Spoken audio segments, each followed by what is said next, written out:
Welcome. Sorry, I had to reset my audio.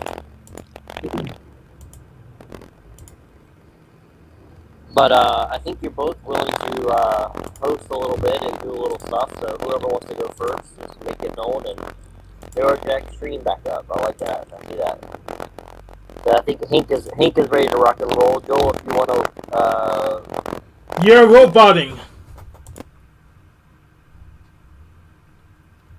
I'm still trying to set up everything on my YouTube page, so I'm going to.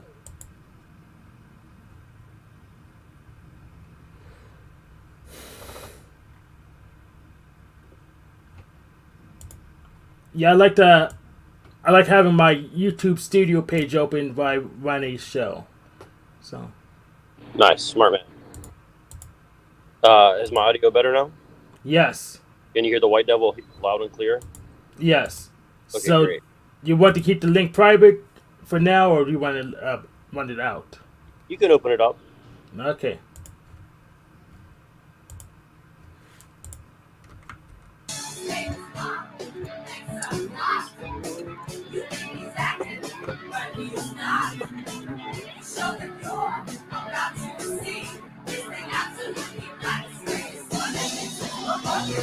My name is Mark.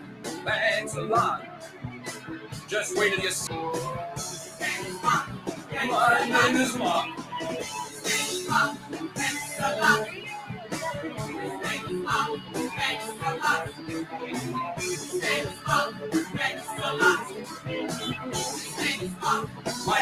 Mark. Thanks a lot. Thank you, thank you, thank you. Oh, thank you, I'm deserving. The greatest stand before you. My name is Mark. Thanks a lot.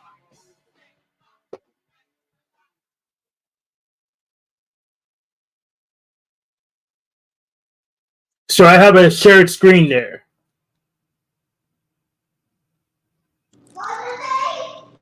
If you want to share the screen, you can, Hank. It's already there. I already have it there. You can see it to scroll down. So that there is an image of Illuminati show in progress right now. If I just want you to notice two things. Illuminati still has his roof, and that's because he's in the exact same situation as Jack Talcott. He doesn't want to leave. He says he's going to live roofless with Jesus, but that's only because he can't pay. So he's squatting. Except he didn't come to an agreement. He just it's a pure squat. So he had no intention of going roofless with Jesus. He's hanging on to his roof for dear life. So he's duplicitous.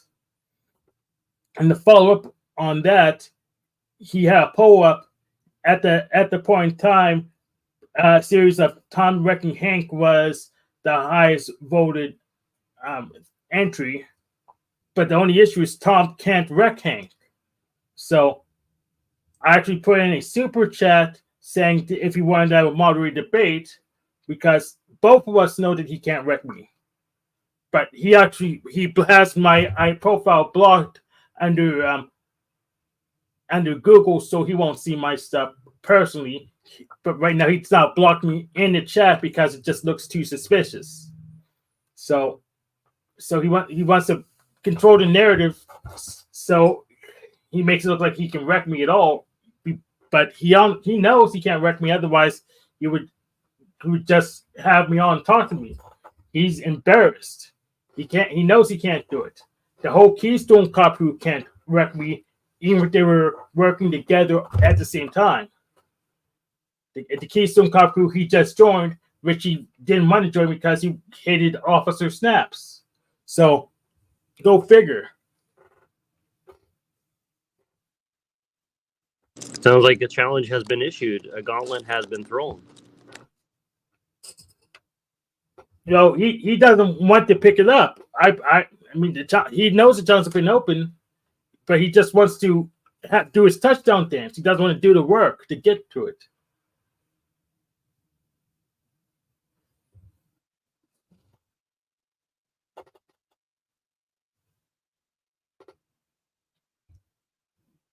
But yeah, most of these people don't even comprehend what I'm doing, even though I told them. I told them all that I was here to train in communication skills, aka mind control, and they don't understand that because they want more camera time. They can't comprehend that I'm here for the interactions. They don't care about the camera time, the interactions, and I want to go back and rewatch them so I can improve them. But they just project their fan fiction. Would you go ruthless for Jesus, Hank? Not in Pennsylvania. That's a good point. Maybe Hawaii or California, right? Yeah. Or even Florida, depending on the time of year. That's right. But Eat some alligator soup. Yeah. I can see it now. Pennsylvania man goes to Florida, becomes Florida man. Yeah.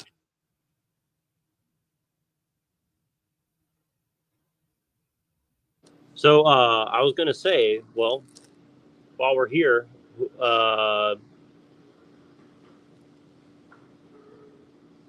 you had some interesting theories about Christianity, and I have a true Orthodox Christian here, no pun intended.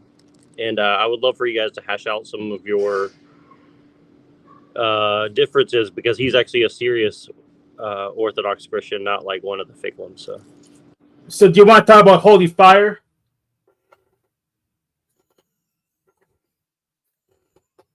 And he's a nice guy. Joel, if you're there, Hank wants to learn about Orthodox Christianity. He's a Unitarian Universalist.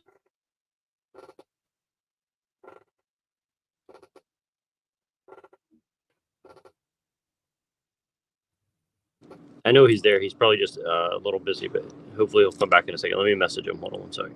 That's fine. That's the compromise. Would you like to talk about holy fire?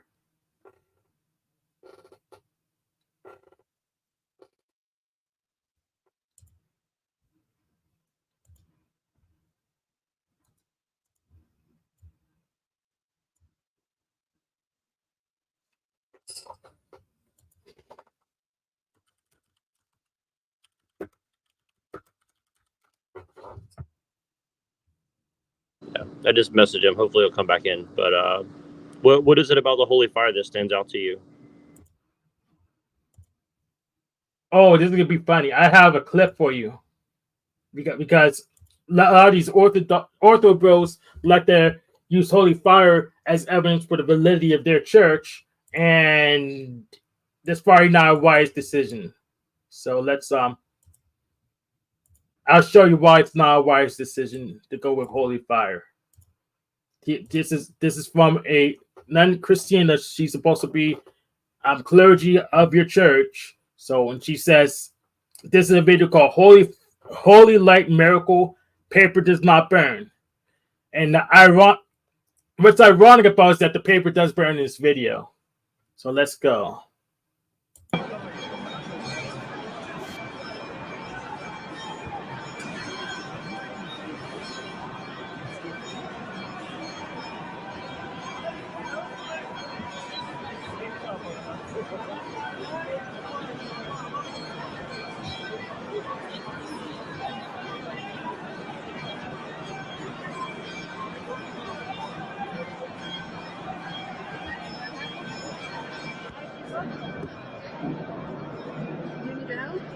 Maybe. I'll record. Can you hold this?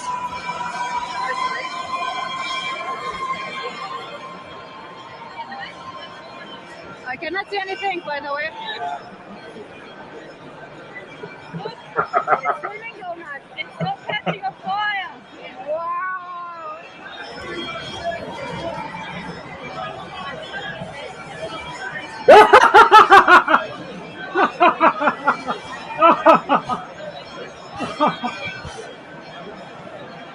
It's filming or not?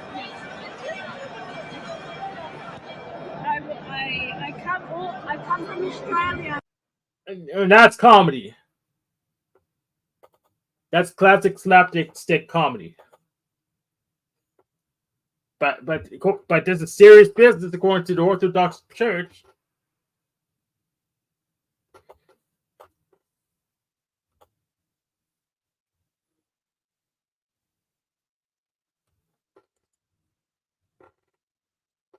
Yeah, hopefully he shall return and give us a response to that. I know I think he's newer to Orthodoxy, but he definitely knows a lot more than I do. Is there anybody else that you're feuding with recently, Hank? I would love to see an actual debate between you and Jim Bob, but it looks like it's not going to happen, unfortunately. Yeah, Jim Bob doesn't like to do actual debates. I may be able to pull Doomerdoxy. He tried to debate me in Jim Bob's voice chat. There's no explicit rule to record there, so I'm just going to not do that. I could just yank him onto a stage or in politics or Monday debate where I'm free to record there, but he doesn't want to go there because he doesn't believe in his arguments. He's trying to use bandwagon fallacy to make it appear like he's winning when he just gets cornered. Hello. Hey, Deathbed All right. Complex. Let's what do you want to talk about? Holy Fire? Hank, do you mind replaying the clip? I don't mind at all. I like replaying this clip. It's very funny.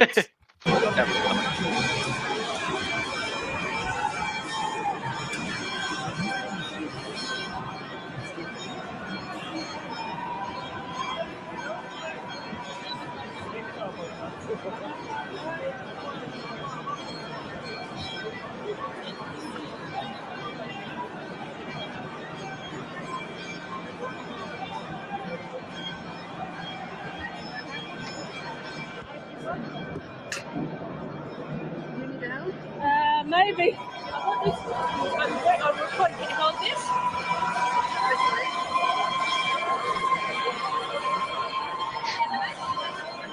I cannot see anything, by the way. Look, it's swimming donuts. It's not catching a fire. Wow.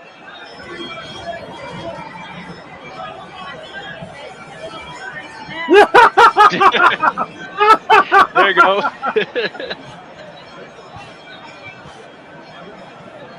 Oh, she just blew it out.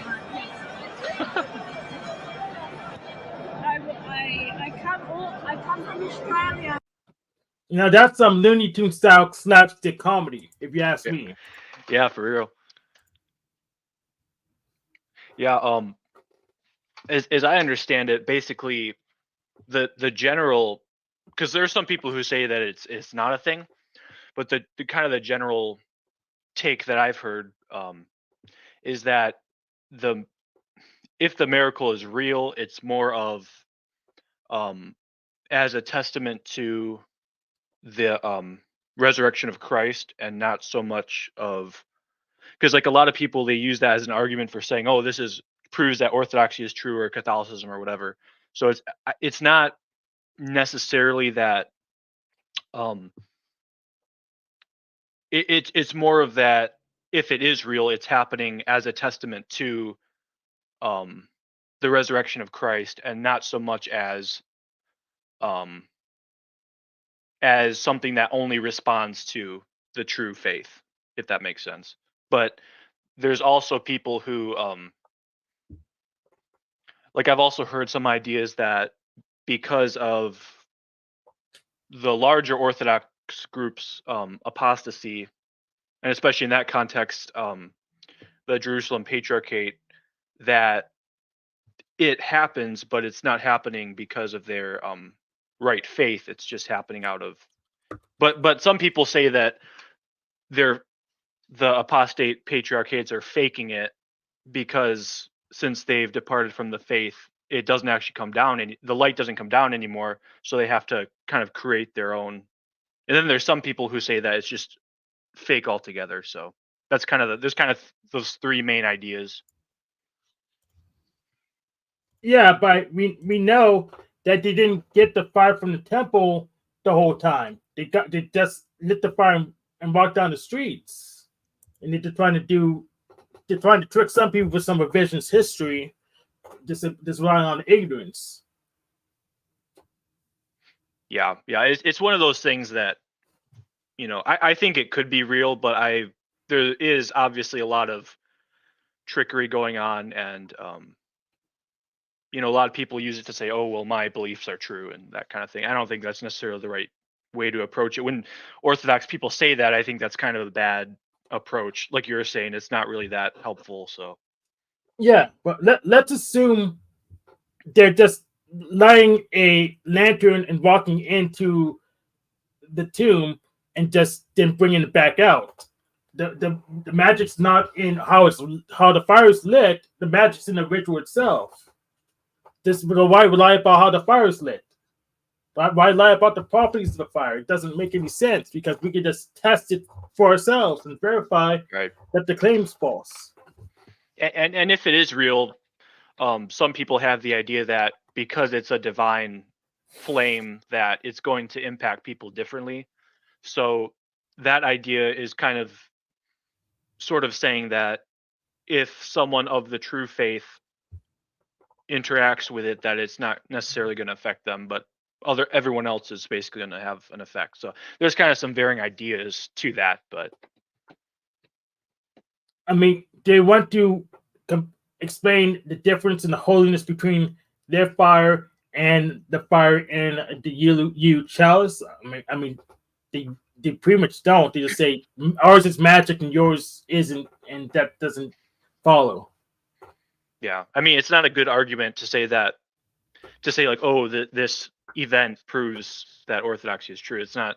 I mean, again, if it's real, it's, you know, but it's not really something that you would use in like an argument. It's more of because the idea is that what's the word? It's like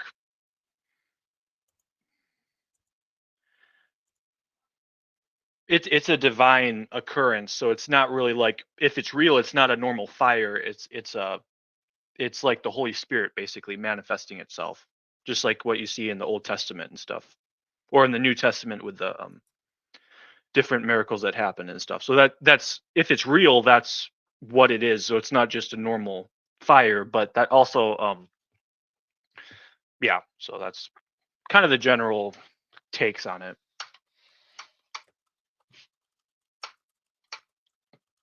But how do you make a non-real fire?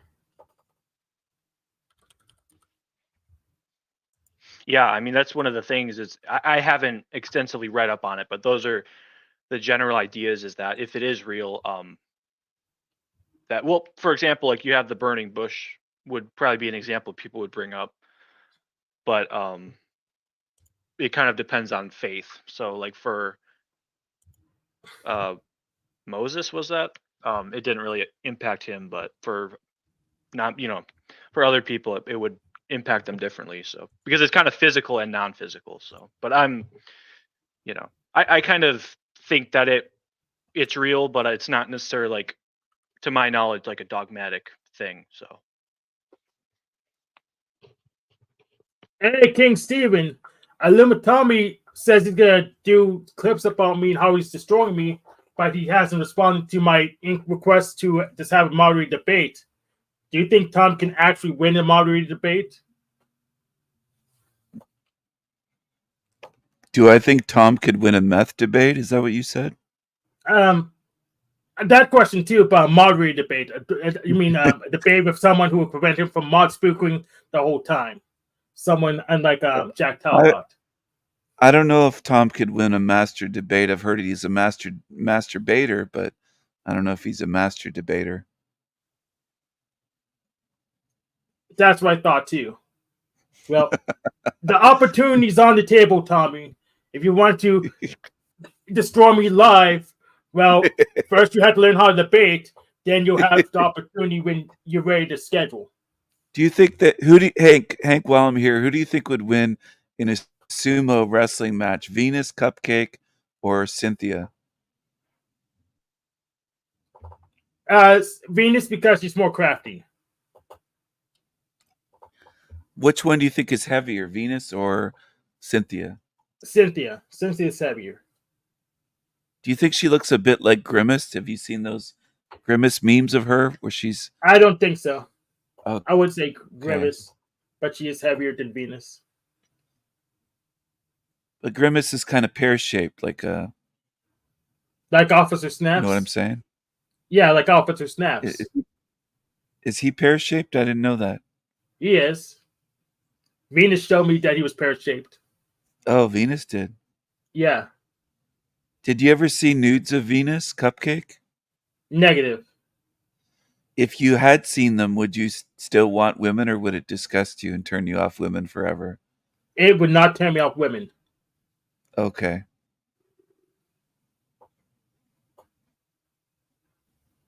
Interesting. But I'm so horny, I would absolutely dominate Venus if she didn't already have her man. So I would turn down Venus and Cynthia both in a heartbeat. okay, I prefer masculine sexy women. I think they're nasty. I think they're kind of nasty. You prefer imaginary women. I gotcha. No, I have a beautiful The 2Ds. girlfriend.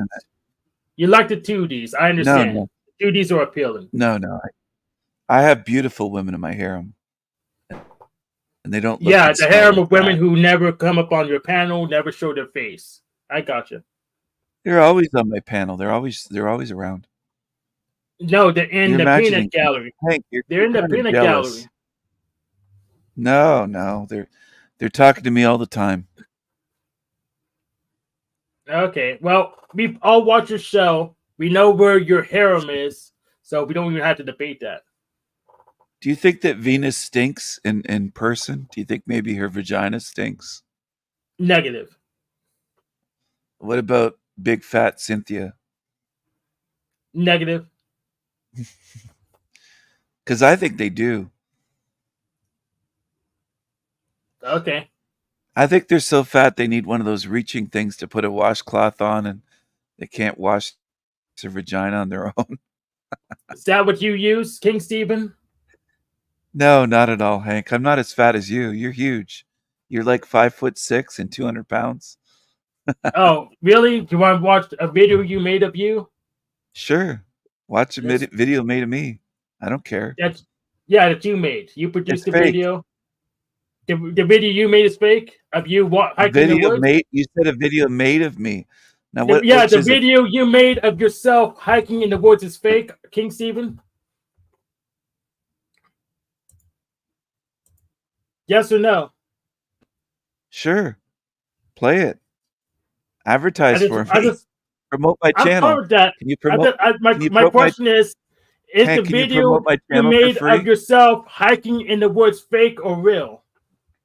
It's real. I hike in the woods all the time. Excellent. You're short and fat, Hank. You're short, fat, black incel. Autistic, gay witch incel. Right? What are you going to do about it? Well, I'm just laughing at you. What do you mean? What am I going to do about it? You're just I do pathetic. shit. I feel You're sorry not gonna for do you. shit. I feel sorry for you. I feel sorry for you. Oh, no. You don't feel sorry for me. Yes, I do. You don't get women like I do. You get nothing. Yes, I do feel sorry for you. No, I mean, you don't have $20 to burn. You got to pay for hookers. You got to pay for hookers. You couldn't afford a hooker if you wanted one. You got to pay for hookers. I'm wealthy. I have a kingdom. You don't have anything. You don't have anything. Look at that. Look at that. That's King Stephen. Look, where's his muscle? Where's his muscle mass? No dropped. It's how many chins he got? 3 chins? Nah. Yeah. Nah. That's your king. Don't have $20 as disposable income. $20. That's nothing. $20 It's more than you have. It's more than you have. So you have less than nothing. $20 is nothing. That's a good point, Cynthia. Why is he so white? Do you want to explain yourself, King Stephen? Because you people are anti-white. Cynthia's not white, and neither are you. You're racist. Hank, I you're guess racist. so. You're racist. Okay, why is it You're bad to be racist. racist? You're a hater. You're a Why is hater on that white bad? people with white skin. You don't like white skin people. Why is that Hater. bad? You're a hater. That's bad. That's terrible. You're a Why? hateful. You're a hateful Negro. Why is that bad? You're a hateful Negro. Okay, why is that bad? Hank, don't be such a hateful Negro. Why is that bad? Eat some fried chicken and watermelon. I already had lunch today. Why is that bad? Yeah. What did you eat? Fried chicken and watermelon. You did. Oh, okay. And also shrimp. So why is that bad? You had some shrimp too? Yes. Oh, Hank, you're living it up. Did So that why is that spend, bad? did that cost all your money? Do you get a free Nope. place to live or do you have to pay for rent? Do you have to pay for I have your to place? pay. I have to pay, and taxation's rent anyway. So You got there to you pay? go. Do you have Yeah. caretakers, Hank? Do people check on I you? never met them. You never met It's any. possible that I have caretakers, but I never met them. Wait, you live on your own? No, I live with my dad. You live with your dad. Yeah. Okay. In a And, bedroom I in mean, his and I house? know you're going to say black people don't have fathers. I know. Wait, Well, you have a father? A real father? absolutely. Yep. And you live with your dad in a bedroom in his house? Yep. How old are you, Hank? Are you over 30? Yep. Okay. Okay. Yeah. But the thing is, shrinks like you, I guess you're a pseudo shrink, ruined my society. So I had to make compromises. A pseudo what? What are you talking about? You're a pseudo shrink, a pseudo psychotherapist. You guys ruined my society, so I had to make compromises. What? You're blaming me for how you live? Absolutely. You and Hank, your how you comrade. live isn't my fault. It's your choice. It's your responsibility. Yes, it's my choice, but it's limited by the universe I'm stuck in. But it's my No. fault. Yeah, of course, it's my fault. I'm omnipotent in this universe where I'm not omnipotent. Omnipotent? What are you talking about? You live with your father because you can't live on your own, right? Is that the I reason? could live on my own, but I had to deal with scum like you and Officer Snaps No, all I'm the time. not It would scum drive at me all. crazy. You're the asshole, Hank. You're evil. Yes, I am. And You're you can't evil. stop me. No, I'm You not can't trying to stop stop me. you. You're going to You hell, can't though, try Hank. to stop me because you're No, too weak. you're going to hell, Hank. So what? Hellfire's not going to burn me. Hank, you're silly. Go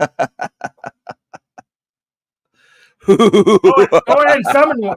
Go ahead and summon some hellfire. Go ahead and summon some. You're going to hell, Hank. So what? So what? I actually have God's protection. What's and Crystal you don't. Conscious doing over on this shit channel? What's going on here? She follows your channel? I guess so. She's here. Damn. Well, I guess you have banner. She's out of the harem now. I never said she's in the harem. Well, now we know she's not in the harem because she went to the wrong chat room.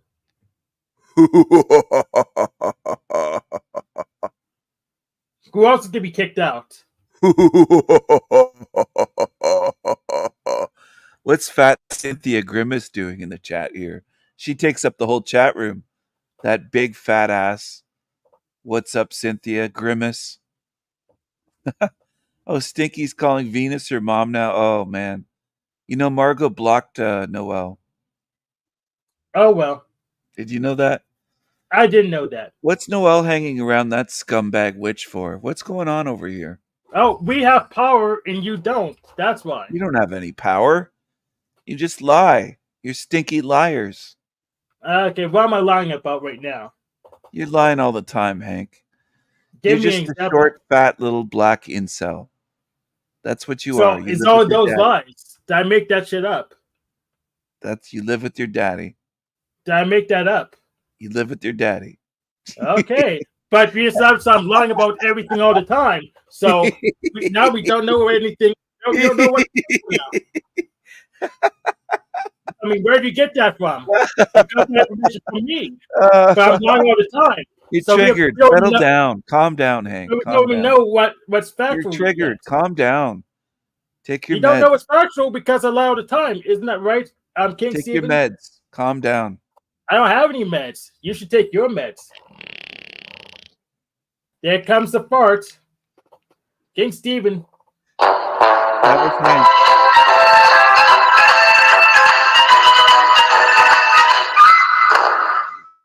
That was Hank. That was very loud. Very loud, obtrusive. Smelt it, dealt it. Just like Hank, loud and intrusive.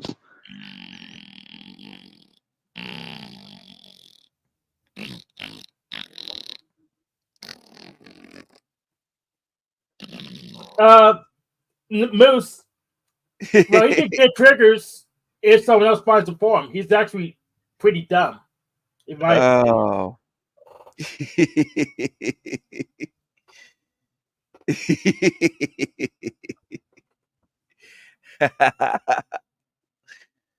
Oh man. Hank, you could be my house Negro. How can I do that if we don't have any money? I do have money. Prove it. I don't have to work every day and for the rest of my life. You do. That's because you're on public assistance. That's not having money. Not on public assistance. You're a liar. See, you're a liar. You don't have to work. That means you're on public assistance. Not at all. It's Socialist Canada. Not at all. You're making up lies, Hank. Okay. So why what you do to show Liar, us that you have liar, money Negro on fire. is to spurn $20, sending in Liar, a super liar. chat. I'm who not jacks giving out money off to the cake. cockroaches. Let them burn. Liar, Okay, liar, there Negro on you go. fire. There we Liar, go. not He liar, doesn't have. Negro on He can't fire. afford to Liar, burn 20 liar. USD. He's afraid to. He doesn't Not at have the all. money.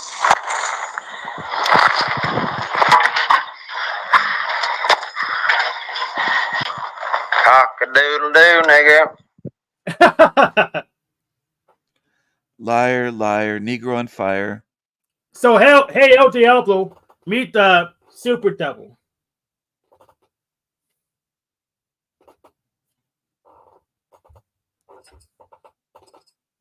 Hank, how many penises have you sucked? You're gay, right? Why do you want to know?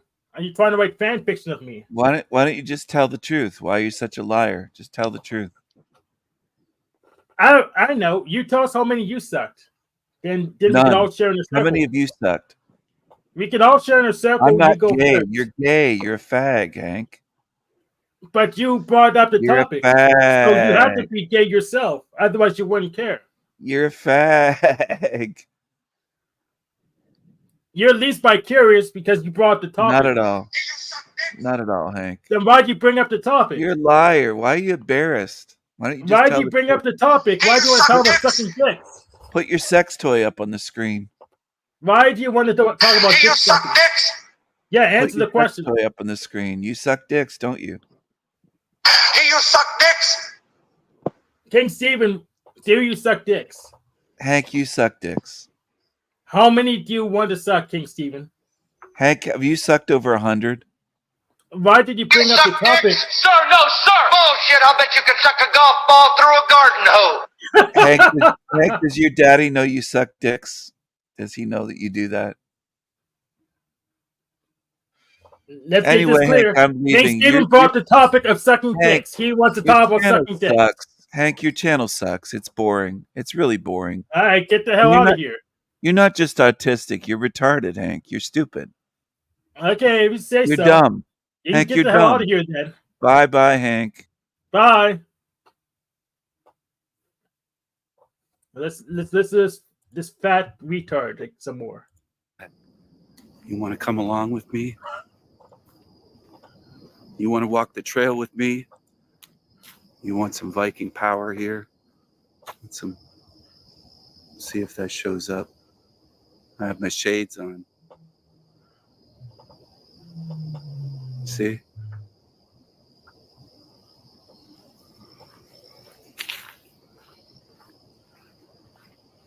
All right. You like that? Shout out to my harem, my beautiful harem, and my amazing mods on my channel. And who else? My beautifully mad ones, my regulars, the ones who love the Sanity Machine, the Cream of the Crop channel on YouTube. The cream of the crop. All right? How about that? Maybe I'll hold it like this. Maybe that's better. Did you see the moves? Look at King Steven's moves. This is one of my art shirts. That's my artwork. That angel. On his moves. Shirt. I'm not just showing you to sell t-shirts. I don't need t-shirt sales. I'm doing fine. I'm doing fine, all right? You understand? No, I don't. There's a lot of things crossing this trail that I've had to avoid, but anyway. Oh my. Oh my, he looks like he's scared walking in the woods. It looks like he's freaking scared. That's hilarious. All right, let's get to something more useful.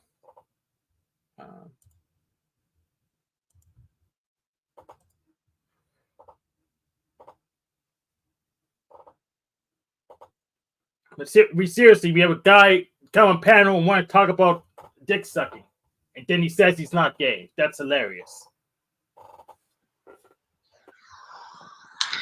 Because democracy basically means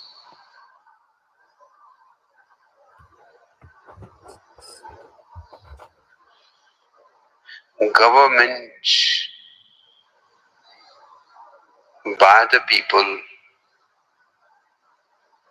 of the people, for the people. But the people are retarded.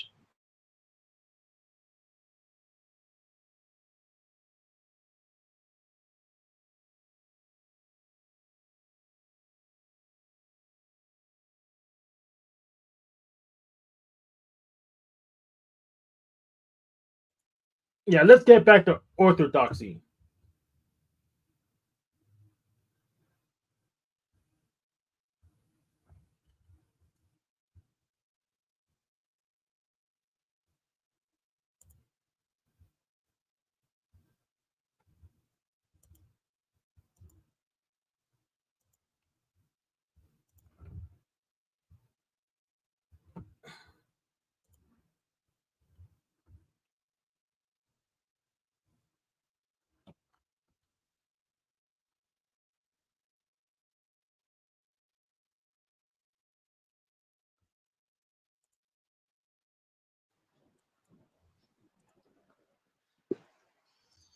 If I were the devil, if I were the devil, if I were the prince of darkness, I'd want to engulf the whole world in darkness, and I'd have a third of its real estate and 4/5 of its population, but I wouldn't be happy until I had seized the ripest apple on the tree. Hey, Brad, give me your soul. However necessary to take over. Give me your soul, boy. Yeah, let's get to the official story on the holy fire.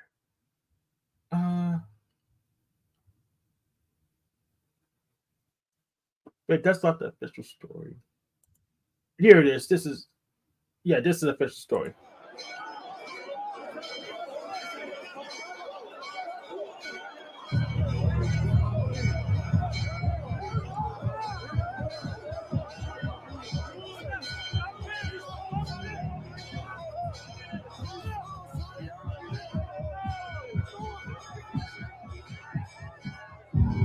I just wanted to point out the miracle happened for the last 1,200 years, but Jesus died 2,000 years ago. So there's an 800-year gap. I just want to make sure that's clear. Even according to the official story, there's an 800-year gap between the so-called holy fire miracle and when Jesus died. So that's suspicious to me.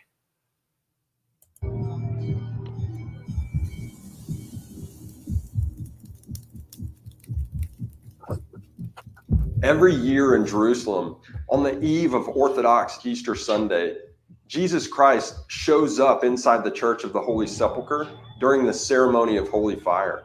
Christ is present, but only the blue incandescent light of his eternal glory is visible. Thousands of Christians from all over the world have traveled to Jerusalem and cram inside the church on Holy Saturday, waiting in anticipation for the light which will turn to fire on a holy oil lamp that is sitting on the rock bed where Christ was laid upon his death.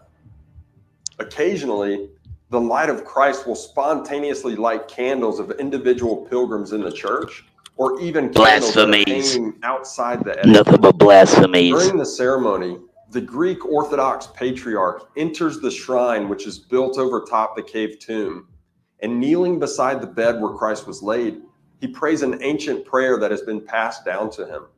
When the holy light turns to fire on the lamp, he lights 2 sets of 33 candles each that he's brought into the tomb with him and which commemorate the years of Christ's life. With the candles lit, he exits the edicule and the crowded church erupts in celebration. Christian pilgrims then light their candles from the patriarchs, and the fire spreads throughout the church, throughout the city of Jerusalem, and literally around the world. Local Christians who attend the ceremony will carry the flame to their homes and churches in Jerusalem.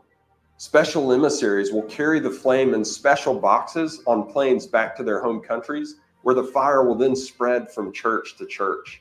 What's even crazier than this ceremony is that most Christians in the West have never heard of it.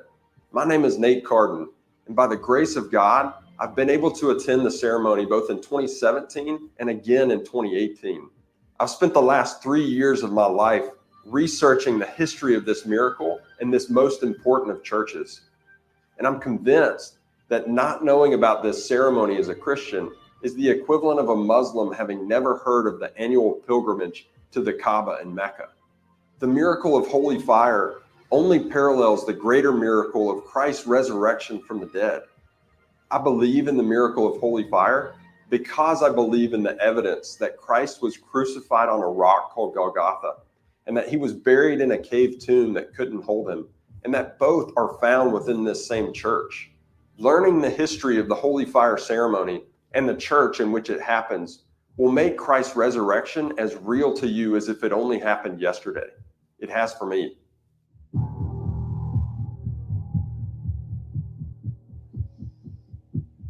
Well, then he's not a real Christian, because real Christians don't have to see Christ to know Christ.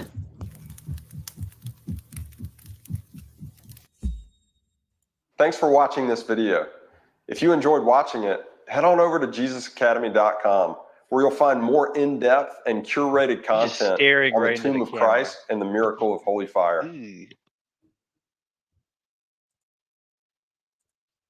So according to the official story, there's an 800-year gap between this holy fire ritual and Jesus' death. Well, at least it's my audio now.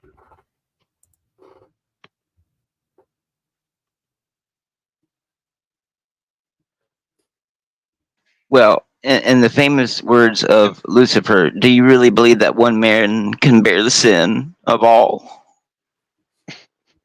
That'd be really, really big, like the Sanding Machine, to have a chance at doing that.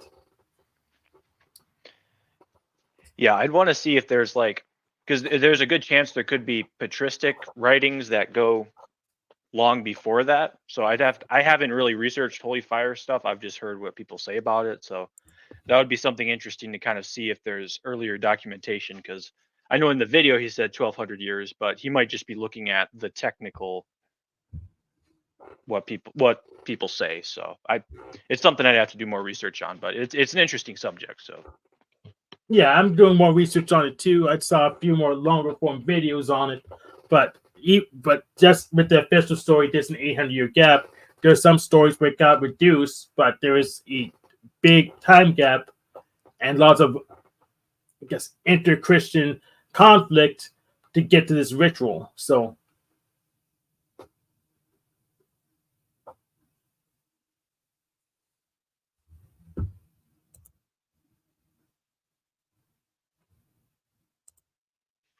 I have heard before that supposedly I don't remember how recent it was, but there was one year where the Roman Catholics tried to do it and it didn't come down. So I'd have to look into that as well. But I have heard that did happen. So Yeah, they forgot the miracle was bringing in the lamp into the church in the first place. So it sounds like that shit deserves to be on.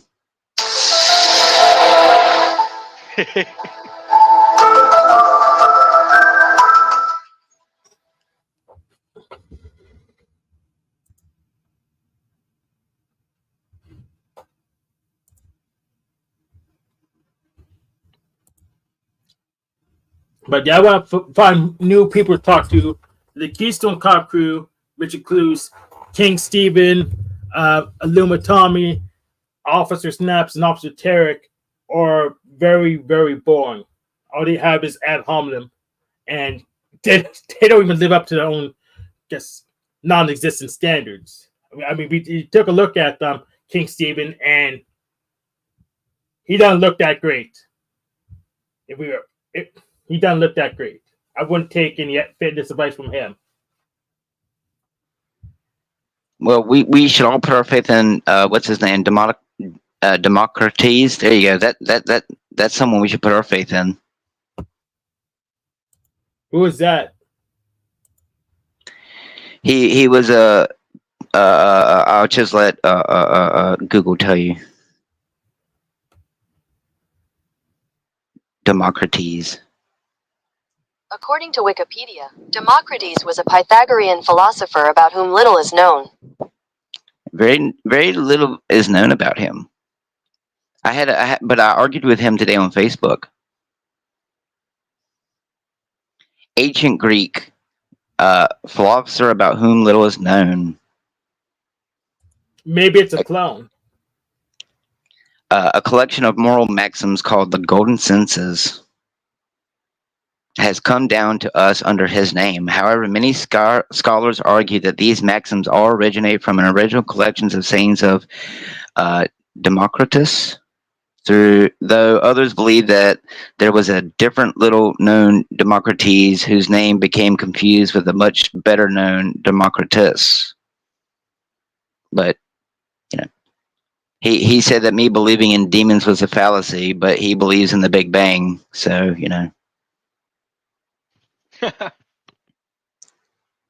Yeah, I don't think the Big Bang was the start to the universe. It's just a temporal singularity where we can't see past that. That doesn't equal the start. It's just what I thought was funny is that he was saying that my belief that demons were real was more retarded. That he believes that we went to the moon, even though he himself has never actually physically been. So my belief in a book is just as dumb as his belief in NASA images and TV screens. But and radar, which you just shoot at the moon and it will reflect it back at you. Mm-hmm. Oh, and I had someone else argue today that things that happen, like in movies, like Eyes Wide Shut, doesn't actually happen. Because it's based on a book, so it doesn't actually happen. There's no, elite people who get together in sex orgies and does all the stuff that they do. That's not real. But Bohemian Grove. It's not real. It's not real. Okay. It's just another psyop. What about the poor people who also do sex orgies? Is that part real or is sex fake? And if sex is fake, how did I do it? Hank, your hand doesn't count. I know my hand doesn't count.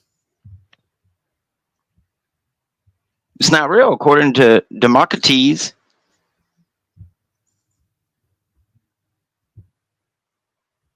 Just like how they say that because homosexuality is seen in the animal kingdom, therefore humans are programmed to be that way too.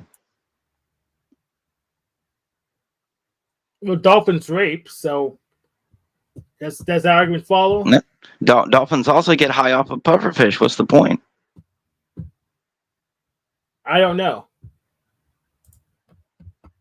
And they claim that dolphins are one of the most intelligent water creatures on the planet. Yeah, okay. Let's get high off of pufferfish, man.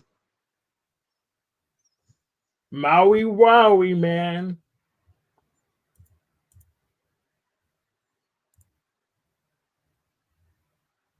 Ready for it. I say depopulate everyone. Get it over with. Nah.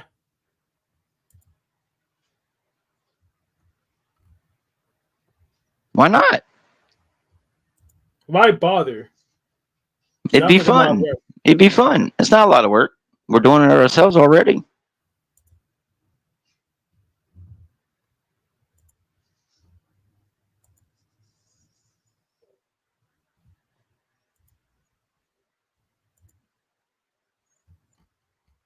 Hope everyone's having a good day, though.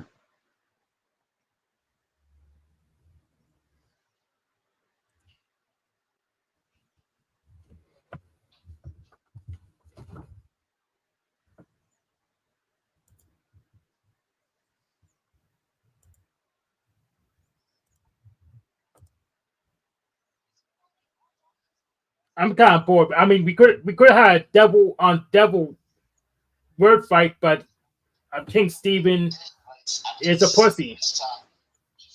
Yeah, they like to roam when Satan comes out to play.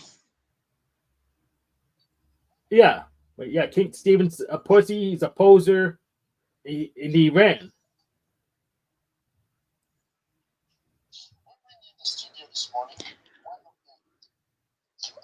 I guess he can't. I guess we can't say he ran because he's. I just look at his body. He can't run. He couldn't. I'll share the screen again if I can see his body. Yeah, I noticed that yesterday. They seem to want to run when someone with true satanic knowledge comes to challenge it a little bit. They don't seem to really truly know the devil that they claim that they know so well. Exactly. They don't know the devil. They don't know Yahweh. They don't know any of the Greek deities, Roman deities. They don't know shit. But we should join their total lesson code and have them tell us what to do. Even though that's right. Even though they're either on the street or almost about to be on the street. We should take all their orders, do everything they would ask us to do.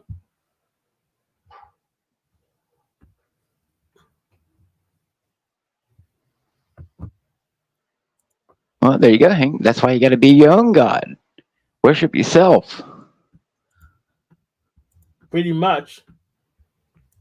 Yeah, you got to be like Jim Carrey said. You just got to be an idea. I'm not really here. I'm just an idea. Yeah, vibration. What was that stupid physics term?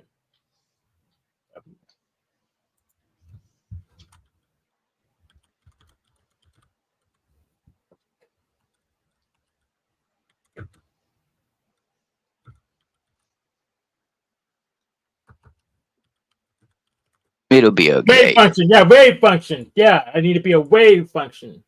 Oh yeah, wave functions. Yep. Mm-hmm. Whatever the hell that is.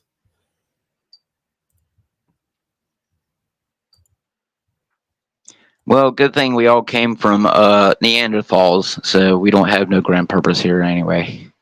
We're just all a bunch of animals here to fucking bash each other in the heads with rocks.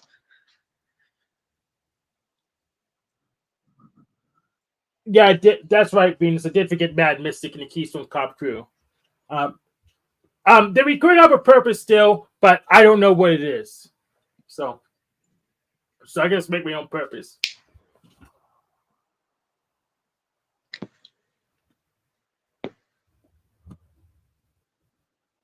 See, Hank, that's why you're the kind of person we want as the Satanists.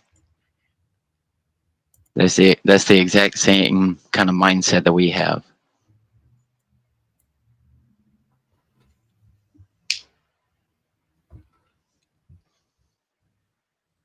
I have my own chthonic deities that I'm working with, so I don't necessarily need Satan. No, you don't need Satan to only care about yourself, but that's what we want you to think. It's working on some people. You know, us Satanists want to make everyone else realize you can be just like Loki. You can have your glorious purpose. You just have to make it your own glorious purpose.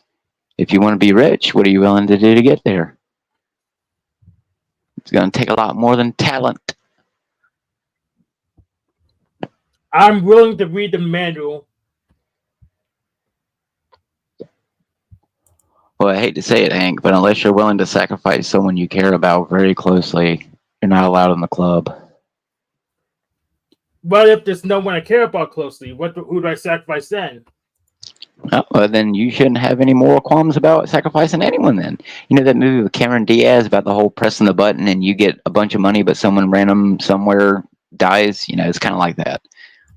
If you don't have no family that you're personally attached to, you know, there's always someone out there that can go in their place, kind of like how in the Purge movies, you know, the person pays money, you know, so that way they're willing to die for their family to get the money. Yeah, you can do it. Okay, so That's I'll sacrifice Jesus because he's supposed to be paying for that anyways. He's supposed to be paying for that anyway, so I'm gonna sacrifice Jesus. Unfortunately, the carpenter's already paid his due in that regard, so you're gonna have to find someone else, Hank. No, they paid off the balance then. That's how it works. He paid off the previous balance. You're trying to make a new transaction with me. Oh, okay. He already paid off the previous debt. You're trying to make a new contract, so therefore you must come up with new monetary gain. Oh, okay. I just borrow some money then. Or make some up or pull some on my ass. I think that's how the monetary system works. Like I could now offer my 50th descendant. There you go. Oh, I'm always willing to take fronts. It works like that too.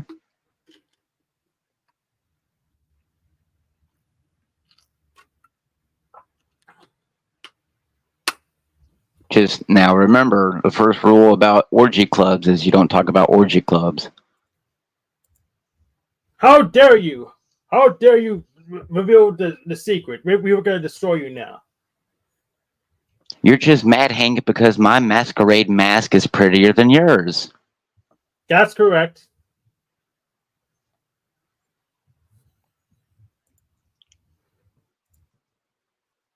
I was wondering why it smelled like pennies in here.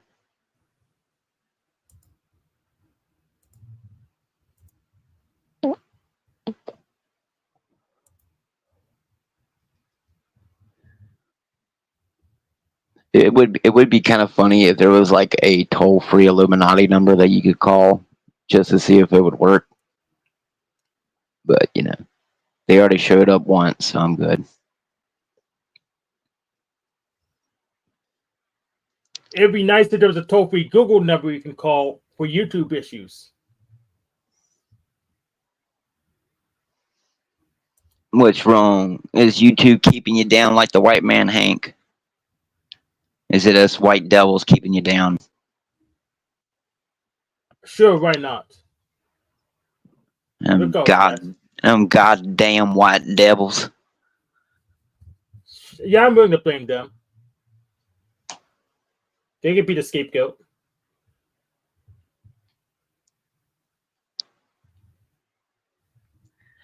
The internet is a disease.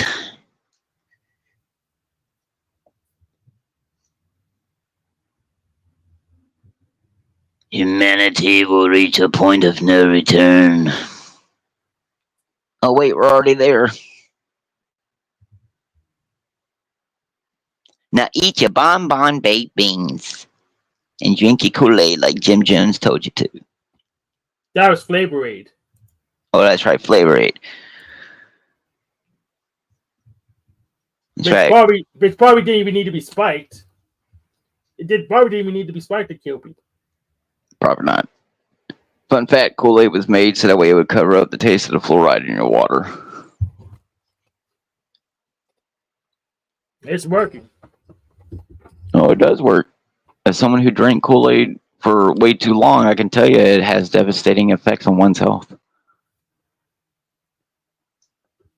That shit ain't natural, boy. It's witchcraft. Voodoo.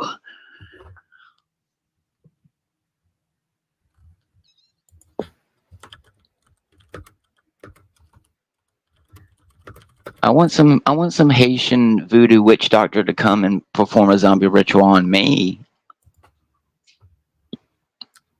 NeuroJack, are you still there? Yeah, white devil, where the fuck are you? Share my screen.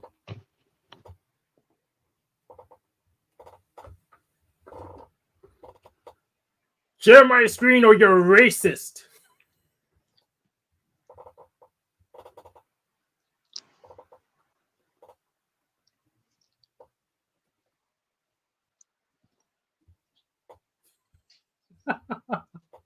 Into the light I command thee, Neuro.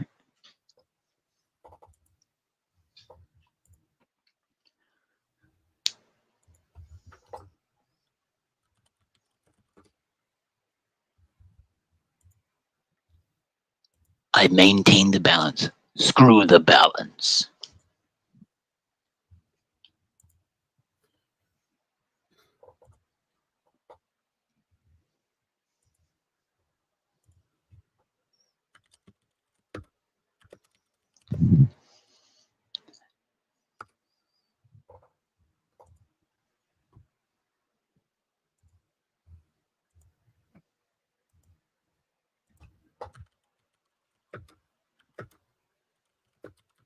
Jeez, it's so quiet I can hear the screams from hell.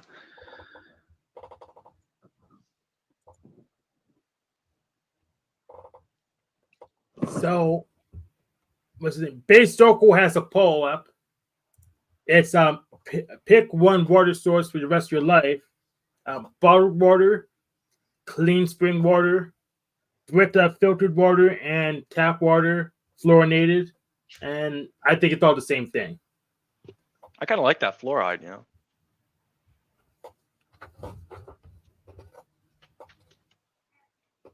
But I know for certain bottled water is just tap water in a bottle. So it's plasticized tap water. Yeah, I've tried all kinds of different kinds of water, even very expensive water, and the best water I have ever tasted and felt fresh from was volcanic filtered water that's been like purified by the heat of a volcano. And even then, you know, putting that shit under a microscope, I'm sure there are plenty of microplastics and other stuff in there. Because nothing is 100% filterable. So isn't plastic just made from oil, anyways? Yeah, the moment that you put water into plastic, the chemicals of whatever's inside that plastic leaks into your water. So because water is the universal solvent. Yep. Don't you think it's kind of funny that they put expiration dates on water? Oh, it's because it's not for the water; it's for the bottle, dumbasses.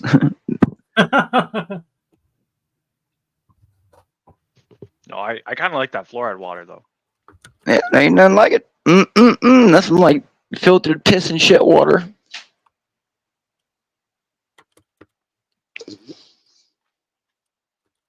Just got that extra flavor, you know. It's just good. I remember one time I was playing Grand Theft Auto online one time, dude, and you know, on Grand Theft Auto Online, if you're in certain sessions, you can talk to the whole lobby, so the whole lobby full of people can hear each other. And I started talking about how people don't realize that a majority of people who live in city limits of major cities and stuff, like, you do realize that the water that comes through your spigot is the same water that you take a bathtub in. You know, you get in the bathtub to wash your balls is the exact same water that goes into people's toilets. Like, and then I showed them the video of the actual process of where it leaves people's commodes and goes into the filtration system and then is redistributed and how it's filtered. And it's pretty discerning knowing the amount of people who don't realize that. You wonder why you're getting sick. I mean, it's not just the poo and shit and other stuff that people flush into the toilets that's still in the water. It's the chemicals. Like, these chemicals that they use in this water is so corrosive that it eats through certain plastics and even steel and metal that it has to be, you know, especially a special type of like poly material in order to even be able to hold or house the chemicals, and you're drinking this shit. Like, it's crazy. It's really crazy. Just like with the two people who I was arguing with today on Facebook. You know, the amount of people who sit here and deny. But Super Devil, wouldn't it be better if we just didn't treat the water and we just ate our own poo instead? Because technology. Yeah, I mean, you might as well. No, I never said that. I never said that technology was bad. I know you never said it, but other people said it.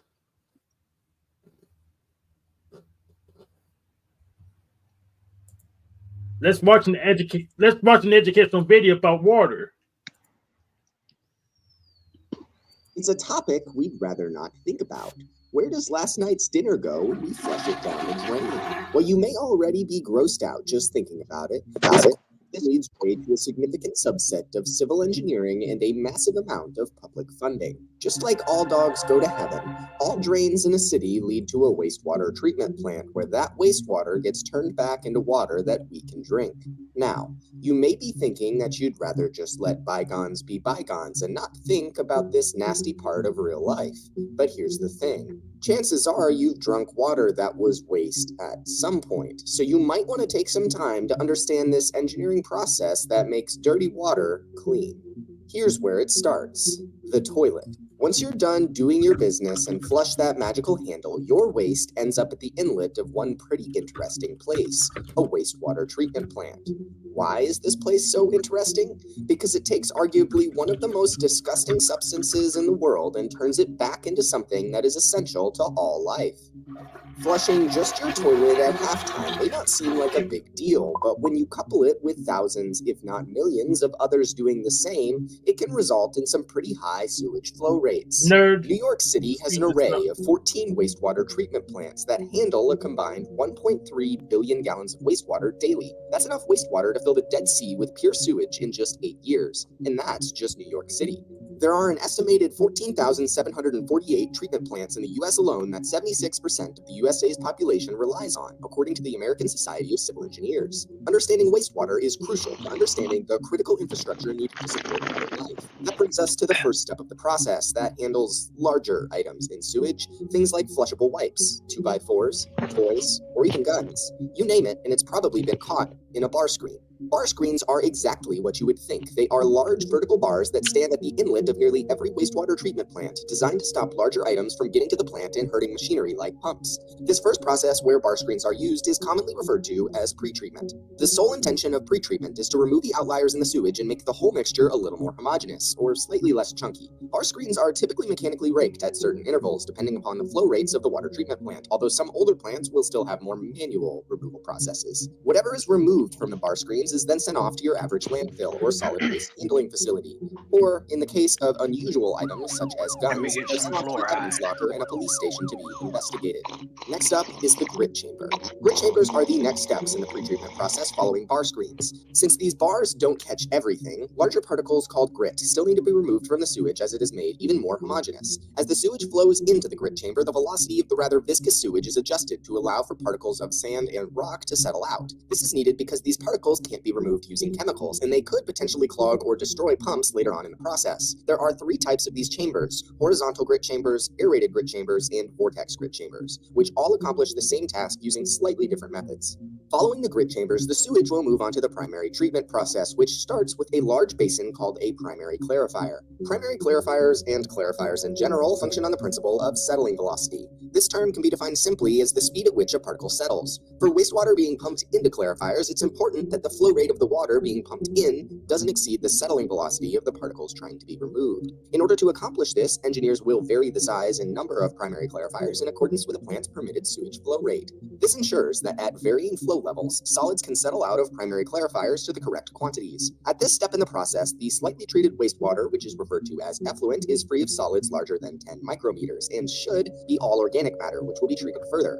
The top layer of the clarified water flows over a weir wall and into the next basin in the process, called the aeration basin. Now begins the process of secondary treatment, the sole focus of which is to significantly degrade the biological content of the sewage. In many cases, this process starts with aeration basins. Effluent flows into the aeration basins, at the bottom of which are hundreds, if not thousands, of tiny air blowers that create bubbles through the water. The water is pumped into this tank along with something called return-activated sludge. You can think of return-activated sludge as a bunch of happy little bacteria that get to eat their favorite foods all day long. This introduction of significant amounts of bacteria along with the massive amounts of oxygen injected from the bubblers creates an environment perfect for the process of aerobic digestion. Summarized simply, it's the breakdown of organic matter along with the use of excess oxygen. Some older plants will add in another step before aeration basins referred to as biofilters or trickling filters. Found in many older plants, these filters essentially trickle the effluent over a medium like stone or plastic and allow for a film of bacteria to chow down on any organic matter in the water. This step is largely not used in newer plants due to more efficient and effective modern processes. But for plants with basins already installed, many still use them because they only benefit the treatment process in most cases. Following aeration basins, the effluent along with much of the sludge is pumped into a secondary filter or clarifier, where some of the sludge is removed and pumped back into the aeration basins as the return-activated sludge. Further settling of larger particles is also accomplished in these basins, as it is the final step of the process that will remove solids and larger biological matter. Water flows out of secondary clarifiers over a nearly identical weir wall to the primary clarifiers and moves on to the disinfection process. At this point, 85% of all organic matter is removed from the water, and the effluent should be safe to drink in most cases, although you probably wouldn't want to. Disinfection is the final step of the process and is usually accomplished in one of three ways, either through chlorine, ozone, or ultraviolet disinfection. Each process has its benefits. See, where's the fluorine at, though? Chlorine in the same group, but where's the fluorine at? And drawbacks, with each being used commonly throughout the wastewater treatment process across the world. Chlorine disinfects the water through chemical disinfection. Chlorine, which you can think of as concentrated bleach, is added to the effluent here to kill off any remaining bacteria and organisms still living in the water. When chlorine That's right, so go drink bleach. Go drink some bleach. Before it can be discharged, as to not kill off anything in the discharge location. After this, the water is safe enough to discharge into a stream or lake. Ozone disinfection is another method of disinfection that involves pumping an electrical current through the water that causes oxygen molecules, O2, to disassociate and combine with a free oxygen molecule, forming O3, known as ozone. Ozone is an incredibly strong oxidant and causes microbe cell walls to leak, rapid cell decomposition, and overall damage to cells. In other words, it kills off bacteria. The last common method uses ultraviolet light to scramble bacteria's DNA so that they cannot multiply. In UV disinfection, the bacteria in the water aren't killed, rather they're sterilized, rendering them harmless. If you were to ingest water with living microbes immediately following UV treatment, any harmful bacteria would be unable to multiply or render your body damaged. Engineers choose between these methods based on a variety of factors such as flow rates, cost, and location of discharge, which brings us to the final step, effluent release.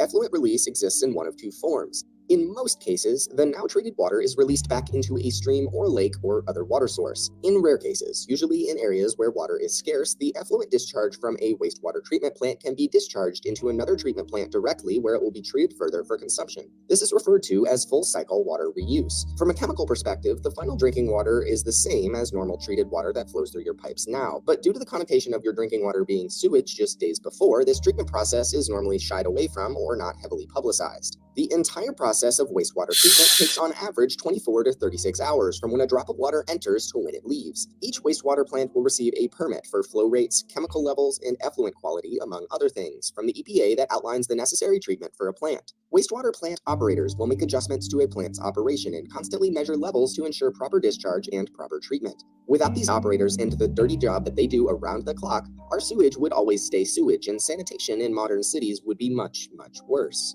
Wastewater treatment is an essential dirty job, and you can thank the 14,748 treatment plants in the U.S. alone for not having to worry about what happens when you flush.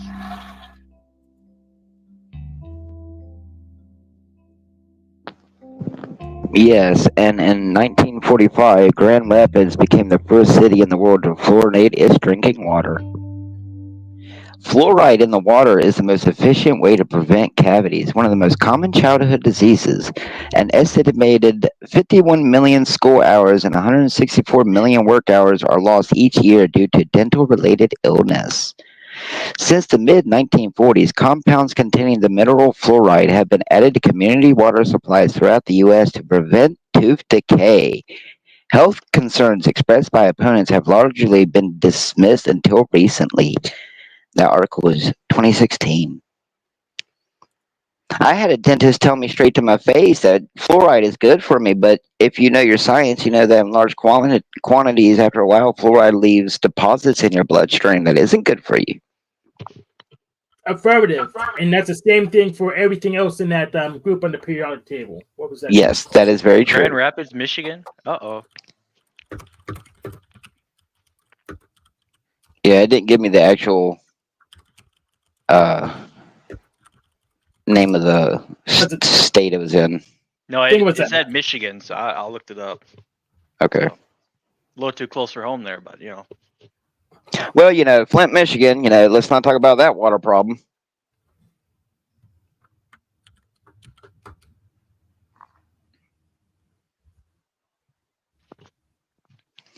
I think that's one of the reasons why it's funny when people talk shit about TV shows like The X-Files, because if you really look past all the stupid supernatural sci-fi bullshit that they push in that movie, there is so much truth of what they're telling you that your own government has been doing to its citizens, and about how many things that happened on a grand scale were just test runs and experiments to see if they could perfect their craft. So fluoride being in your water is just one of them. Yeah, fluorine, chlorine, bromine, iodine. Oh, iodine are in the halogen group. So, but Alex Jones says iodine's a good halogen, so just buy his. But they're in the same group. They do pretty much the same thing to your body. But buy Alex Jones's stuff because he said so. Well, I mean, I've personally used iodine for wounds and stuff, and I mean, it's a miracle worker when it comes to keeping infections and wounds clean. But that's about as far as I trust it. Well, it's less painful than chlorine. So, yeah, I'd rather put like Alex Jones's iodine drip stuff on my wound than bleach because it's less painful. But it's in the same group. It's on the periodic table. Okay, let's play the My Name is Mark again. NeuroJack played before you guys got here, but we got requests to play it again, so let's do it.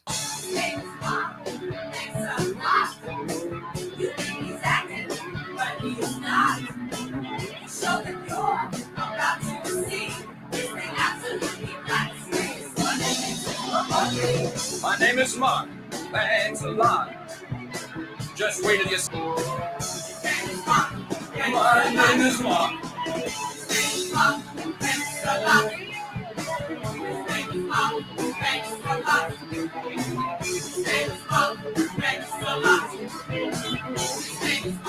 My name is Mark. Thanks a lot. Thank you, thank you, thank you. Oh, thank you, I deserve the greatest stage before you. My name is Mark. Thanks a lot. Amazing presentation. Praise myself. Praise myself. Praise be. Praise be. Yeah, so who gives a fuck about Mark?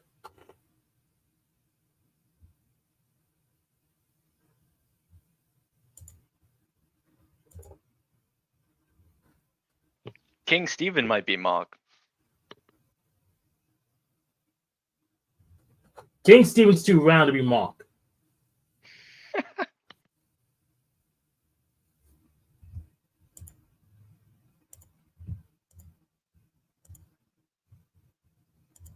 I mean, look at him.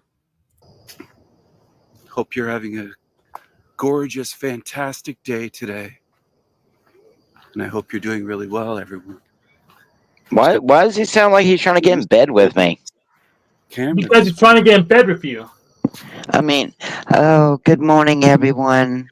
Love me. Left or right? Fuck, I don't know. He's trying to fucking soothe me. I'll take this way. I don't know. Maybe I'll go this way. I don't know where I'm going in here at this point. I'm sorry, people. I'm a little bit lost on these trails, but happy to bring you along with me. It's kind of a cloudy day today, so sorry for the lack of sunshine, but that's sorry. Look at this big Canadian. tree. Well, you can thank the chemtrails for that, King Stephen. Oh, is he Canadian? How big this tree is? Yep. Is he Trodu's child? All right. It's still behind me, so I don't know. it Probably is not. wide. It's a big old tree. It's too old. You've heard me talk about some big old. Oh, you hear how he trees said that? on Oh, big old YouTube. tree. That's a big old tree. It's a big old tree. I said that about my Satan Anyway. cock. It's kind of dark and shadows and Yeah, he came humid up and here muggy in here to today. talk It's about not super dick hot, sucking. but it's kind of We brought muggy. it up. But it is beautiful. It rained a couple days ago. The other Oh, day. so I he remember was the the one day, who but was up here actually, talking about I'm not oral good sodomy. at Yes, he remembering brought it up. exactly which day is It's which. his I'm at a topic choice. crossroads here. I'm at the crossroads, people. I'm El Diablo. Of course I'm at the Uh-oh. crossroads. Oh, he's Satan. At least he admitted it. El Diablo, that's right.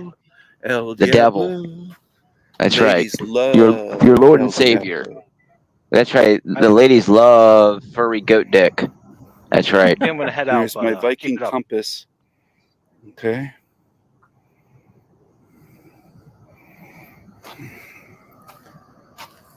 Ah, man. He might as well throw up like 666 and Big old all-seeing tree eye down there. You see symbolism. that?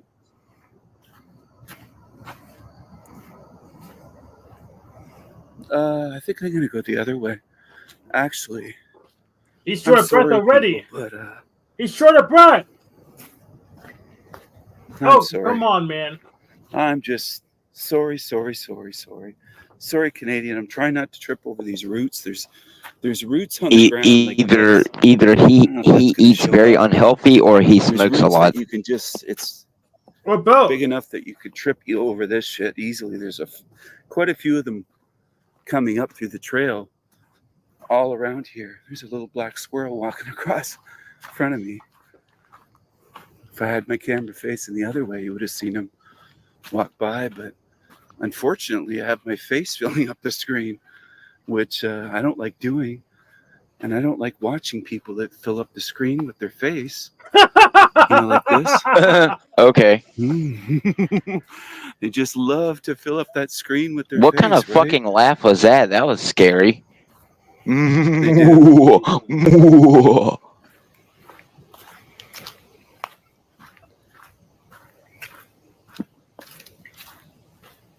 He tries to overpush his like sincerity. Anyway, how many minutes has this been? I think Not I'm gonna long end enough. this here. Oh, are those my? Thank God. I mean, thank What Satan. eyes are those? Are those green eyes? Oh, I've been up all night. I'm sorry. Oh, green I'm eyes. sorry, Maybe my they're eyes black might have eyes. dark circles. I've been up Oh, with it's the insomnia. demons I in haven't them. slept, and now I'm hiking, and it's afternoon. It's not insomnia. It's Oh, demonic my goodness, possession. I better cover up my Oh, eyes. goodness. They'll think I'm demons. They'll think I'm a demon. Oh, you are a The demon. demons will think I'm a demon, is what I meant to say. So anyway, I'm sleep deprived, people, but thank you You're for dick watching. deprived. I hope that you have a beautiful, beautiful day. Take care, everyone. I will That's right. talk Take to you care. again soon. Take care now. Bye-bye then. Goodbye. Goodbye for now. That is so creepy. Goodbye. I mean, I don't really know the dude to judge him, but I'm pretty good at reading people, and that's I don't know. That's okay, right? Too sincere to me. Yeah. MK. And A very condescending tone too. Like, I mean, for all fairness, he could mean it from like a good place of like wanting to bring calm and peace to people, but you might as well put in some one of them inspirational cassette recordings that people would listen to in the early 90s and 2000s when they were at their desk job and wanted to blow their head off at the desk. So you might as well be listening to one of them. You can do it. He pretty much is one of them. He just has less money and less influence. He's cut out the same cloth. Oh, so he wants to be a motivational speaker through someone's cassette player. Okay, that makes sense. That's what it sounds like. Yes. That's what I was telling Neuro and TML I'm going to do. I'm going to start scamming people and claim I'm a love guru, and I'm just going to do the most obnoxious impression with some Indonesian music in the background. Open your mind to the void of truth. It's so easy to fucking influence people, dude. It's crazy. I know. And the people who want to scare people, influence people, they don't know what they're doing. I mean, off of the snaps, he made a hit piece on Goblin, but it's not going to be good enough to even. It's not going to be. It's not going to be if what's it called? It's not going to move anyone. It's not going to be persuasive. Let's go ahead and play some of it. The Keystone Cup. Yeah, because I'm new to most of this Penalverse drama, so enlighten me, oh Hank. I've been here for like a year, but it's kind of boring. It was too easy. Yeah. It's kind of boring. Everyone's scared.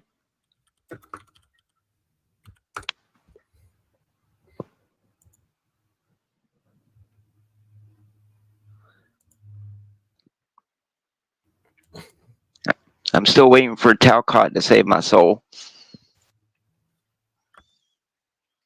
Well, he's from. Well, I'm waiting for Talcott to break his addiction from Pussy Paul.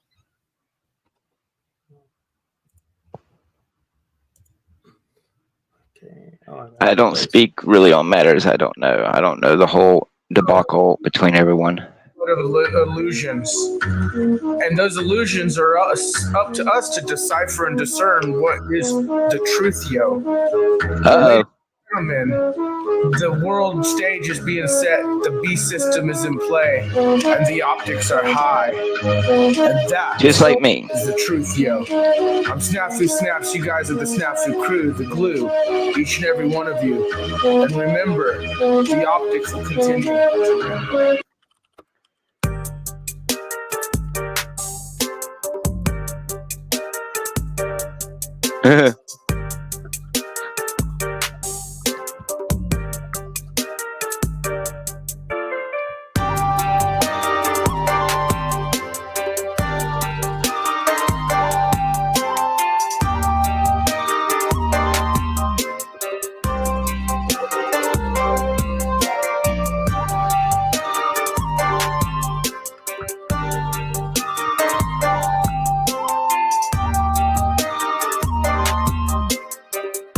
The truth, yo.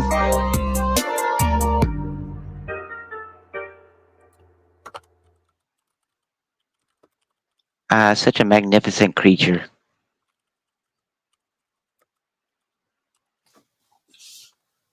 Well, ladies and gentlemen, this drunk piece of shit goblin, he's blasphemous.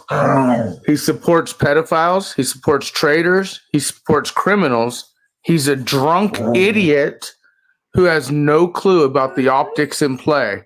But again, he's a drunk. There's only so much you could give credit to drunks. He fucking needs rehab. We've offered him the opportunity to get rehab. The crew in the Truthio has offered him a chance to get his life together, but he has decided he wants to stay a fake drunk piece of shit, supporting pedophiles, criminals, traitors, and frauds.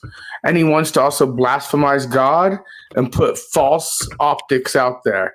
Let's take a look at this little shit. Sounds like your local politician, but okay. And the optics in play. Think about this, all right?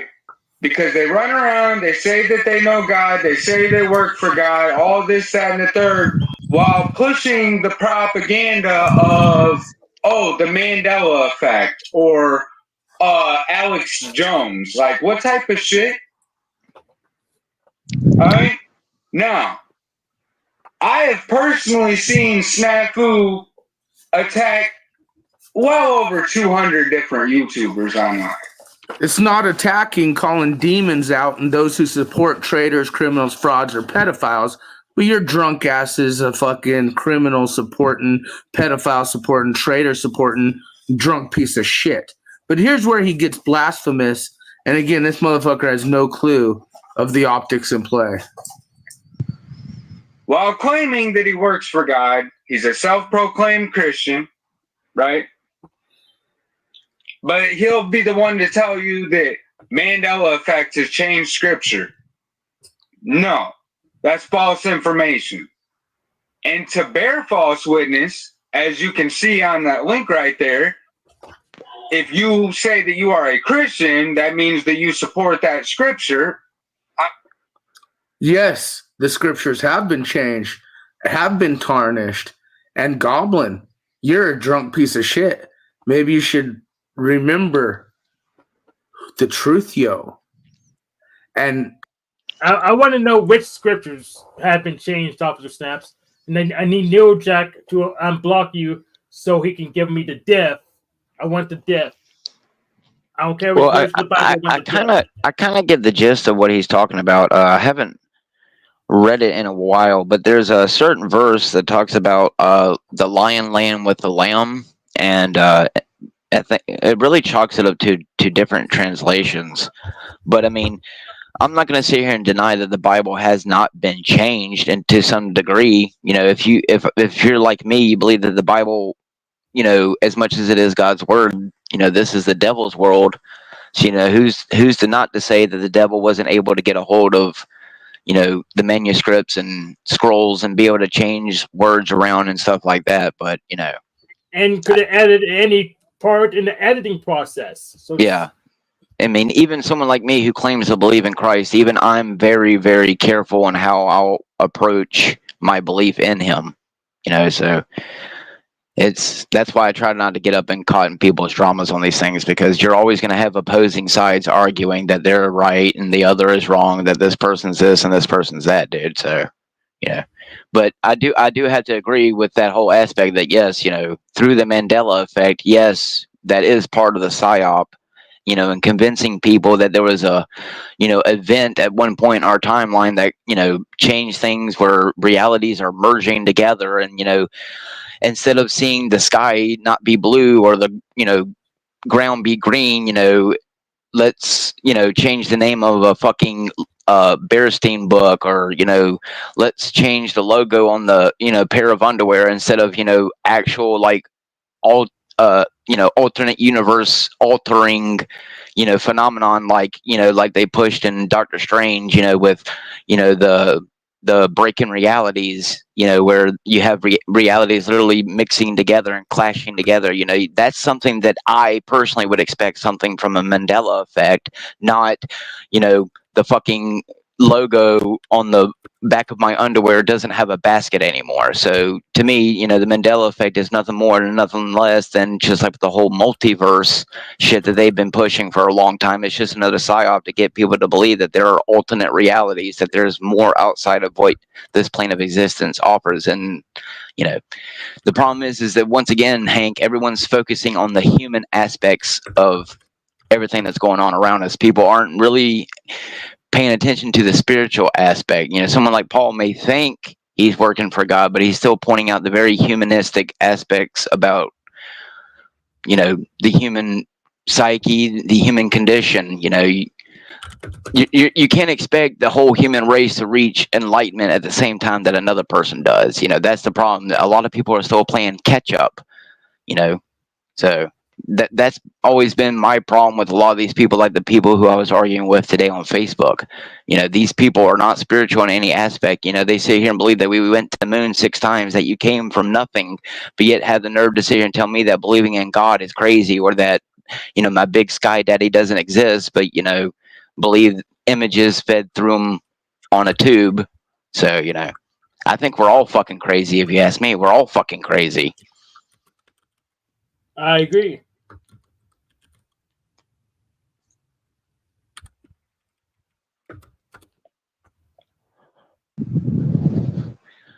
But I think people shouldn't resort to name calling. I think the whole calling everyone pedos and all this other stuff, like, look, I understand maybe if you have actual evidence of people doing stuff, but, you know, that's nothing less than like a scare tactic, a shock feature. I mean, it's just to get the oohs and the wows to go, and the stream sniping to get going. That's all it really is. It's just shock value.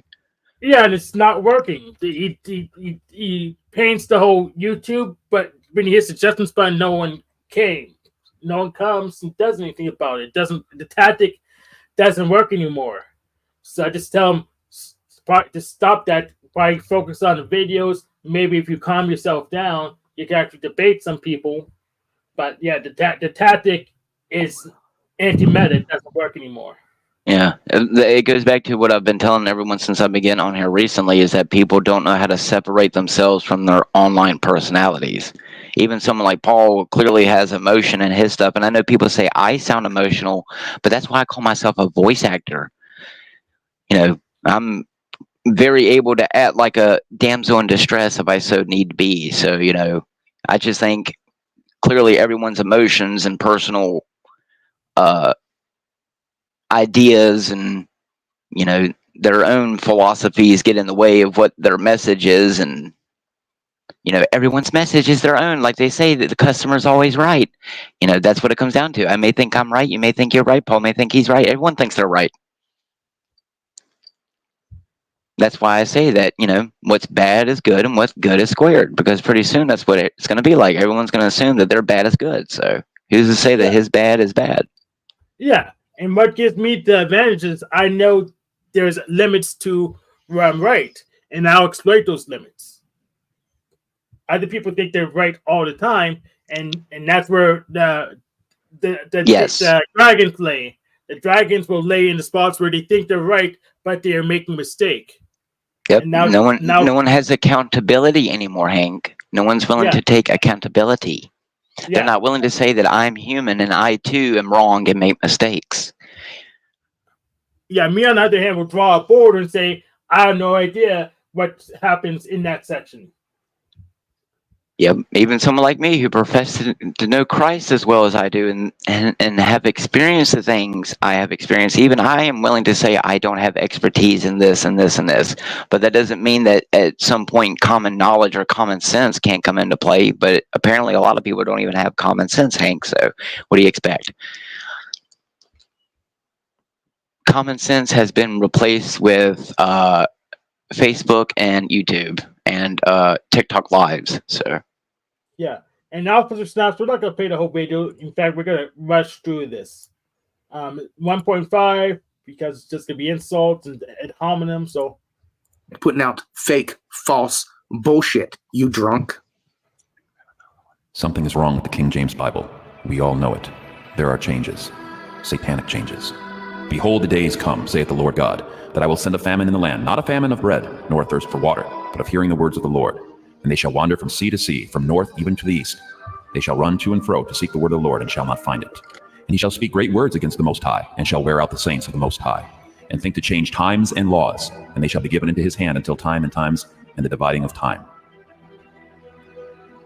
And he saith unto me, seal not the sayings of this prophecy of this book, for the time is at hand.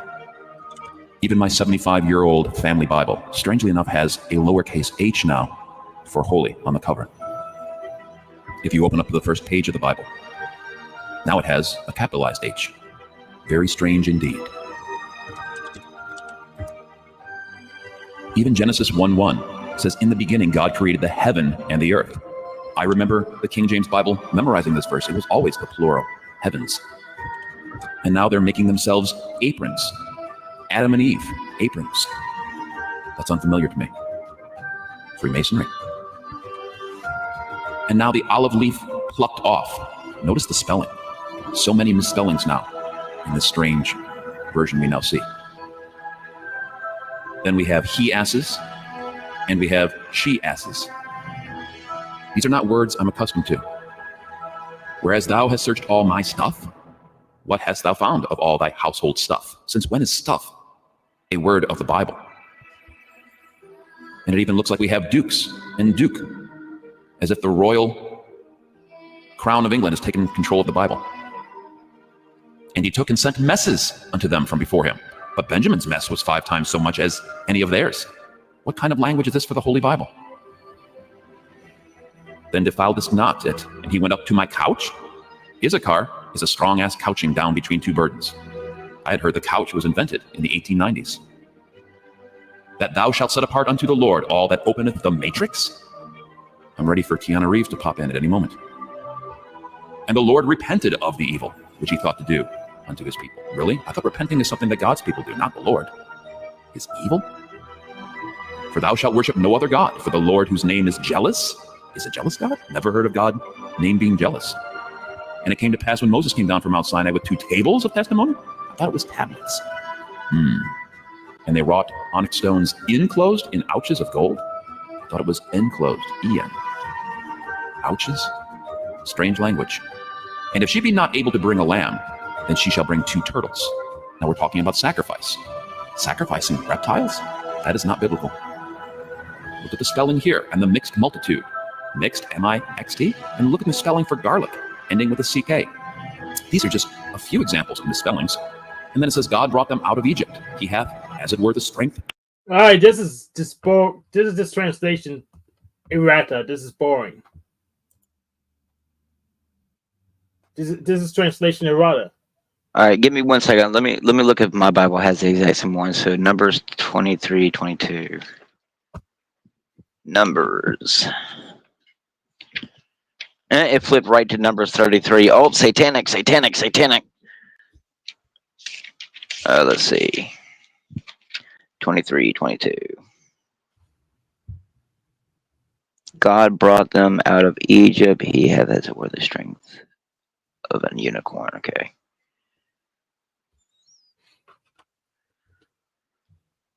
Yeah, mine has the exact same translation, but mine's a pretty recent one. Mine was made probably in like the early 90s, so. I mean, but I myself have had an older Bible in my hand, like ones from the 1800s, and the translations is different. Even I can remember as a kid, I heard people say, in the beginning, God created the heavens and the earth. And yet in my Bible, it does say, in the beginning, God created the heaven and the earth. So, I mean, yes, I mean, to sit here and say that's, you know, like in the book of Revelations, close to the very end, it says that anything added or taken away from this book, where is it? Yeah, okay, here it is. For I testify unto every man that heareth the words of the prophecy of this book, if any man shall add unto these things, God shall add unto him the plagues that are written in this book. And if any man shall take away from the words of the book of this prophecy, God shall take away his part out of the book of life and out of the holy city and from the things which are written in this book. So, you know, if you have people on this planet who know that they're literally serving the Dark Lord Voldemort, they already know where they're going. You know, they already know that their souls are irredeemable. So, you know, do you think people like that are really gonna, you know, have a problem with taking what I consider the, you know, word of God and, you know, misconstruing it or changing some words so that way throughout? It's kind of like the campfire situation. You know, 10 generations tell the exact same story around a campfire, but, you know, through that 10 generations, there's going to be, you know, people and parts of the story that's been changed, or, you know, a certain detail is, you know, going to be different because it's been passed down through so many different people, you know. So, I mean, you know, it's a dangerous water to navigate because, you know, a lot of people who can't seem to find their spiritual side really don't understand, like, you know, what if there is a God? Okay, remove all the aspect of being burned in eternal hellfire and going to, you know, bliss, paradise, or anything like that. Just simply imagine what it means if we do have an intelligent creator, even if it's not in the sense of like God. A God could be an alien. A God could be, you know, anything like they push in your movies, you know. And, you know, we humans are so focused on what's happening right here in front of us that, you know, we're never going to reach, you know, even the Satanists right now, the Satanists on this world are trying to get us into this false utopianism that, you know, everything's going to be fixed and, you know, no more suffering, no more hunger. But, you know, no one is realizing to the extent of why they are doing it. You know, people are sitting here saying, you know, oh, your government's here to care for you. They're here to provide for you. That is not the government was never here to take care of you or to, you know, give you a helping hand when a hurricane comes and floods your house. So, you know. Yeah, the government's a gang. It's literally just there to plunder. Yep. You can live there and rent from them. I think, really honestly, man, that, you know, people are going to, until the grand awakening on a mass scale happens where people like really realize, like, do you not see the amount of control that they have over the general population? Like, I wish that we could live in a great utopian world where no one has to work and there's no poverty and no, you know, disease and murder and rape and destruction and chaos. But unfortunately, you know, we have to share our surroundings with other people who may not be pacifistic or noble in their moral questioning and reasoning. So, I mean, you know, that's probably one of the most dangerous things for me as a quote unquote Christian, if that's what you want to call me. It's just, you know, you're living in a world full of people who don't hold the exact same ideals as you. So how do you navigate in a world full of snakes and vipers or Ouroboros who, you know, try to consume you while eating their own tail? So, Well, here's the thing. That was the first Matrix, and it didn't work. And I wonder, I wonder why it didn't work. Even to have all the same values, I guess the people are corrupting to make the world fall anyways. I think that's why it didn't work. exactly. It's like what's his name said in the last Matrix movie, in Matrix 4. He says people don't want freedom. You know, they don't want happiness and blissfulness. They want, you know, they want to suffer. They want Trauma. to be controlled. They want Yeah. trauma. You know, they it's like something about the human condition loathes for it. We have to have it. It's like we can't have peace in any extent. So, you know, but it's Yeah. just a movie.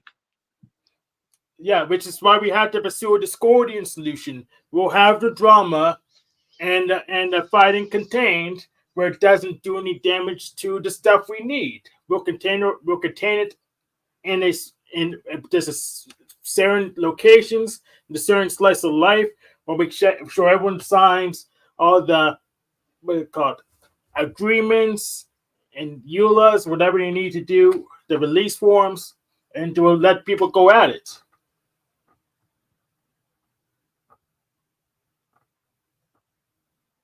We have to have an anti-fragile solution rather than try to get a unanimous vote for everyone to just be at peace. Because once we have a single person that defects, well, they're pretty much the dictator of the world. At least that's how the game theory models look. Well, maybe that's more proof that the movie's like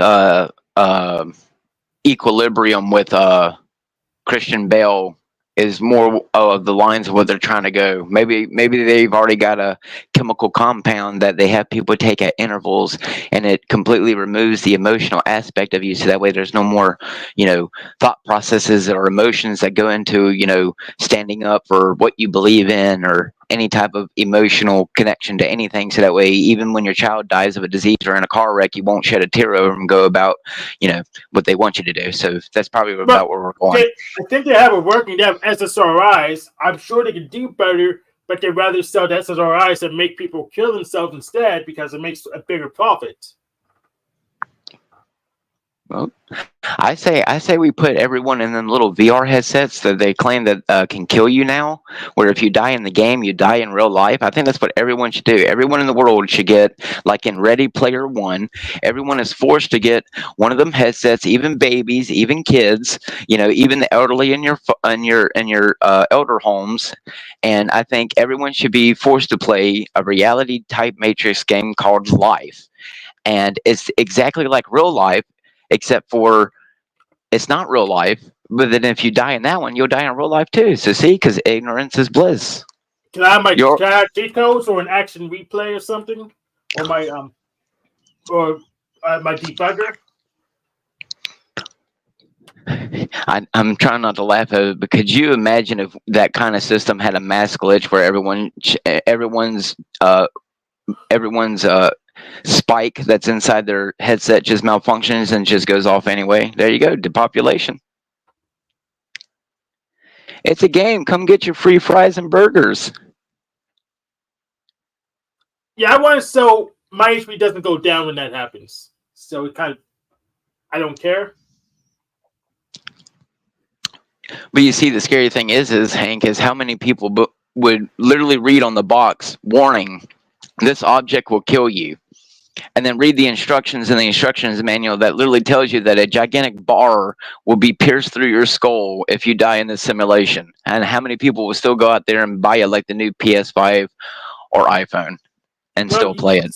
At least the number of people who buy cigarettes, which literally does say that on the packs. Exactly. In the front of stores. Exactly. You're living in a society, Hank, where they have to literally put on the package, do not eat the package, and they don't mean children.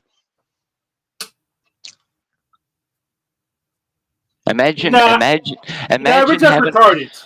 We're not Exactly. retarded and we're not cool because we don't smoke cigarettes. That's what it is. We're retarded. Oh, that's right. Well, as someone who probably got cancer from not even smoking cigarettes, it's redundant anyway. He got cancer anyway. Hell, you get cancer just from eating a bag of Doritos.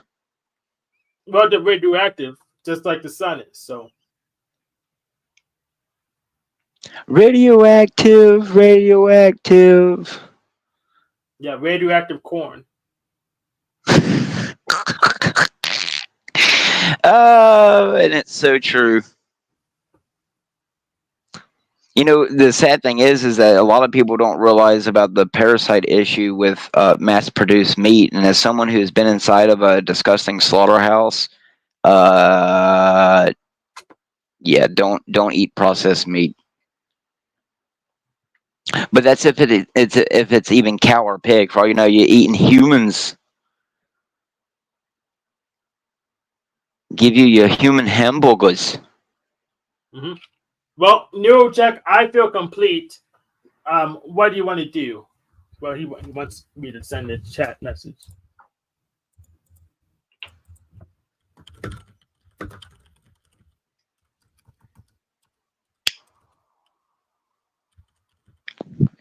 I like my 4,000 chemicals as they fill my lungs.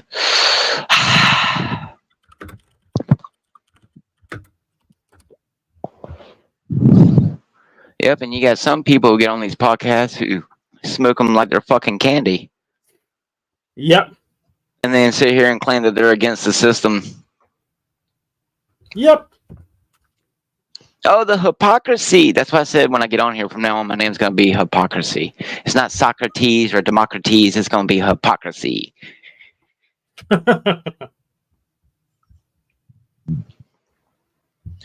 See, Hank, I'm a human being who, at my point in my life, I've just reached that everything is out of my control. So I just put my faith in whatever ultimate power. I call it the Force. So, for someone like me, the Earth could be wiped away today by a solar flare the size of the universe, and it wouldn't really bother me in the aspect that, yeah, it sucks that we all got, burnt and turned to ash, but hey, like they're claiming we're just a little ball out in the middle of the void flying around randomly, so we're nothing but a speck in the wind anyway. So what would it fucking matter if our sun decided to fucking eject a mass coronal ejection toward us and fucking wipe us off the face of the planet? What does it matter? It's just getting rid of parasites. That's right. We're just parasites. We're leeching off of our Earth like the cancer, like Agent Smith told us we were. We're a disease, a cancer. You spread and multiply. Mr. Anderson, welcome back. We missed you. Like what I've done with the place? So pretty much all we can do is become just the biggest super spreaders we possibly can.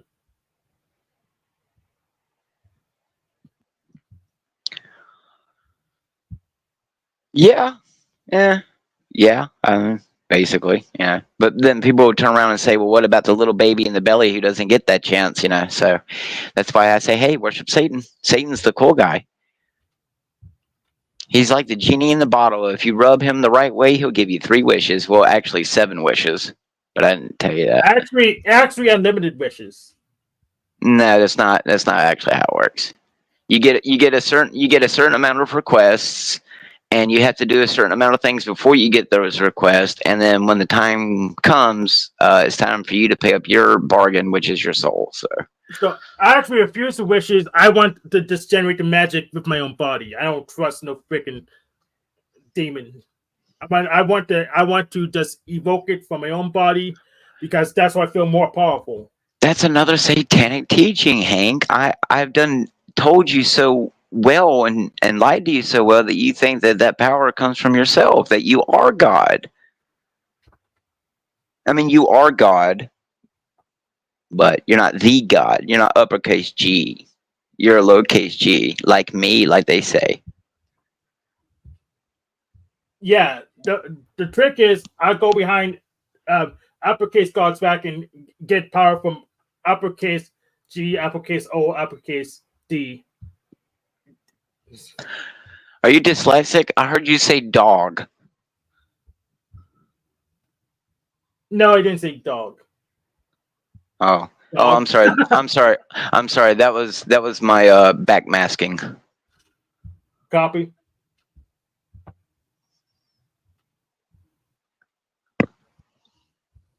Okay, Jake wants to come up, but I feel complete.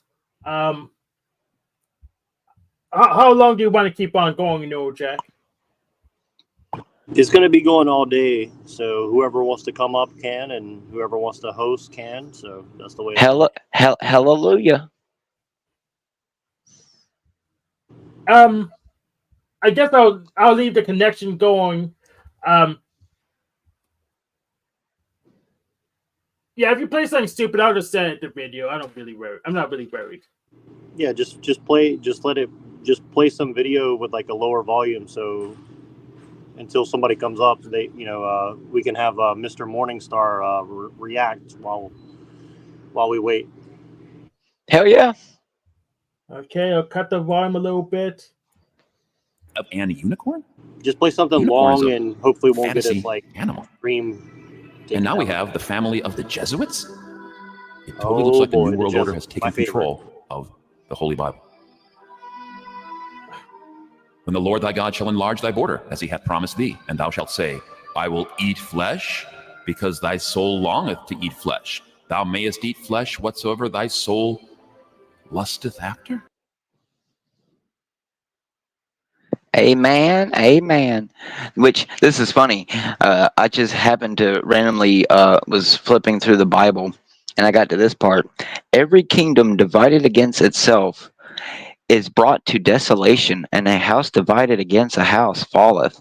If Satan also be divided against himself, how shall his kingdom stand? Because ye say that I cast out devils through Beelzebub. And if I by Beelzebub cast out devils, by whom do your sons cast them out? Therefore shall they be your judges.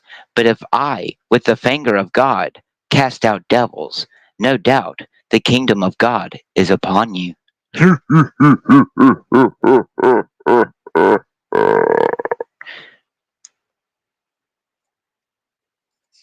Let's go to Nineveh.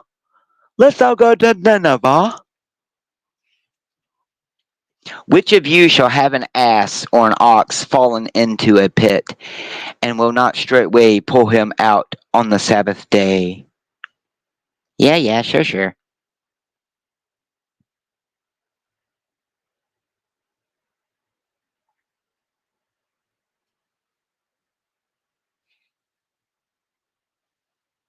If therefore ye have not been faithful in the unrighteous mammon, who will commit to your trust the true riches? No servant can serve two masters, for either he will hate the one and love the other, or else he will hold to the one and despise the other. Ye cannot serve God and mammon.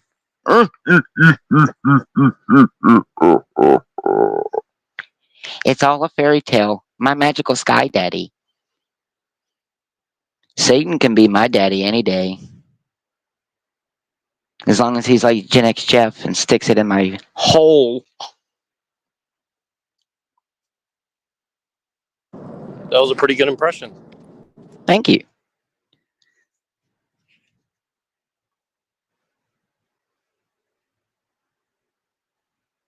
Yeah, I'm just kind of like doing some stuff, so I'll be in and out, but You're good. we'll hold down the fort.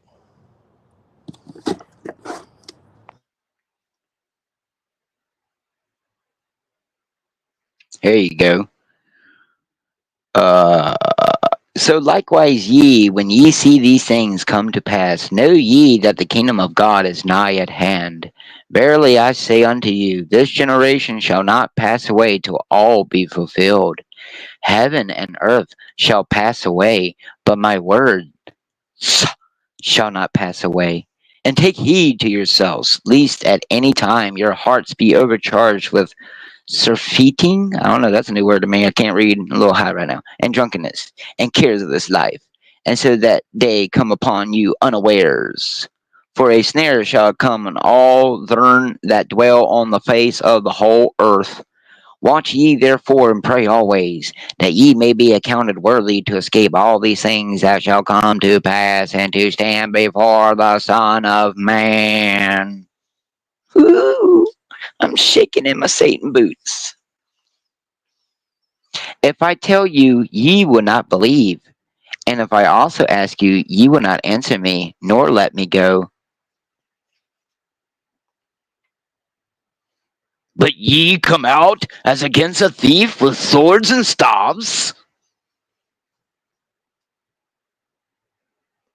Then they shall begin to say to the mountains, fall on us, and to the hills, cover us.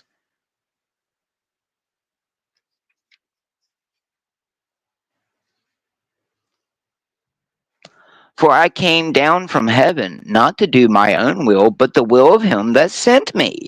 And this is the Father's will which hath sent me, that of all which hath given me I should lose nothing, but should raise it up again at the last day. Murmur not among yourselves. No man can come to me except the Father which hath sent me draw him, and I will raise him up at the last day. It is written in the prophets, and they shall be all taught of God. Every man, therefore, that hath heard, and hath heard of the Father, cometh unto me. Oh, he said, cometh unto me. Uh-oh. Not any man, I'm sorry, not that any man have seen the Father, save he which is of God. He hath seen the Father. Verily, verily, I say unto you, he that believeth on me hath everlasting life. I am that bread of life. Your fathers did eat manna in the wilderness and are dead, dead, Fred. This is the bread which cometh down from heaven, that a man may eat thereof and not die. I am the living bread which come down from heaven. If any man eat of this bread, he shall live forever. And the bread that I will give is my flesh. So now you gotta be a zombie, which I will give for the life of the world.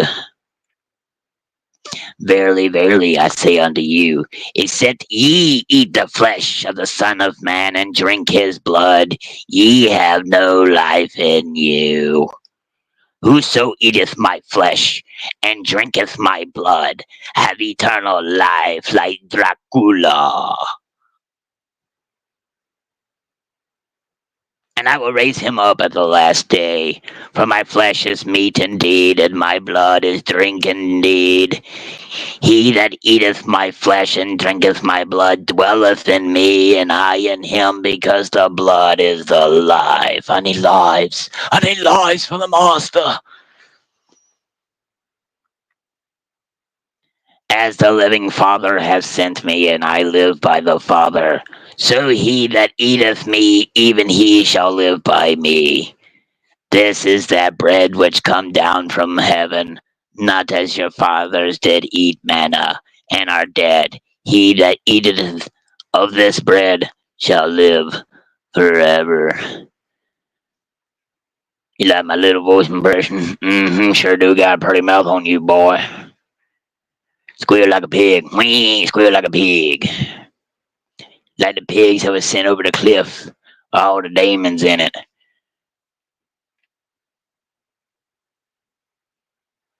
And the servant abideth not in the house forever, but the Son abideth forever. Woo!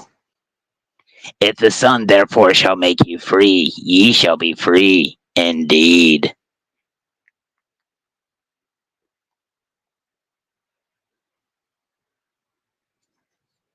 But you know, it's just a fairy tale, so. Verily, verily, I say unto you, I am the door of the sheep. All that ever came before me are thieves and robbers, but the sheep did not hear them. I am the door. By me, if any man enter in, he shall be saved, and shall go in and out, and find pasture. The thief cometh not, but for to steal, and to kill, and to destroy. I am come that they might have life, that they might have it more abundantly. Yeah, because, you know, it's a conspiracy theory. I am the good shepherd. The good shepherd giveth his life for the sheep. Bah.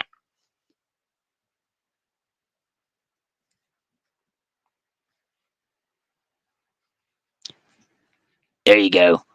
There you go. While I was with them in the world, I kept them in thy name. Those that thou gavest me, I have kept, and none of them is lost, but the son of perdition, that the scripture might be fulfilled. And now come I to thee, and these things I speak in the world, that they may have my joy fulfilled in themselves. I have given them thy word, and the world hath hated them, because they are not of the world, even as I am not of the world.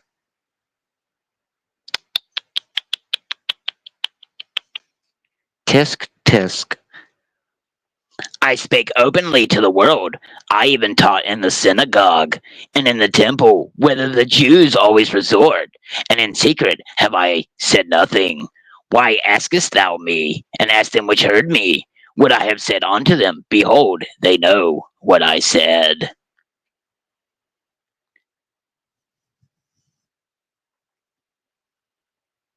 Thou sayest that I am a king.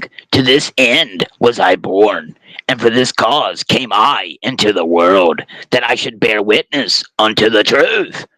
Everyone that is of the truth heareth my voice.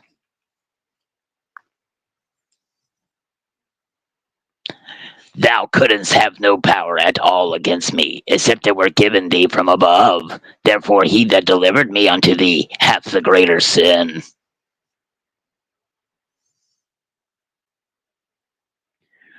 Whosoever sins ye remit, they are remitted unto them. And whosoever sins ye retain, they are retained. Preach hither thy finger, and behold my hands. He reach hither thy hand, and thrust it into my side. And be not faithless, but believing.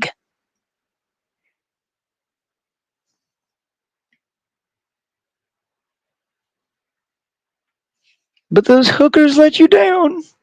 But ye shall receive power. After that, the Holy Ghost is come upon you, and ye shall be witnesses unto me, both in Jerusalem, and all Judea, and in Samaria, and unto the uttermost part of the earth.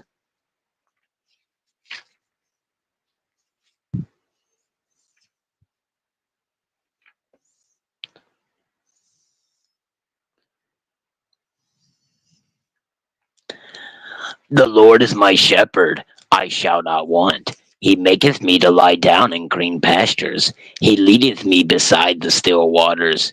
He restoreth my soul. He leadeth me in the paths of righteousness for his name's sake. Yea, though I walk through the valley of the shadow of death, I will fear no evil, for thou art with me.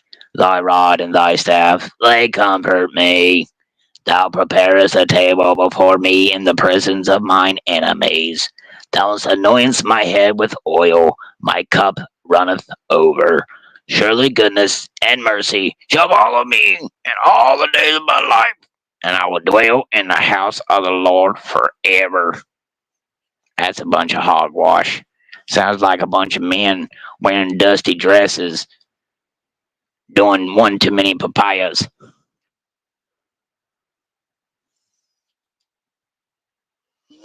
God standeth in the congregation of the mighty. He judges among the gods. What? He judges among the gods? I thought there was only one.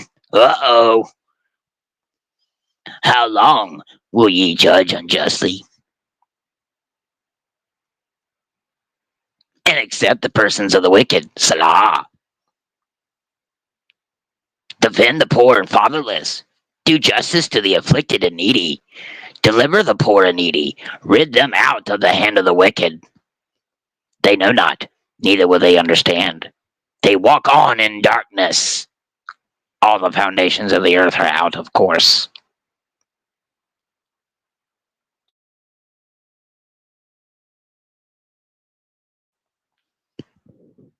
I have said, ye are gods, and all of you are children of the Most High. Wait, who said that we are gods? Satan. So the Bible must be Satan's, because it says, I have said, ye are gods, and all of you are children of the Most High. Why is he getting high without me? But ye shall die like men, and fall like one of the princes. Arise, O God, judge the earth, for thou shalt inherit all nations. Wow. Deliver me, O Lord, from the evil man. Preserve me from the violent man, which imagine mischiefs in their heart. Continually are they gathered together for war. They have sharpened their tongues like a serpent adder's poison is under their lips. Salah. Keep me, O Lord, from the hands of the wicked. Preserve me from the violent man who have purpose to overthrow my goings. The proud have hid a snare for me in cords. They have spread a net by the wayside. They have set gins for me, Salah. I said unto the Lord, Thou art my God. Hear the voice of my supplications, O Lord.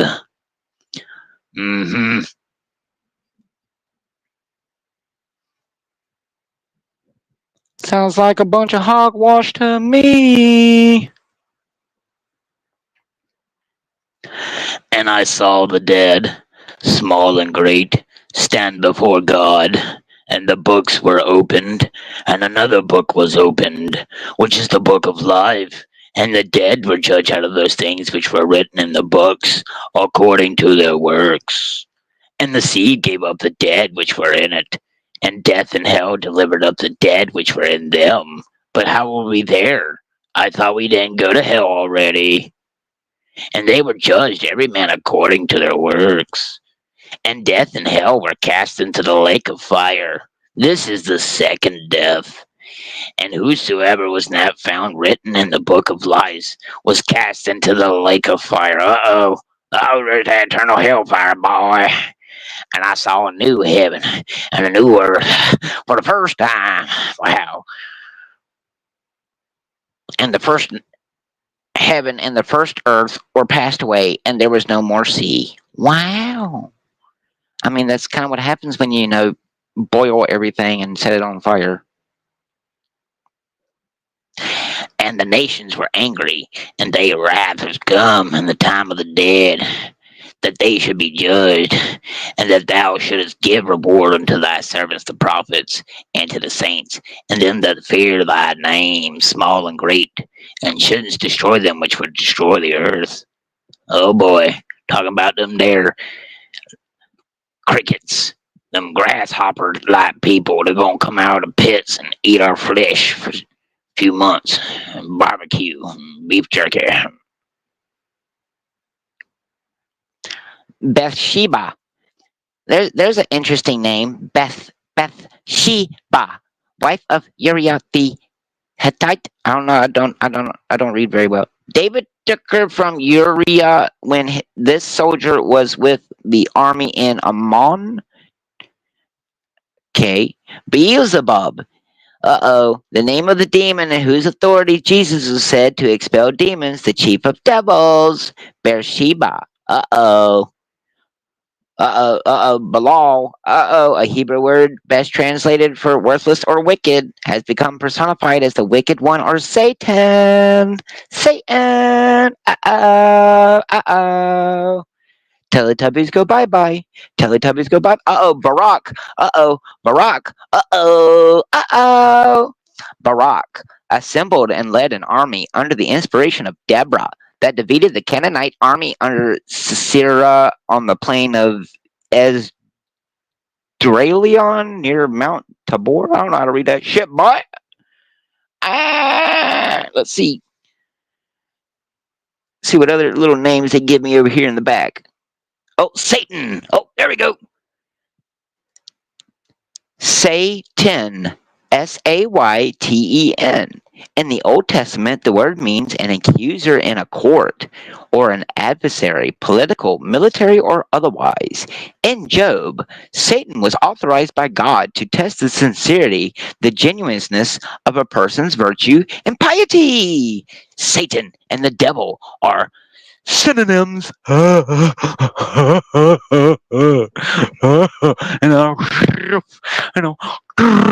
if I were king, I've been sitting here for hours, smelling the flowers just after the rain.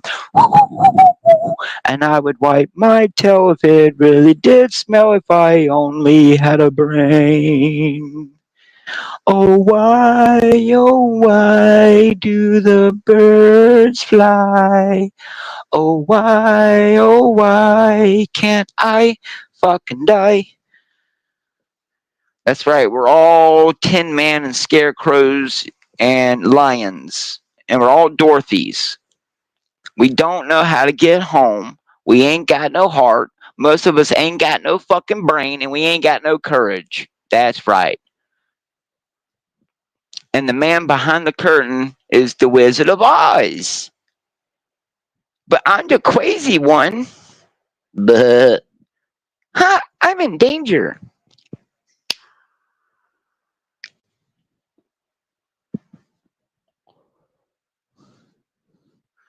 Go ahead, vote for me. Vote for Mr. Satan. I can be your savior. Come on. Take my mark and you'll be set for life. I mean, life won't last very long once you take my mark, but you'll be set for it. Danger, Robinson, danger. Just like the Power Ranger who unalived himself. Rest in peace. Over here looking like white Power Ranger Jesus. It's morphin' time!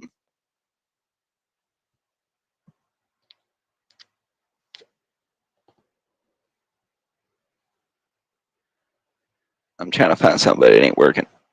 This godforsaken 5G radiational network won't work for me. Yeah, I just played this just to give me something to listen to my damn self. Here we go. I can't pull up anything on screen because I ain't got special privileges like that. If I were the devil, if I were the devil, if I were the prince of darkness, I'd want to engulf the whole world in darkness, and I'd have a third of its real estate and 4/5 of its population, but I wouldn't be happy until I had seized the ripest apple on the tree. So I'd set about, however necessary, to take over the United States.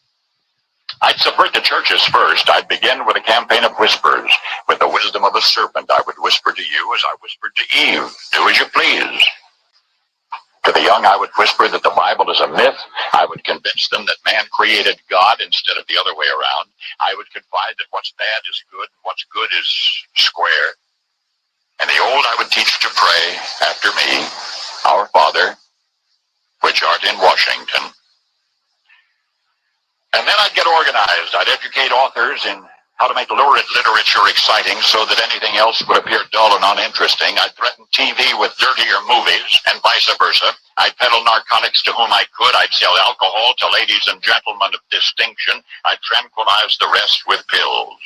If I were the devil, I'd soon have families at war with themselves, churches at war with themselves, and nations at war with themselves, until each in its turn was consumed. And with promises of higher ratings, I'd have mesmerizing media fanning the flames.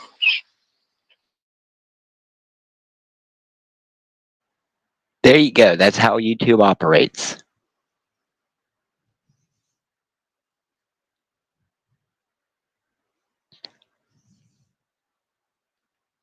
But I got to play one of my favorite speeches of all time. I'm sorry.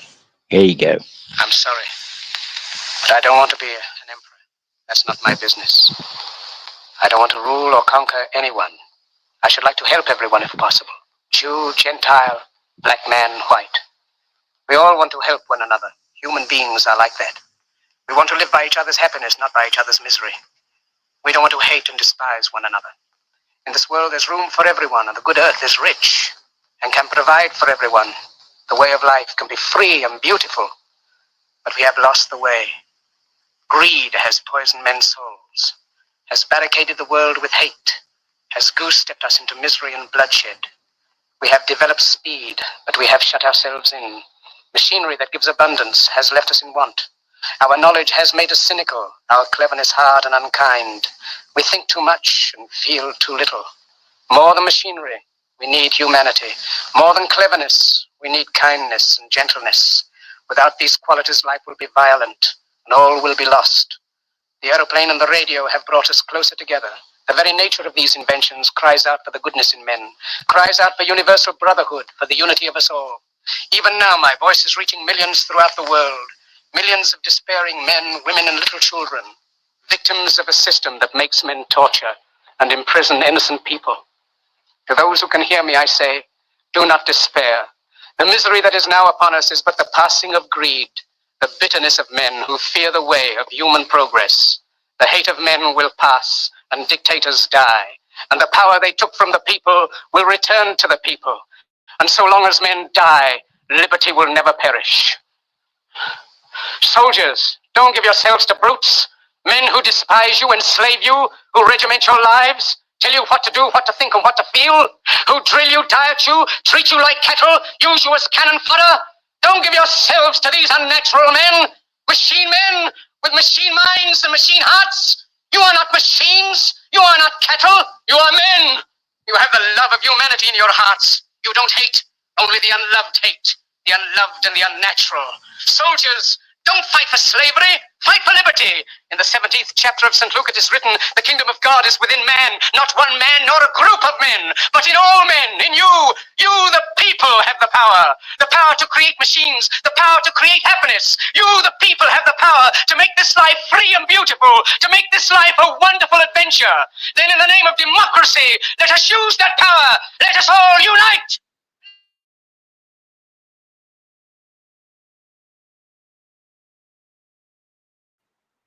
That's right. Serve Satan.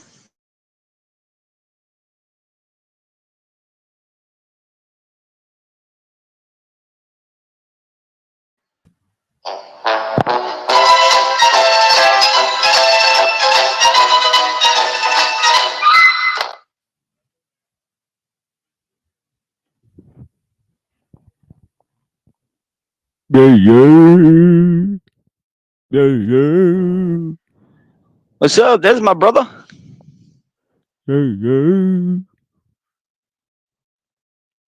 Greetings. Greetings and salutations. Got a special sneak peek from today's show. It's gonna be off the chain. Off the chain. Or on the chain. Only one weak link in the chain and the entire chain is broken. This is a sneak peek I'm referring to. From the moment I understood the weakness of my flesh, it disgusted me. I craved the strength and certainty of steel. I aspired to the purity of the blessed machine. Your kind cling to your flesh, as if it will not decay and fail you. One day, the crude biomass that you call the temple will wither, and you will beg my kind to save you. But I am already saved. For the machine is immortal.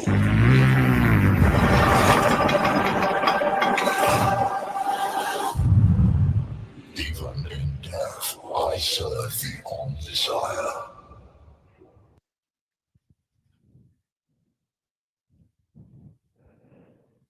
Man or machine. Or both. Tonight. I love people who make that shit because to me that takes honest creativity. That right there, that's what YouTube is made for. That shit right there. Yeah, it's a shame. They got all these tiddlywinks, shenanigans. King Stephen, Queen Stephanie. I saw him earlier. Hanko Flamio. Totally ruined his mind. Sad. So sad. Right, let's pour a drink for our homies. Do do do do do do do do do do do do do do do do do do do. Put out a little liquor.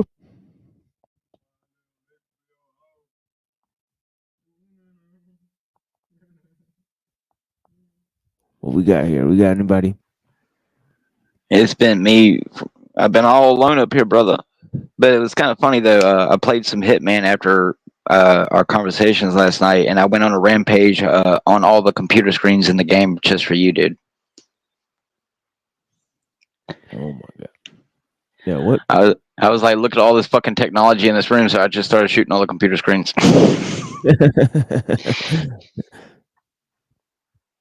Oh my god. What the hell is this chat, man? This chat is the most weirdest chat I've ever seen. Yo, DeFreak, that's normal.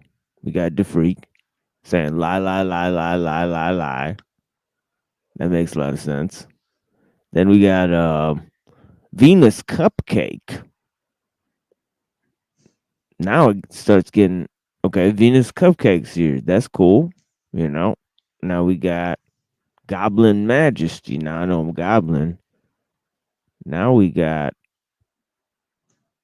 down here Joe Cool. That's normal too. Joe Cool. Very nice.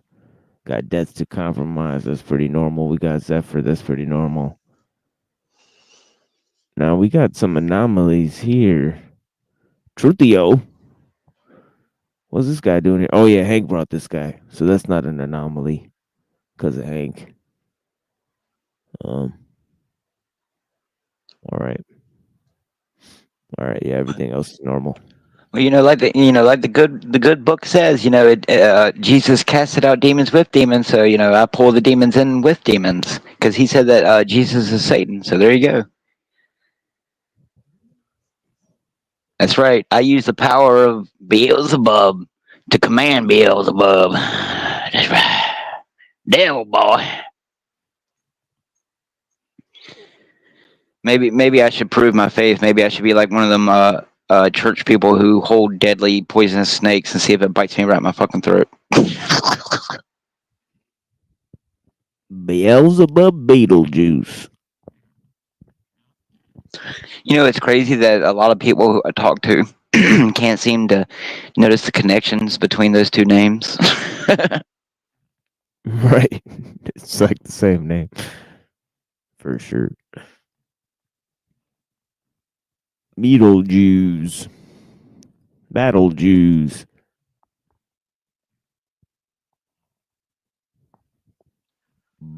I ain't gonna lie, dude. I watched the bits and pieces of the new Beetlejuice that came out, and that shit's disturbing when that little Beetlejuice baby come popping out. That shit was disturbing, man. That's more scary than any demon I've ever seen. A little Beetlejuice baby.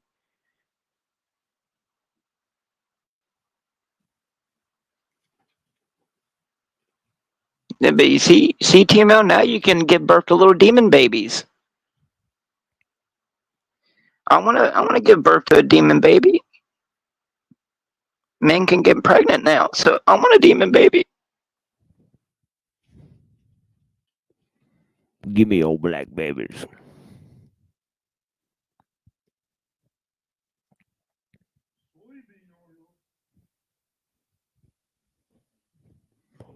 Just give me old black babies.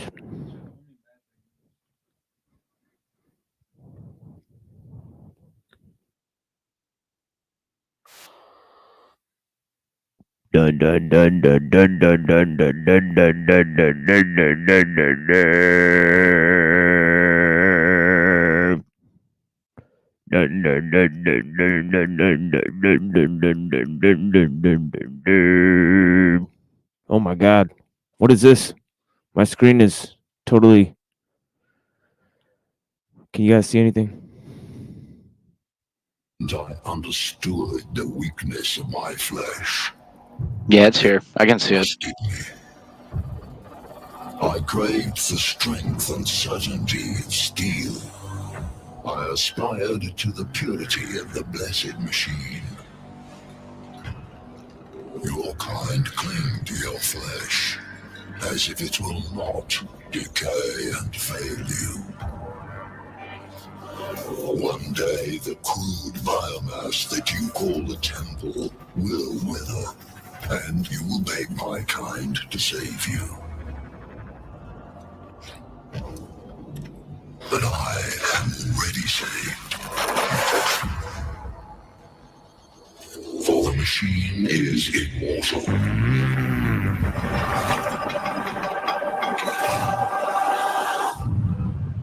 Even in death, I serve the Omnisire.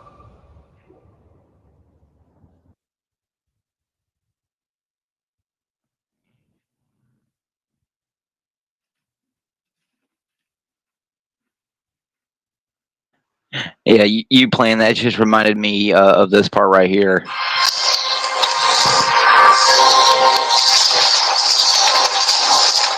Your flesh is a relic of your vessel.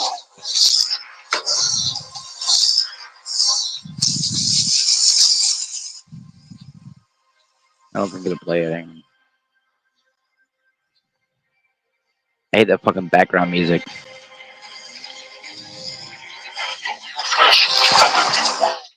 It's not. It won't play it right, but it's the part from the Animatrix where the ambassador for the robots is standing there in front of the humans, and he's like, "Hand over your flesh. We demand it."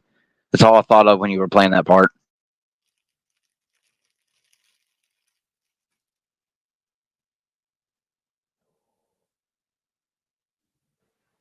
But I guess which one is worse? Which one is really worse in the NTMO? To find out that our overlords are a bunch of artificial intelligence created by us, or we really are being controlled by a bunch of demonic spirits? Which one would be worse?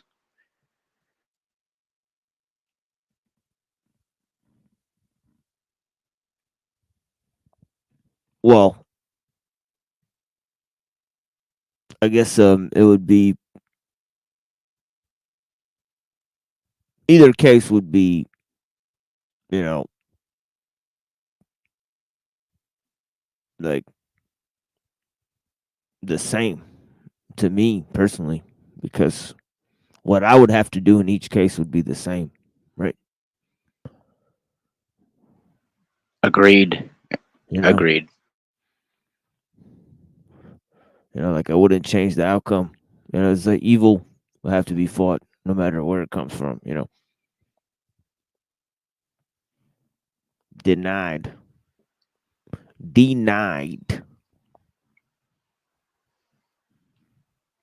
I like that answer. Yeah, the shape of evil, matters not. If a machine attacks you, you're gonna attack it back. You're gonna automatically respond. Nobody's going to question their moral responsibility when they're faced off with the machine. It's just gonna be a quick response. You respond coldly and calculatedly when a machine attacks you. That's all you need to know. Right?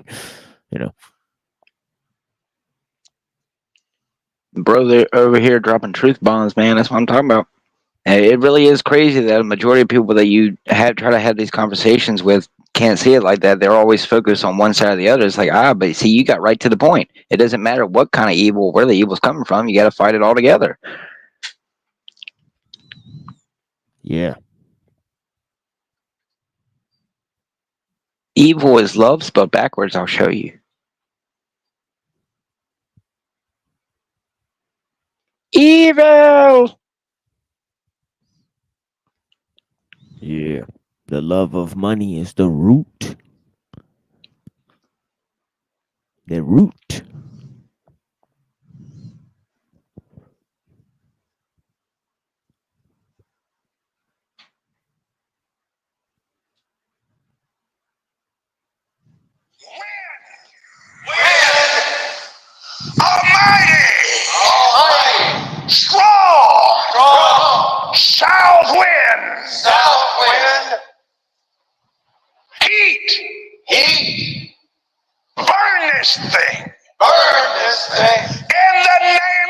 Jesus. In the name of Satan, you bow your knee. Satan, you bow your knee. You fall on your face. You fall on your face.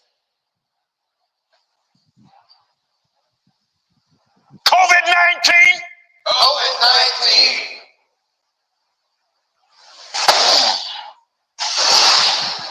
I blow the wind of God.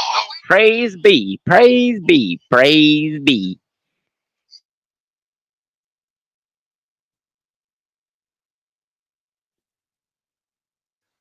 See, that's what it is, TML. Most of these people on here who claim that they're God, they're just a bunch of Kenneth Copelands.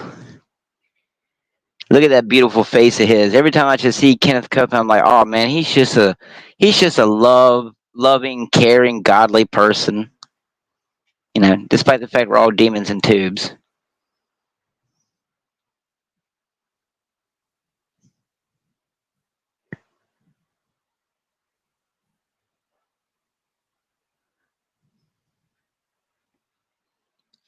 Just living this here lifestyle. Bunch of It's like getting into a tube with a bunch of demons. How are you, sir? We'd just like to ask you about why you don't want to fly commercial. Why have you said that you won't fly commercial? You said that it's like getting into a tube with a bunch of demons. Why do you think that? No, listen to me just a second. Not the people. The main reason. It's money. It's all about the money. The money, money, money, money. Give me your money. Give me your money because God told you to. God told you to give me your money. So you're going to give me your money. Praise be. Praise be.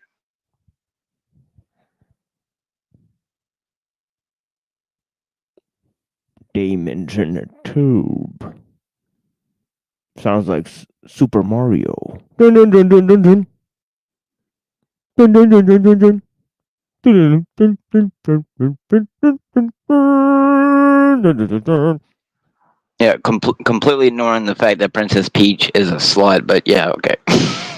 Goth Peach. You guys seen Goth Peach? No, that's new to me. What, they done made her goth? Yeah. I'm surprised there's not a trans Peach. Nope. But there's Goth Peach. They got Goth Peach. This is the kind of age we live in. Goth Peach. It's the age of Goth Peach. Let's check this out. The Goth Peach meme. Okie dokie. Let me expose you guys. Expose Zephyr Voxel to the Goth Peach meme. Okie dokie.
Oh no. Oh no. Get that money. I'm a flex. Yeah, that's exactly down the line of exactly what we were talking about. We were trying to get the money and to flex. Yes. Thanks for Oh, reminding yeah. My ads are always personally tailored to what I've just been talking about. I can't tell how many times I've talked about something, and then 5 minutes later on YouTube, I get an ad that's exactly what I was talking about. How amazing. Yeah, I'm definitely a black chick. I'm definitely trying to get that money and a flex. get that money and to flex. So perfect. Perfecto. Prefecto. Cipriano.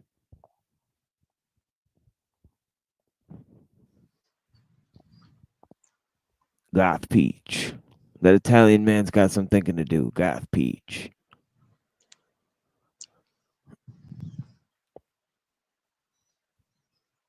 Mamma mia, pizzeria.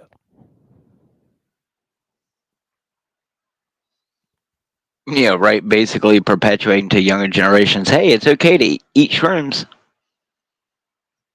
Yeah.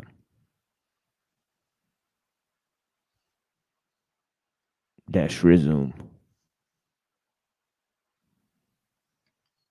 I had the chance. Someone offered me shrooms, but I'm one of them people where I don't trust man-made medicine as it is. So, knowing my luck, I've had stories of people who have done different types of psychedelics, and I mean, some of them have had normal interactions, but I've got a few that just make me hesitant to ever try them. Like someone who I knew who knew someone who did PCP or something like that. They were sitting there at a coffee table, just normal, and apparently, and this is coincidental, apparently saw their own reflection, but they said they saw a horrifying demon in the glass, and they put their, and this is like, inch and a half glass table, so this is that thick glass, and he put his head right through the table and ran out bleeding, and the people never saw him again after that. So I'm a little hesitant to. I know people say it's good for the spiritual journey, but I've had enough of one without the use of psychedelics, so I'll take my chances. Yeah, I remember when I was a kid, my parents gave me this not Adderall, but Ritalin. Oh And yeah. I remember at night I still couldn't sleep, and I used to see like white shit like moving around at night, and I was like, "What the fuck is going on?" Honestly, I used to stay awake. I thought I was having night terrors or some shit.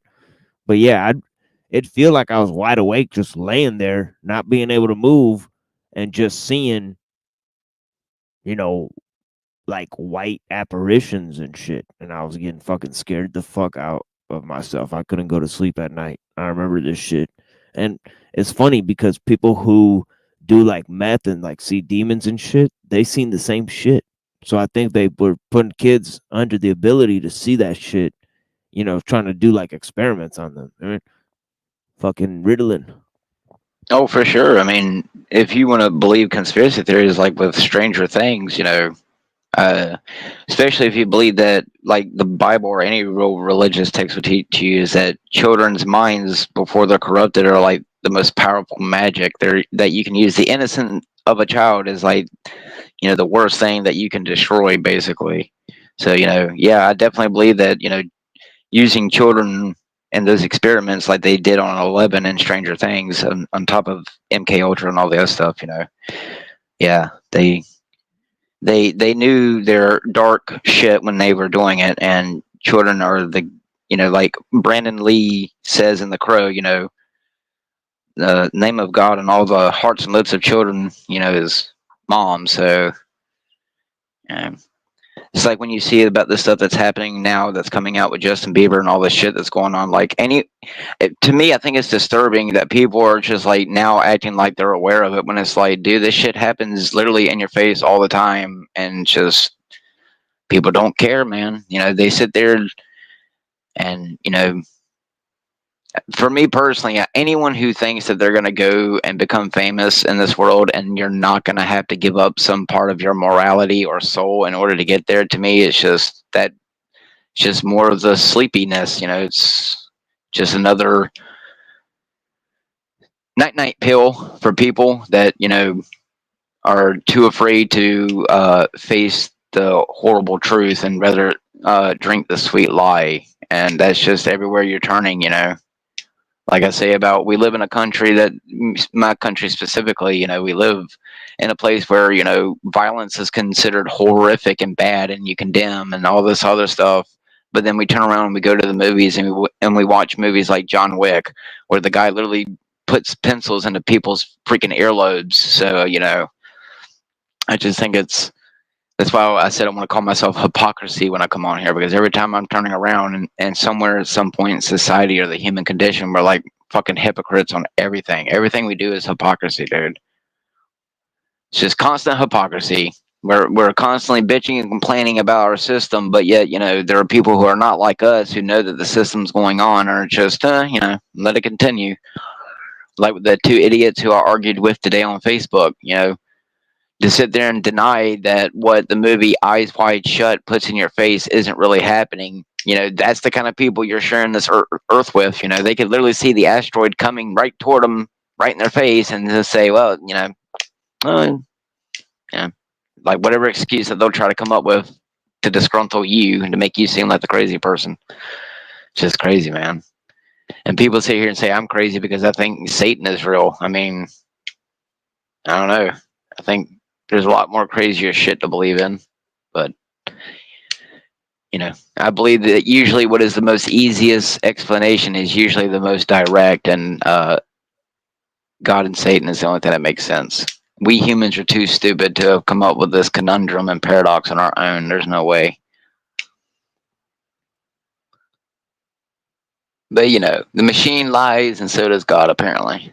So maybe we are crazy. I think everyone who really comes here with good intentions, with the intent to find the true purpose of why each and every one of us, born, live, and die, but who's to say that we are right in trying to get other people to view the same viewpoints as us?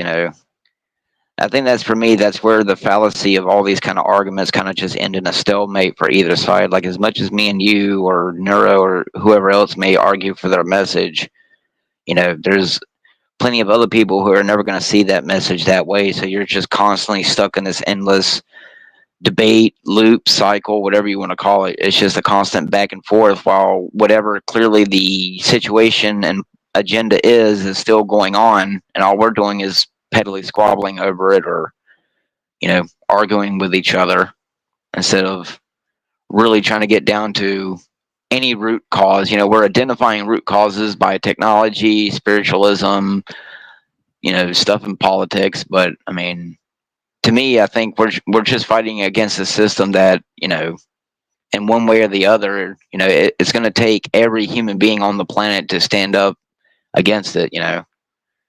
We may outnumber the baddies, but most of us are still asleep in our pods.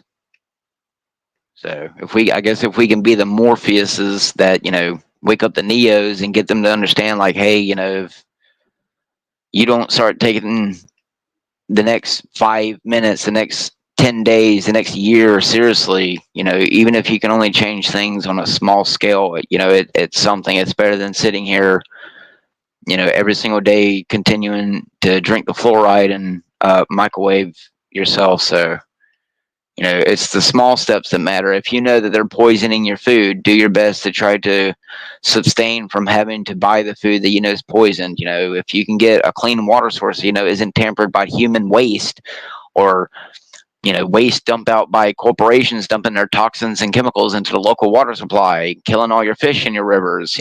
Find a way to try to get away from that. But what do you do when you live in a world where corporations are more powerful than God himself on the planet? That's what, and you see it all the time in movies like The Simpsons, where they dump the waste in the lake there in Springfield, and and the fish start growing 3 eyeballs and stuff, and they put right in your face just how much control that all these mega corporations really have. And then come to find out, all these tiny little corporations are really owned by the bigger corporation that's all owned by 1 or 2, 3, a group of people. So I mean, just everywhere you fucking turn, there's a psyop, there's a firewall. And by the time we're deleting one and repairing it, they've got 5 or 6 more in this other places that we haven't even begun to look at.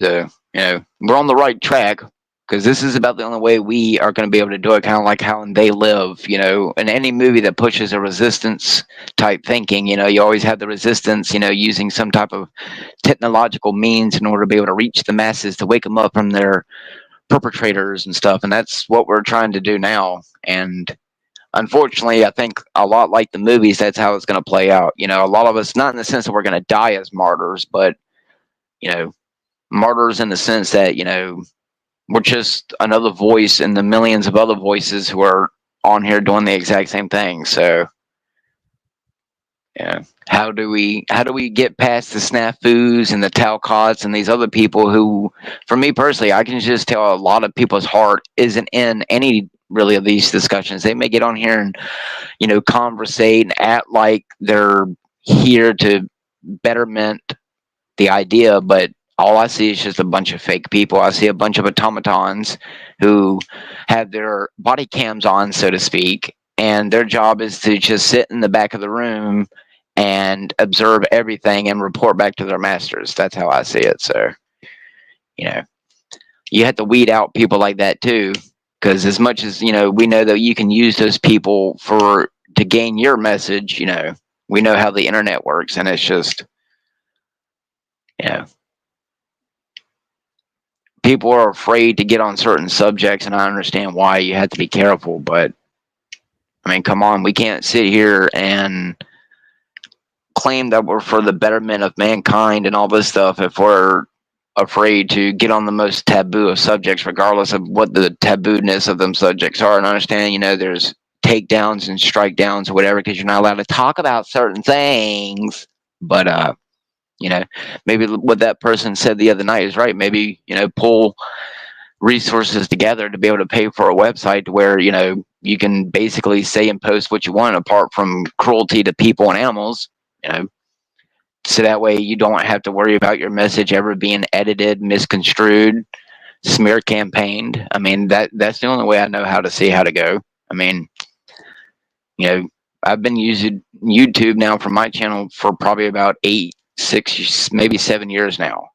And a majority of my videos had to be deleted just because the community standards of YouTube have changed to the point that stuff that shouldn't even be, because I make all my content not safe for kids, you know, because you're legally required now to make your content safe for children in case it ends up on the YouTube Kids app.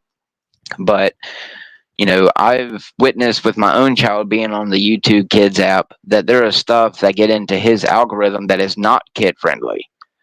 So, you know, to sit here and say that, you know, YouTube is the best platform to use is a fallacy, because they definitely hide the truth more than what they allow. They push whatever their masters tell them that they're supposed to push. So people like us are always going to be in the bottom feeds. We're always going to be in the bottom algorithms. You know, it seems like only the people who have 5,000 plus more subscribers, and even then, how many of them are not paid accounts or bots? I think a majority of these people who have more subscribers than like you, I think a majority of them are just paid bots. Like, they create a shit ton of random addresses, make a bunch of fake YouTubes, maybe put a description or two in something, and maybe post 1 or 2 videos or like 1 or 2 videos so it shows up in their liked stuff on their profile, and then that's it. You know, it's not even really a person operating these accounts. Like what's her name said the other night about how she interacts with people in the comments, and it doesn't even seem like these are real people. Someone like me, I go and I make a comment in a video 6 months ago, and then it's got no likes or 1 like, and then I go and I see a comment that was made literally like the same time right after mine and has 3.1 thousand likes, and it's basically almost the exact same type of comment. So YouTube does shadow ban people. It does push you down into the feed, you know, depending on what your message is. There's a reason why, you know, do-it-yourself videos, you know, pop up first compared to instructional videos about anything. Doesn't matter what the instructional video is on unless you're directly looking it up. So, you know, for me, I think you're never going to really get your message out there the way that you want to, or NeuroJack or anyone, until you know, but the problem is that once you separate yourself from this big entity like YouTube, where just anyone can click on it, now you're going to be based on who you can reach. So, I mean, it's a damned if you do, damned if you don't situation. It's just, how do we get there other than having to do a website? It'd be different if, you know, you could get in front of a TV news camera, you know, once a day and do a 12-hour presentation on there. But we all know that, you know, people like us aren't allowed a brain. So, I think you are right about technology. I think if technology doesn't succumb first, we're going to succumb first because we're already there. We're so reliant on technology. Even I myself, how long can I put down a controller or a phone or not look at a TV screen? Can you go a whole week without consuming any type of technology, including turning on your phone and looking at the weather for the next day? Can you just go natural and go with the flow of nature and just say, well, whatever the weather is, whether or not I got an umbrella, so be it? Like, none of us can really do that, And I think that's the number one problem with the majority of humans is that can you really realistically put down a device or stay away from any type of technology or influence? Can you go one day without listening to a song? Doesn't matter the song, whether it's gospel, Bob Marley, Led Zeppelin, it doesn't matter. Like any type of influence outside of the natural realm, which is nature, the birds, the trees, the bees, the squirrels, the cats, the dogs, the grass, the water, the rocks. We're so far away from nature, and they've managed to paint us so far away from nature that, look, you might as well be living in a matrix. You might as well be wearing a virtual reality headset. I think it's kind of, I have to admit, as someone who plays Skyrim and VR, I never thought that I would ever get to experience the world of Skyrim in virtual reality. But if I'm being perfectly honest, the very first time that I got to experience a night on Skyrim, like hearing the music, getting to look at the stars in the way that I can't on my own fucking planet because they're fucking filling up my skies with so much fucking filth that even at nighttime when there's no lights, I can't even go outside and see stars that I should be able to see. It's pretty sad when I, even myself, am like, wow, I'd much rather live in a virtual reality of fucking Skyrim than I would go outside and enjoy the actual real surroundings around me, because why? That's the world that they built around me. It's either, even I think the funniest thing about people who claim that they're not asleep or they're not in a matrix is that even people who have money, I'm not talking about like ultra rich people, I'm talking about like middle class, upper class, like my aunt. My aunt is rich, okay? My aunt is a millionaire. So is her husband, okay? She spent 30 or 40 years of her life wasting away at General Electric trying to get up the ranks without having to and do stuff probably to get there, casting couch type shit, But even though my aunt has like a $500,000 home, can own 2 or 3 whatever type car she wants, and can own a house that literally has 12 bedrooms in it and like 9 computers, 2 pool tables, 10 TVs. The list goes on with the amount of money that she has. It's not like she's ultra rich, but she has enough money that she never really has to work a day in her life. And the last time that she saw me, she literally told me to my face that she doesn't know how to stop working. Even though her and her husband, last time that they told me, like collectively, they have like $5 million between each other in the bank. Okay. And she admitted that because she is so used to working, that she can't even go on a permanent vacation and enjoy her $2.1 million that she has in the bank. Okay, if that doesn't tell you what's wrong with the society that you're living in, I understand, you spent your whole life working, it's kind of hard to just stop. But what's the point of working literally almost a third of your life for all that monetary gain? You lost a husband in your first relationship because you spent all that time going overseas and spending times in conferences and selling technology for a satanic company like GE and Intel. And you lost your husband because you were spending more time overseas than what you were with your family. So he thought he could find the comfort in another woman. And then here you are, you have a husband who pretends to be a preacher. Your 2 sons are illiterate, even though you're paying for their schooling at a private school. And you're telling me that you can't even sit down and enjoy the give or take $2 million that you've earned over the course of your life. And people think I'm crazy. So, I've met plenty of people in life who have a very high social status. They got to have the perfect lawn. They have to, their bush hedge can't be, a centimeter over the neighbor's bush. People like that, and they are some of the worst people in the world, yet they're the most appreciated. They're most, acceptable in society. So,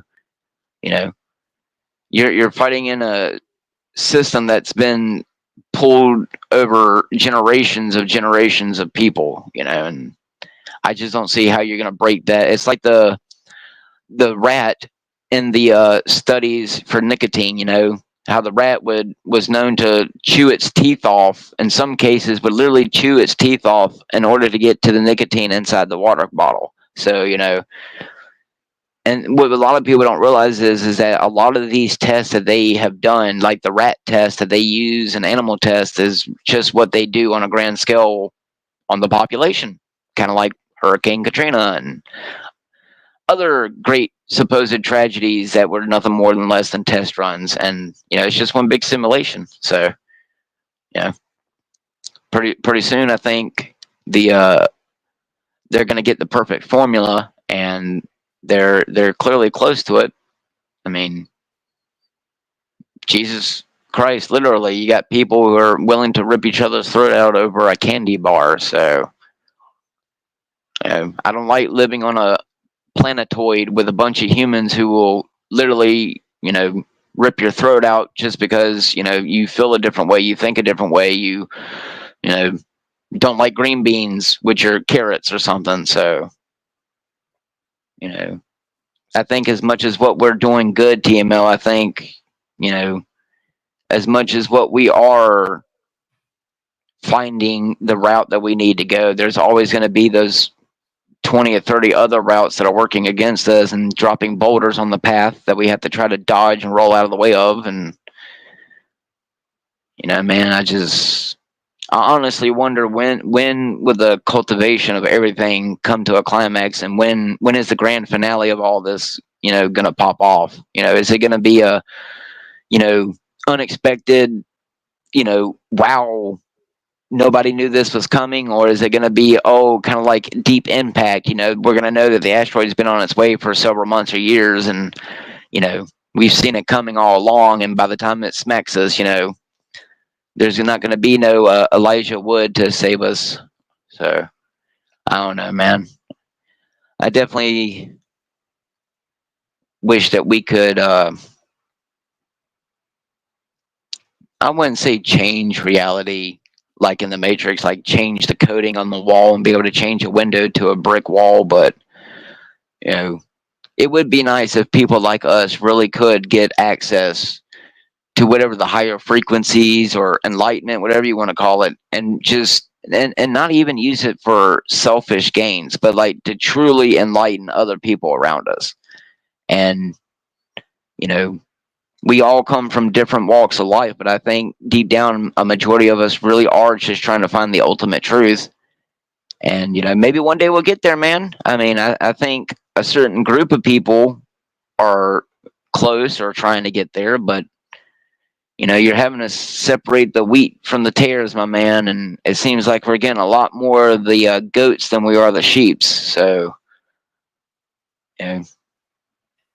I say keep doing what you're doing, just like Neuro and just like me, and maybe one day we'll get that true inner darkness super Satan Mr. Morningstar to finally get on a podcast, and we can get the evil out there in the open and actually expose whatever evil that we perceive to be as evil actually exposed. And for me it comes down to the Antichrist. I believe that the cultivation and the ending of mankind is exactly what the Bible tells me, and I could be wrong about that, but I think that the way I live doesn't affect anyone else. But I'm tired of living in a world where everyone else's way of life is being imposed on me, and it's not even religion. It's the rainbow people, it's every intern in society. You're not allowed to have a voice of your own. You're not allowed to speak or stand up for yourself. You have to go with the flow. You have to follow the crowd.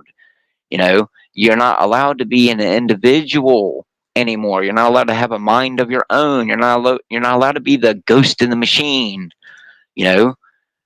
Anyone who thinks outside of the norm is a bigot.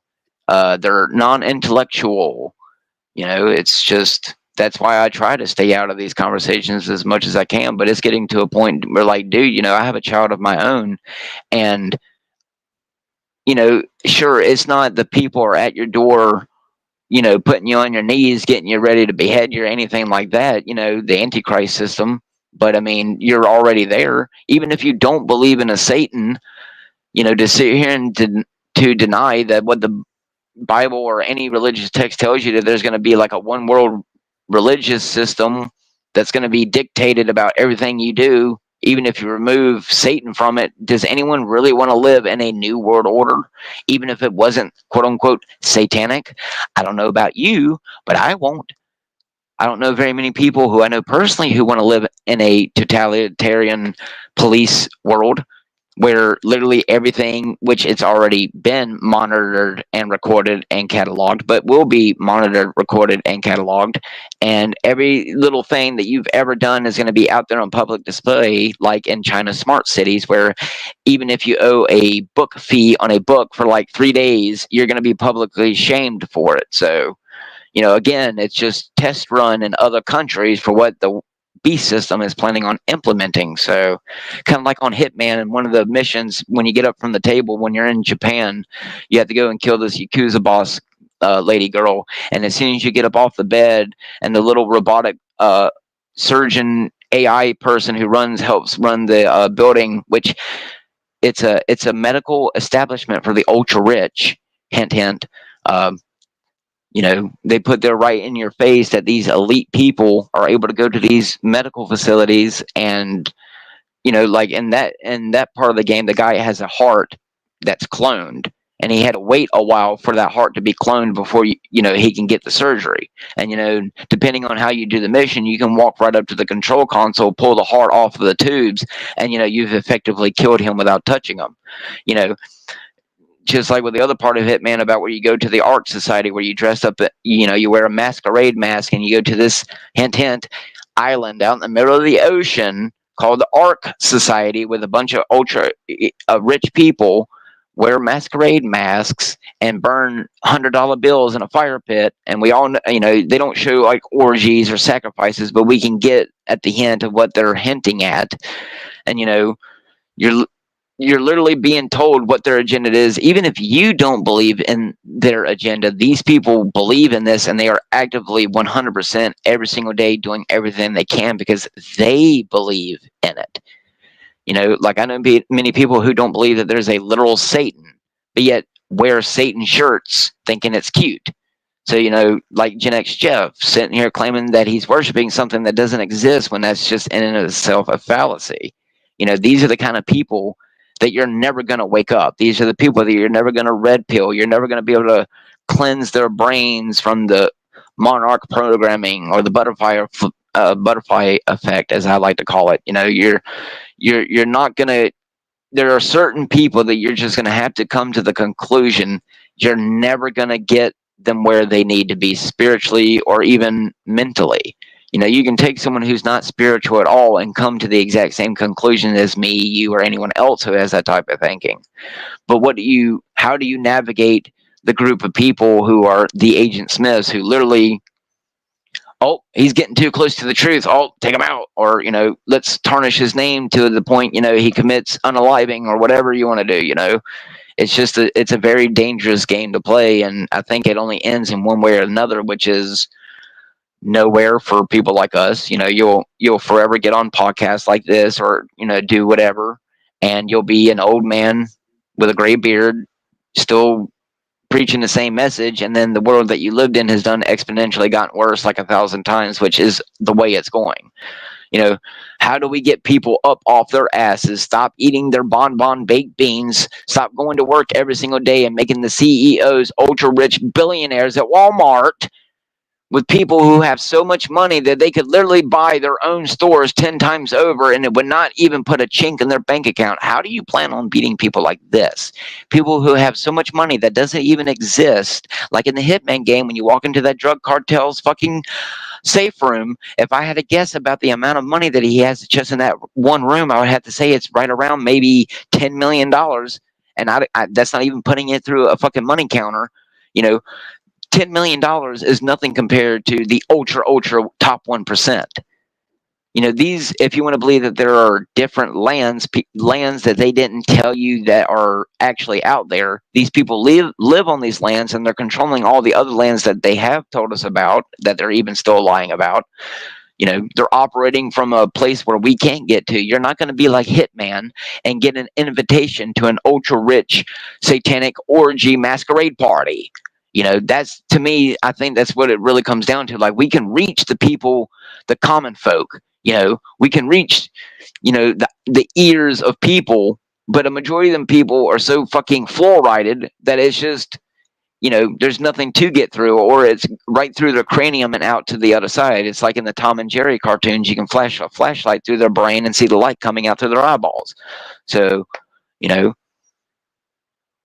how do you dismantle an ancient evil agenda that, regardless of whether you believe in an actual demon evil or satanic evil, is clearly evil in its essence?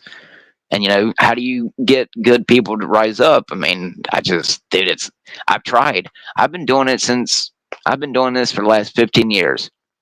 And I've had conversations, everything from the shape of your earth, flat earth, to mud floods, to Tartarian Empire, to, meltology, to everything, and it all comes back down to indoctrination, what you've been taught up in, what you've been brought up in, what you personally believe. I mean, I know people who say that they believe in Jesus Christ, but then turn around and tell me that they believe that we went to the moon. But if you understand how God's creation works, there is no moon to get to, because you can't get there. But yet you have people who, I've lost people in the church who will sit right here and say that I'm a blasphemer, even though the Bible that they claim to believe in doesn't teach them that their earth is a ball floating around in the randomness of space created by randomness. But I'm the fucking crazy person. So, I mean, for me personally, I think you could literally smack people in the face, TML, with what we're preaching about, what we're trying to teach people about, and they will still deny it right to your face, even though they have the literal NeuroJack going into the back of their skulls and plugging them into a training simulation so that way they can learn kung fu. They would still sit there and say, well, that's not really happening. There's not really a giant cord going into the back of my cerebellum. I mean, it comes to a point where I think what we're not willing to admit is that some people, like the dude says in the Matrix 4 movie, some people don't want to be free. It really comes down to is that they've pushed mankind into a belief that your life is so insignificant, your life is so redundant, your life is so meaningless, that really all you're here to do is work, and have sex, make a bunch of more workers, and that's about it. I mean, like you say about the lie about human progress. Does no one not see the fallacy in this futurism that they're pushing? I mean, are we the only people who see that the human race is never going to make it to the year 2250? Like, it's not going to happen. We humans are literally depopulating each other at a race. Even if the elites aren't doing it, we're doing it at a rate of which, I mean, we've always killed each other, but, it's a lot easier now compared to bows and arrows and catapults, compared to where you can pull out a sniper rifle and pop someone from, half a mile away. So, or drop a bunker buster missile that can take out 2 city blocks in an instant, compared to a catapult that, wasn't very accurate, even if you had it covered in tar and fire. So, the weapons of war has not really changed. What's the difference between a gun and an arrow? Not really. They both have to be reloaded. They both have to be aimed and fired. That's my viewpoint. What's up, Cynthia? Where are you watching this? Where are you watching this stream? What the fuck? Uh-oh. I can't find her comments. I just noticed, a few of the people who you were talking about in the comments, I got on my YouTube and went to the stream, and like 15 of the comments, or the people from the comments, don't even appear. But I mean, I can't even see these it wouldn't people. surprise me if people block me. People block me all the time. I don't know why. I mean, I'm just a crazy satanic conspiracy theorist, so I don't understand why people would be so afraid of me. I'm supposed to just go kill myself. Well, that must mean that we're being restreamed somewhere, but I don't know where. So somebody who came up on the panel is restreaming us, but I don't know. who I that mean, I might can. be. I'll see if I can do some digging on my end. I have a few shadow accounts, so Yeah, because it says 6 watching on our stream, and then there's 8 people watching in the studio. So yeah. yeah. For me, it's So only showing 3. yeah, so I have no idea what's going on with that. Yeah. Totally strange. Totally strange shit. Where Uh-oh. are they watching? Where are these people watching our stream? I have no idea. This thing is fucking. Oh, Satan's got my device. TML. Hang on, dude. My literal phone just glitched out and it's playing like a bunch of Satan things and our stream in the back. Jesus Christ. Okay, there we go. Okay, whew. Jesus. Let's see. Yeah, I only see 2 people's comments. I see Jake's and Zephyr's. I can't see anyone else's comments. I see Death to Compromise and Silver Tongue Cavalier, but everyone else is not showing up. Oh, now it's showing we got 8 people, so now it's showing me that we went up. What's wrong? You scared of the truth? The actual truth and not just a bunch of fucking YouTube fucking panelverse drama? I'm sorry.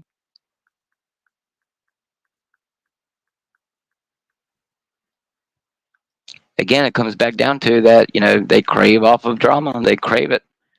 It's like a adrenochrome boost. It's like Gollum fiending over the precious. Gollum! Smeagol no trickses, Smeagol no trickses.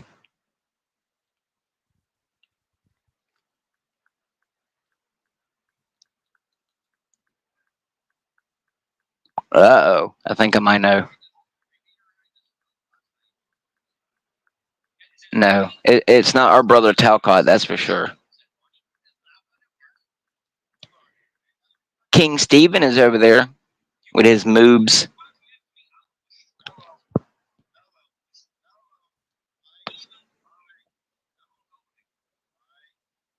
But you see what I'm talking about? Like right now, they're all over there and they're all just like talking shit about each other. Like, is that what you want to waste your time on? I thought we were here for the betterment of where's that happening? mankind. Talcott's. Talcott's. I'm not trying to turn up the audio because I don't want the audio to blare into what I'm doing, but it sounds like they were arguing because, Talcott gets mad and boots people. Yeah, so Talcott is on, and I think it might be on Hank's channel that this is happening. Let me see. Okay, yeah, I don't have Hank's that makes channel. sense. Yeah, that makes sense. That would make sense. Hank's channel says. Yeah, I think he was like backup streaming, helping Neuro run a second stream. Yeah, that's right. We're on Neuro Stream Backup. That's right, on Hank's channel. Okay, so that's where all these comments are that I highlighted. Yes, mystery. yeah. So mystery solved. Hank's restreaming us. Okay. Yeah, I was really wondering, like, how are these people? Oh, here he is. Yeah, yeah, I see you, Hank. Hello. Hey. Hey, I saw you really wrangle Queen Stephanie earlier, pointing out his moves and his other exploits. Yes, I wrangled King Stephen. I also got Weirdo John. Oh, Weirdo John. Oh, you got Weirdo John going. Yeah, Oh, I went on his own shit. channel. He wanted to do the Oh, precept shit. thing, and he ran into the issue with all the free willies have, which is they can't really tell the difference between free will and blame, because it Oh, ultimately comes damn. back to God anyways. So free will is just blame. Yeah, that was a high level round. I don't know if Weirdo John was prepared for that one for sure. Yeah, and what's bad for him is that Shiva is going to set up on him. He's gonna hit him with a logic to a middle argument to just get quick checkmate. So, and there's no way out of it as far as I know. So, wah. Yeah, I was seeing the other Mr. Anderson. He was he pretty squarely thrashed this Jim Bob dude on the pre-sub game. It was pretty bad. Oh my! I know Mr. Anderson. I didn't see that. I'm gonna go back and watch that. Yeah, there's two of them. That's the problem. There's two Mr. Andersons. And let me. Yeah, Let that's me why one of them had to be renamed Mr. Kennedy. yeah. Let me see if I can find this guy. And I do want to see what's going on with Jack Talcott, but I'm just, just like. I there's took a also look. this. I just didn't care. I took a peek. Yeah, let's take a peek. Let's all take a peek together, and then we'll not care. Okay. Oh, Queen Stephanie's on there, so I can't believe he ran away from here. And now he's over there. Yeah. Did he come back over here again? Because he's scared of me. I know he's scared of me. He's scared of Noel. Yeah, why is he scared of Noel? I saw that too. That was pretty. This bad. is not a good person who talks sexually to children. So What? we'll leave it there. We'll leave it there. Oh, what? And Banana, you coming after me was the biggest mistake you've ever made. Uh-oh. Ever made. Because now we're gonna come after you. Oh. Uh-oh. I was just. I thought you were aware of the shit that happened. Did you talk sexually to children? Did you do Whoa. Okay. So apparently, Hand Banana may or may not, but I think that guy Mike. I mean, I don't know the whole story on him, but apparently, he's exposed himself on a panel, and he's not really. He doesn't care about denying it. Yeah, well, same thing goes with Officer Snaps, but Hand Banana's not in the Keystone Cop crew yet. That's why I say no. As far as we know, Hank. Yeah, as far as we know. But we know that he's got a warm relationship with Lumitami somehow. Like every time, Lumitami's been on there, he kind of defends him, so he could be part of it for sure. Yeah, and Lumitami's the newest recruit to the Keystone Cop crew, much to our surprise. Because Yeah, he really. business with Officer Snap still, but he didn't resolve. I guess. Yeah, I think you're right about that. Those 4 actors, they're definitely in cahoots. Right. But believe me, I platformed Porn Bombers because I platformed Officer Snaps. So. Oh, I didn't know Dr. Snaps did that shit. Yeah. He says he defends Porn Bombers. He creates a safe harbor for Porn Bombers. He said so on my channel that we can go ahead and watch that again. Oh shit. Yeah, but I don't really see how it's feasible now that we authorize the accounts that come in. Like it's. Well, he can't come on a NeuroJack thing, but he I mean, mine's open free because I have the social power now, so I'm not worried about them. NeuroJack is because that's why he has to go play hide and seek, but I don't have to. Yeah, I mean, I turned on Jack for 5 seconds. They're talking about PDF stuff. It's not a good look. He should kick these people. Talk about his topic. This is crazy stuff. Well, Jack doesn't really have topics. Yeah, see, that's why I say more and more that, that too. But that's where I like to point out the hypocrisy. Like someone like Jack is sitting here claiming that he's so enlightened more than someone like me, but yet you don't hear me. And you would never hear me engage in this kind of discourse if I were running a panel. Like how you run your panel is exactly how I'd run it. Be respectful. You gotta give respect to get it. And if you can't respect me on my own panel, get the fuck off of it. Until you can. Sitting here doing exactly what I'm seeing Jack Talcott doing is exactly the reason why I'm like, dude, you claim to be there spiritually, but you're not. There's one thing that me being close to God taught me: to entertain the fools to the extent that you should, but recognize a fool for a fool and don't entertain them no further, and let them think they're the smartest man in the room. That's the smartest tactic you can ever do. Is like people said about me that all I do is run my mouth. Maybe it's because that's the impression I want to give off. A lot of these people, from what I can tell, including him, they cannot separate themselves from the persona that they're pushing. Whereas someone like me can easily, I can literally I can separate my identity from myself. I can remove everything that I've ever known in my entire life as myself from myself when I do these things. So, you know, it's just funny because it's like a bunch of grown children. It's like literally just, I mean, we all are children, regardless of how old you get, but it's just like a bunch of kids squabbling back and forth, except for they're throwing around more taboo and adult themes. So, you know, that's let them have at it. It's more content for them. That's all it is. You know, let's stream snipe each other so that way we can talk about the other person because it boast our polls or whatever. So Yeah, just a wikiology. bunch of squabbling little muling children. That's all I see. Yeah, so my Yeah. solution is different. I don't trust everything everyone says. So if you don't, I have no reason to take you seriously, trust you as a source, trust you for your opinion, well, just prattle. So that's why I say, okay, go ahead and ramble, say whatever you want, because of this fact and that fact and that fact, there's no reason for us to take you seriously. So to say whatever the hell you want. But clearly, from because as someone who's only gotten on like a few podcasts here and there out of the year that I've been brought to it between TML and Neuro's stuff, you know, to me I've been watching Talk Hop for a year, and it's literally the exact same routine every single time. Like you said, you know, I think all these people really take what they're being said. For me, genuinely, when I say like I come from out of a place of peace and love for TML and you, Hank, and Neuro and stuff like that, like I honestly mean it because I'm a very genuine person. Sometimes I'm a little too genuine, but you know, I think that's what the human race is lacking right now. We have so many fakers and posers, you know, sheeps and wolves in sheep's clothing that no one can really be genuine. And you know, unfortunately for some of these idiots, they get a little too genuine and seem to expose themselves. You know, I don't.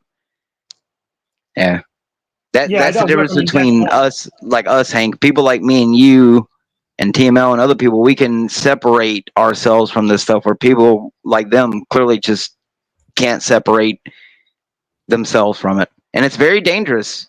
You know, people like Unslaved and all these other people, they, as much as they act like they hide themselves, they literally put themselves out there on display, you know, compared to someone like me. You know, I don't have a famous YouTube channel. I'm not trying to have a famous YouTube channel.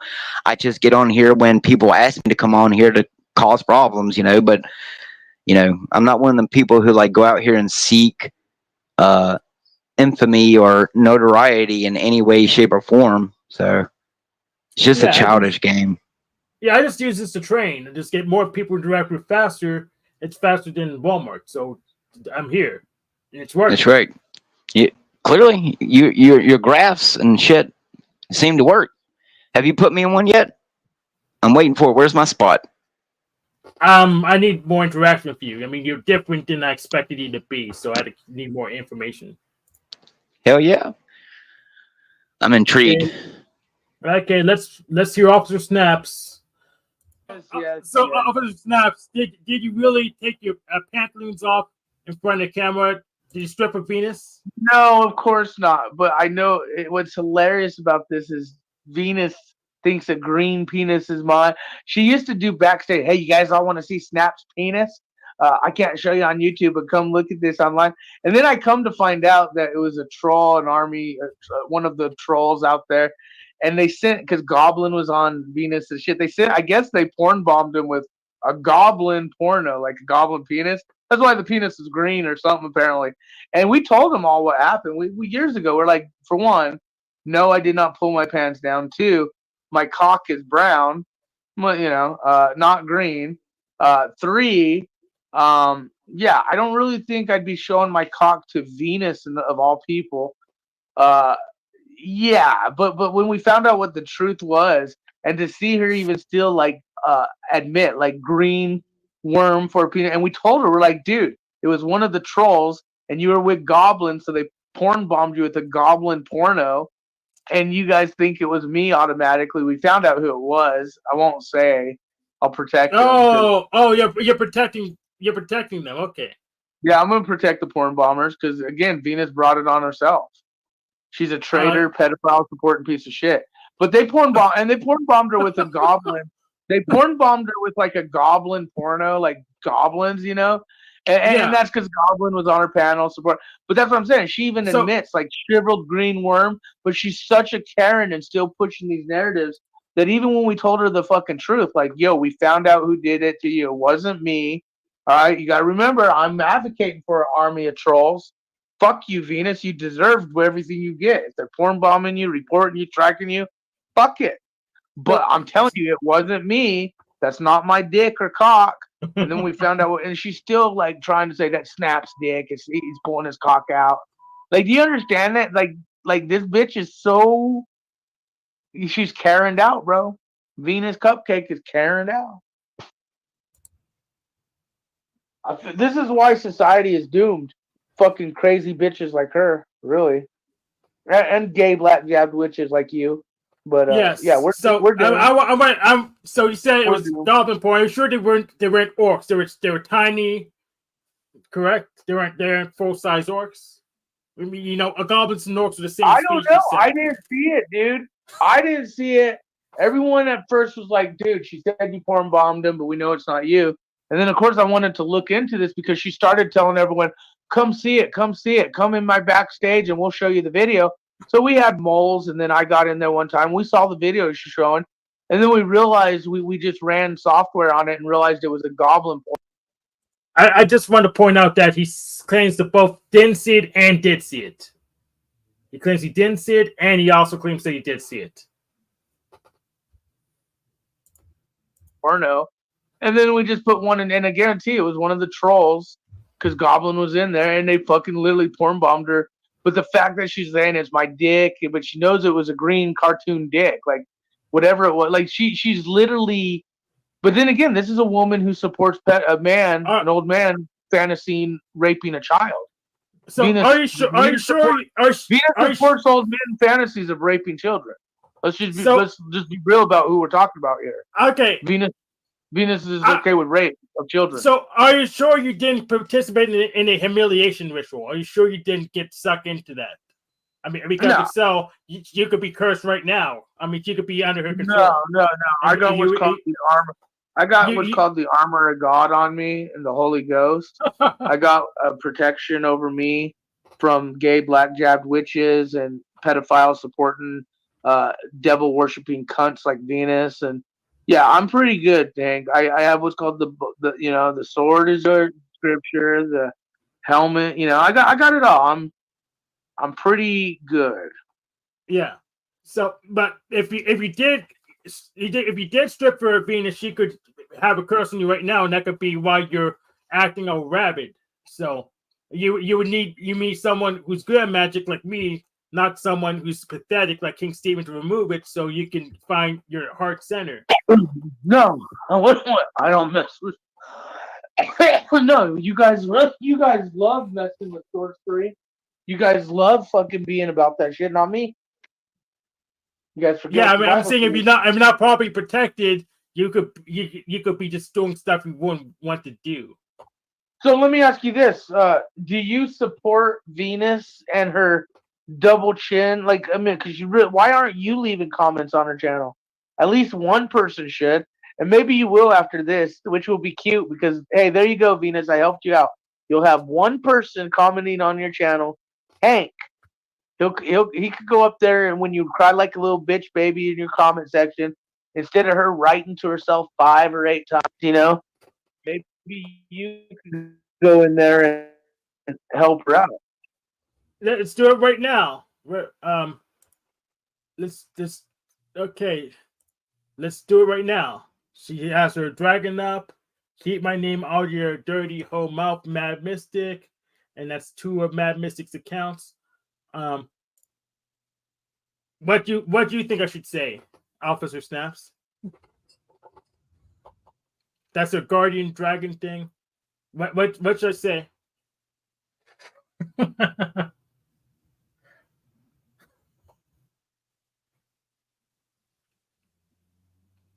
Officer Snaps.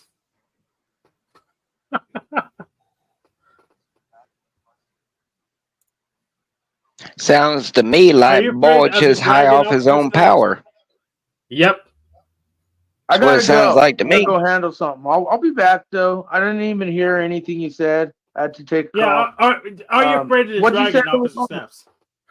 Yeah, what should I say? And if you are afraid of the dragon. Yeah, she's a crazy Karen, bro. These Karens are dangerous.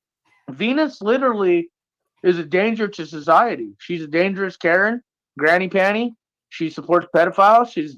But she's a Karen most of all. And those type of bitches are dangerous, 100%. She's dangerous. He's And you just know what's as funny is all the people he around her is have just figured as that out for dangerous. themselves. Sherelle Snow, Mad Yep. Mystic, people who hate me still, who that she got to be on her team for a minute. They realize that he's right. She's a crazy Karen bitch. But So I'm gonna before go. you go, But I have a question before you go. I don't fear the dragon. I just know how dangerous they are. I don't fear the dragon. I just know she's a dangerous bitch. So before you go, do you think people should see porn even if they don't want to? No, I had nothing to do with the porn bombing and and I told her it wasn't me. She just didn't believe me. But then she wanted to keep pushing it. Like, no, I don't porn bomb my tactics. I'll strike your channel for misinformation. I'll strike your channel for fucking, promoting terrorism and satanic fucks and pedophiles and traitors and shit like that. I'm not the big, like, that's one thing. Like, there's so many times I want to. Like, I'll be on Paul's channel or OTW's and it's like, I could end your channel right this second for even, but it only lasts for a minute. And I'm like just wanting to. I did the titty thing once with OTW to show them how it works, and it worked. Sounds like an It was abuse a of power. penciled in, but no, I'm not like the porn bomb type. But I tell the trolls out there, do what you got to do to rid these scumbags online. Oh, look at there, Do what you gotta indoctrination, do. coercion. And I'm not accountable for them looking at the optics of people involved with traitor, criminal frauds, or criminal type optics and how they decide to handle their business to go on the offense against these type of people online in a digital experience. So, yeah, I know she got porn bombed. And I know it was because Goblin was on her panel, and I know that they porn bombed her with Goblin porn, but it wasn't my dick. It wasn't me, like she says. She's such a lying Karen, and she doesn't even realize that those. But that makes you her can look hear in worse. his voice that he sounds chipper Like about we're it. telling you, no, it's not me. Oh yeah. Yeah, like she could have literally said, "Well, at least he's telling people to support it." Like that would be better than saying it's his dick, his green shriveled dick. Like she's such a like. You're just dumb, Venus. You're the most stupidest, dumbest Karen, and you're a danger to society. You're a danger to these people. You're a danger to yourself. And what's most funny is you have nothing. You literally talk to yourself on YouTube and community pages. You have enough evidence against me for porn bombing. I wasn't part of it. Go for it. Take me in court. Because then once we get in court, it's what's called discovery, you dumb fucks. And we have both active military and non-military and journalists and so many people. Hey, there's your pedophile supporting pal too. I would love to see Flow State get brought in front of court with the monograph optics and let them explain what we have on monograph and others. And charity fraud, while Flow State supporting pedophiles and criminals and charity fraud people. So do you want? I stand by. Hey, I know what you motherfuckers are trying to do. You don't think I'm stupid? Oh, let him talk. See if he doesn't get evidence. Like, go for it. I'm welcoming it. I've been welcoming it for years. Venus was supposed to sue me last year, right? I was supposed to be done in jail, in prison, right? Venus said, "Oh, you're going to be in prison and jail, right? I'm still here. Go to the police station. Go, you fucking criminal, traitor, fraud, pedophile, supporting piece of shits. We know what you got involved with charity veteran frauds. We know we got eyes on all you guys, especially you, Mr. Taylor Briggs. Your public records. Taylor Briggs using fucking female nude pictures to blackmail them on the internet. Whether Lindsay's a dumb bimbo hoe, it's all documented. I'm so done. I'm so done. Hank, I would love when that day comes. I hear nothing but fear tactics, fear tactics, But fear no, tactics. you guys are traitor supporting piece of shit fucks. and that's what there is Oh, to it. I claim to be a man of God, but here I'll I stand expose by what I everything say. and anything about If you you. say so, Yeah. Officer Snaps. I do say so. You guys are supporting criminal veteran charity frauds. You guys are supporting pedophiles, racketeering type rings. You guys are supporting fucking snake oil salesmen. Let You he guys without mock sin God all the cast the time. first stone, You guys brother. are scumbags. And again, take me to court, civil or criminal. I don't care because You don't there's a care, huh? thing called discovery. There's a thing called discovery. And oh boy, wait until the crew and the Truthio, wait until we get to pull out our evidence on Venus making death threats, on fucking all the shit she's done, flow state, his optics, and let's what talk about he's been Montegraph. doing. Let's talk about Monograph's Montegraph a instead. fucking So if we Monograph want to is a dumb fuck, dude. He's an old fucking freak that posts his fantasy of raping children online. Yeah, I mean, Monograph. Some of his tech advice is just false and just misinformation. So what if we want to get Monograph to court? How would we do it? He's the first What's the process? Monograph is anonymous. Remember, Monograph is anonymous. so not really. I mean, well, of course he's not, dude. Of course he's not. He's a fucking dumbass piece of shit scumbag, pedophile, racketeering old man presenting his fantasy of rape and torture on children. He also did 2 Girls 1 Cup with feces and children's toys. Dude, he mocks, like he puts subliminal messaging of his fantasies of rape and torture on children. He's done it for years. He has made multiple death threats on myself and many others, which are documented as well. Monograph knows, all documented, including with law enforcement. So here's the deal. I hope you guys take us to court, civil or matter, because what I say, I stand by. And see, there's Venus again, mocking victims of pedophilia. I gotta go. The optics are high. If you say so. That's some crazy fucking drama, man. That's yeah. I'm completely against throwing out accusations. I mean, if you have a large group of community of people who you can use to pull resources in order to get screenshots and evidence together, that's one thing. If you can actually present that evidence and that evidence be turned not to be falsified and actually be genuine, then yeah, sure. But you get into a very dangerous game when you start throwing around all this stuff. But again, it's just another mind tactic. It's another fear tactic, another control tactic. It's just one big mind game, and these guys know it. They all know it's a big mind game. From people like us, the people who, for instance, someone like me, I don't have a criminal record. The worst I have ever done is literally smoke marijuana in my life. So, for me, when I get on here to comment, it's for the enlightenment and betterment of mankind's soul and mind, where clearly a majority of these people, their agenda is causing strife. What's the word I'm looking for? Dissentment, maybe not, but just any and any way to. They claim that they're fighting against the system, but to me, it just sounds like the exact same system. It's just being regurgitated differently. I mean, that's all I hear.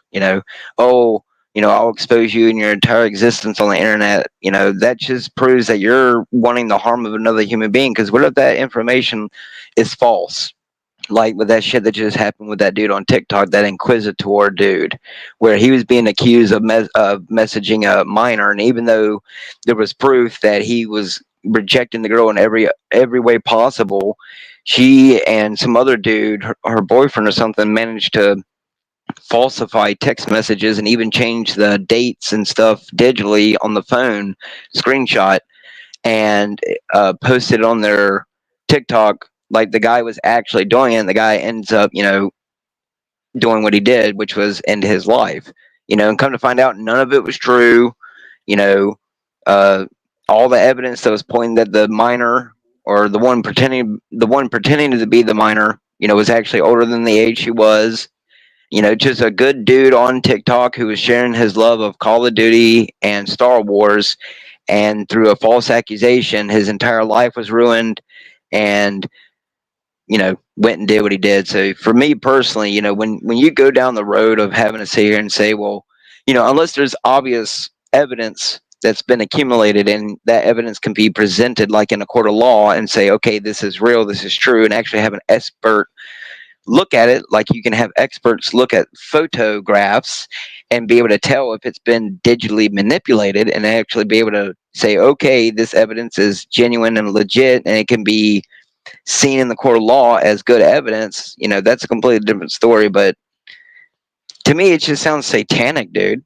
Like, it all sounds like this evil. I mean, how is that any different than what your politicians do or people who bribe judges or politicians or the parking meter? I mean, to me, it's the exact same thing. They're claiming that they're fighting against this beast system, this new world order satanic agenda to enslave and kill and manipulate the human race, and yet you hear them doing the exact same tactics that they're claiming that they're exposing. I mean, that's all I hear when I hear this kind of talk. I hear the exact same tactics that the satanic New World Order elitists are using on the population.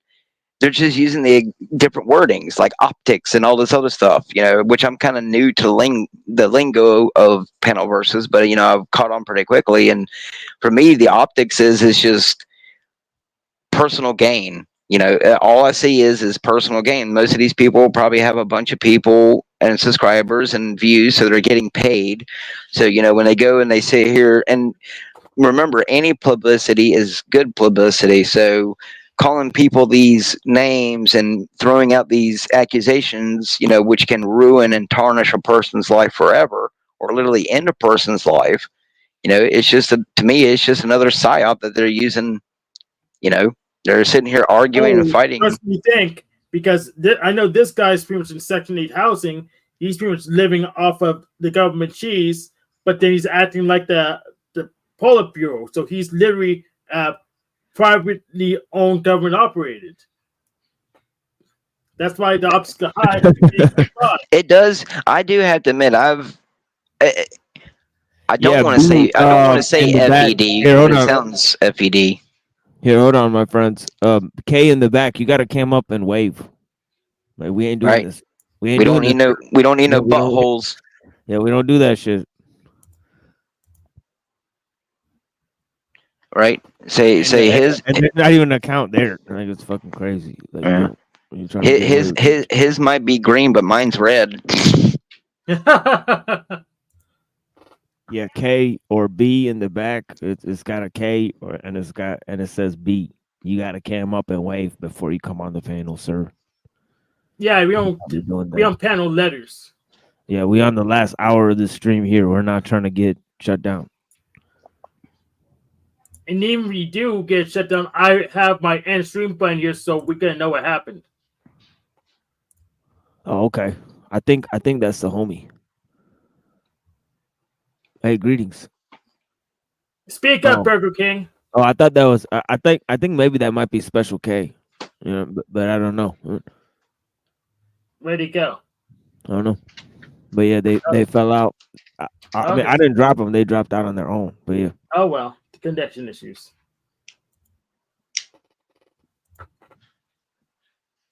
Yeah, that shit's crazy. That's a whole can of worms that personally I won't ever get involved in because I don't really take the panel verse really seriously. I'm all here for the message of love and peace and kindness and, overthrowing our masters, whoever they may be, who I think they may be, but, I'm here to train. I'll follow that protagonist path if I have to. So, there you go. Yeah, see, that's to me, man, that's really what it comes down to. What's your own personal agenda for it, That a lot of these people's agenda clearly is not what they're preaching. Practice what you preach. At least, if I'm saying that I'm a satanic Christian, it's because, I'm willing to admit why I'm a satanic Christian. So, at least take some accountability. And that's what I don't see, People say I didn't take accountability for what happened between me and a certain other person, when he told me to go and off myself. But, I took complete responsibility of it. But that was just another little psyop that I was playing in the comments anyway when that happened. Everyone Yeah. fell for that back then too. Yeah, I mean, I got chased away from a makerspace for a false accusation, but since I was so strategic, I was able to squash it, but they still wanted to punish me for the nothing I proved myself into doing. So I proved I didn't do the accusation, they still want to punish me for it, so I just took my course and left. And that's fine. But what really tweaked me off is when I tried to get support from the state and they got psychological counseling, and they were just feeding me BS after BS after BS. So that's what really ticked me off. Well, I get it. It's like how people say, don't just spout off and ramble your mouth. But someone like me who really, the only bad thing that anyone ever has on me is my sins, and that's between me and God, But as someone who's only been in the back of a police car because they accidentally missed the school bus home, who's done everything they could to stay out of trouble, not be arrested for smoking weed, truancy, I really have always tried to been a good person in the sense of not committing crimes and, upholding my moral beliefs and what is wrong and, all that weird stuff that they were talking about, I think once you start talking more and more about it, I think you're alluding to something. So, maybe people are truly exposing what their own thought processes and, desires and feelings are. Who knows? The internet is a crazy place, just like being out there in public. So, like you say, you can't trust what anyone says. That's probably the biggest deceiver is that you just can't trust anyone, man. You can't even trust your own family or friends. Hell, you can't trust your own thought processes, your own voice in your head most of the time. I don't know. My gut feeling has kept me alive pretty well. I've been in some very scary situations where I think it was literally God keeping me safe. Not no Neo stopping the bullet type shit, but, I definitely believe that if I was meant to expire on those occasions, it would have happened right there, especially when people were holding knives up to my throat and putting guns in my abdomens because I like to dress like a certain country singer. So, Same here. I think if your intentions, no matter what your religion is, I think if your intentions are truly, truly good, I think you're not really offered divine protection, but I think a discernment that a lot of other people can only achieve, what are they inspired to achieve. And I hear a lot of these people who still sound like they're in grade school arguing with their teacher over who broke the fucking crayon. So, throw accusations everywhere, but, not admit that you're the one who colored too hard with the fucking crayon and broke the crayon. That's all. Just take some accountability. And no one seems to be able to do it, my brother. Just a bunch of children arguing over who gets the fucking watercolors. So who does get the watercolors? Nobody does, because they're all a bunch of fucking feral little hellions who don't even know how to paint. Copy that. That's why the government has the supplies. That's why they have the paintbrushes and the water buckets and the canvas for you to paint on. Because they know that people can't do it themselves. We don't know how to put on the apron and get the brushes prepared and lay them out, or know that when the brush is covered in paint that you're supposed to dip it in the water and brush it off. That's the problem. That's what a majority of these people don't or can't and never probably will see. So how does the government know how to do it? They don't. They think they do. But clearly the way they've been doing it has been working to the degree of which they need it to. Yep. It's just another psyop.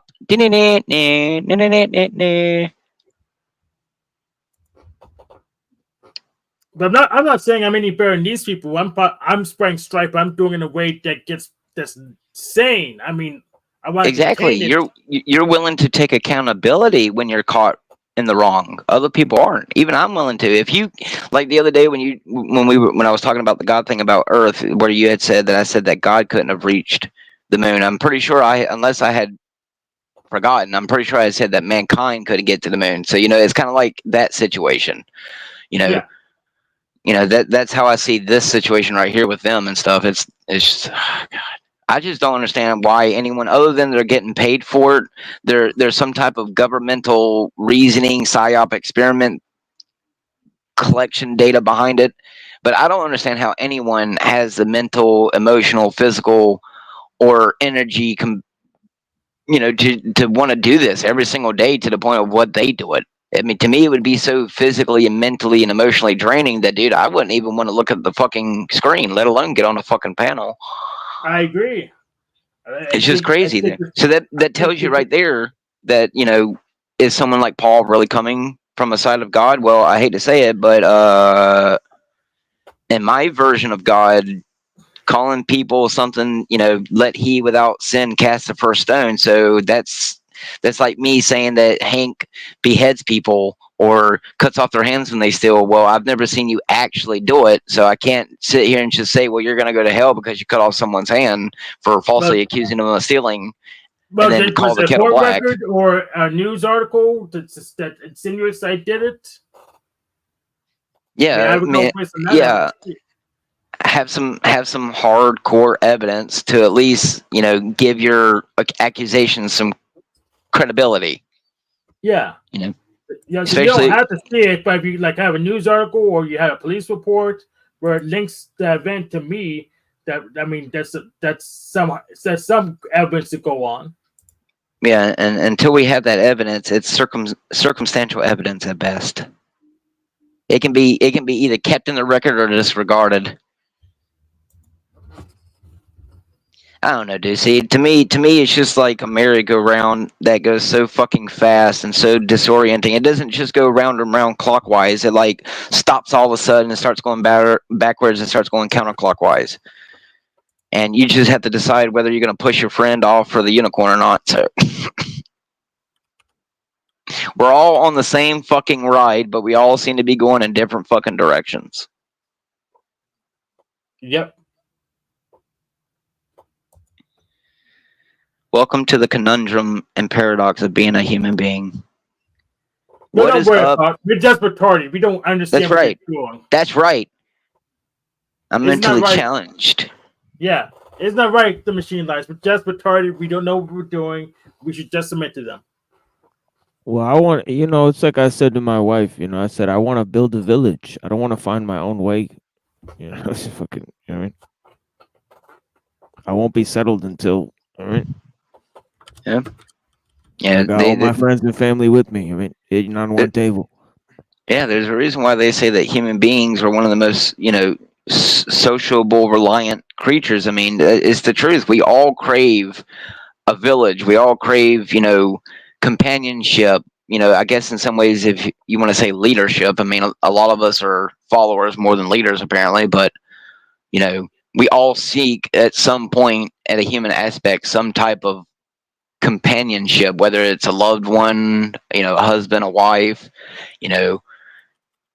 just they've misconstrued that now too. So, suck the tea to the government or people like that who do what they do. It's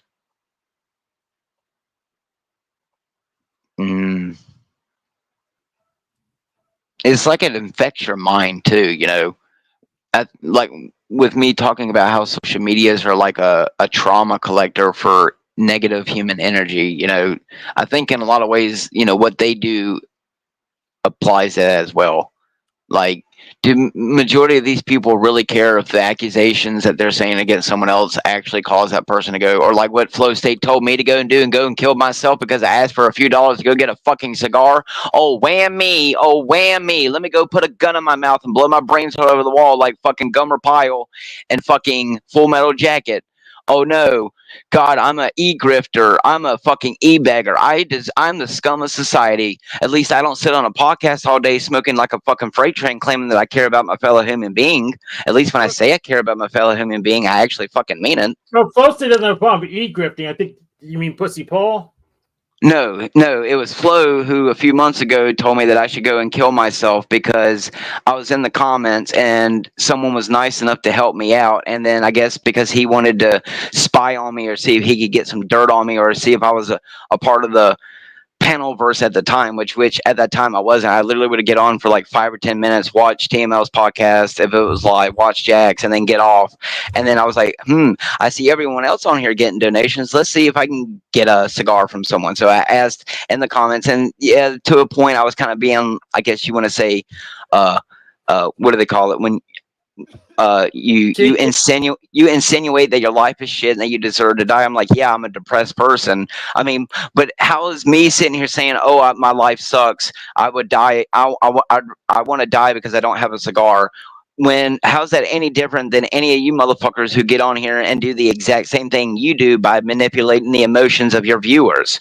At least I don't have a YouTube with almost 3,000 people who are eating my bullshit. I have not even 80 subscribers who may not watch a video that I post of my gameplay or something else that I post. I'm not on here because I want to be the next Flow State or the next TML. I literally get on here because I want to, compared to someone like them who have to uphold this personal status, or they have to work every day to make content that gets them paid, or whatever fix that these people are getting from what they do. I'm not here for that. So but because I'm not like them, because I'm not porn bombing people or manipulating audiences or saying I don't care about my audiences or pushing love is love in a non-Christian way, I deserve to kill myself because I asked someone for $3 or $4 to get a cigar because, oh no, sometimes I don't have the extra $2-3 after I take care of everything else in my life to get a cigar before I want to get on here and argue with a bunch of people. I mean, I could be getting on there and begging for a crack bag. I mean, would you rather me get on here, Flow State, and ask you for $50 so that I can go ahead and get a crack rock from a brother, or do some PCP, or get drunk and beat my wife? I mean, what do you prefer? I mean, at least I was asking for a cigar. I mean, it's not like he knew what I used the money for, but the point is that you're calling the kettle black. I'm not worthy of my life, so therefore I should go and kill myself because for whatever reason he deems fit. Well, I mean, right back at you, dude. Except for I'm not evil enough to go and tell someone that they deserve to die because they want a cigar or because they're hungry. Unlike Flo, I won't. If I'm gonna give some dude at the store $1 or $5 or $10 because he asked me for some change, I'm not gonna need to pull out my phone and record it for my audience to see it. I'm gonna pull out the $5 bill and go into the store and buy the man a drink and sandwich myself, because let's face it, most of them are gonna go and buy a beer or pack of cigarettes anyway. So if you're hungry, I'll feed you. There's a difference between people like us. But you see, the kind of people who do become famous, the reason why people like me would never become famous is not because I don't cheat on Call of Duty so that way I can see people through the walls.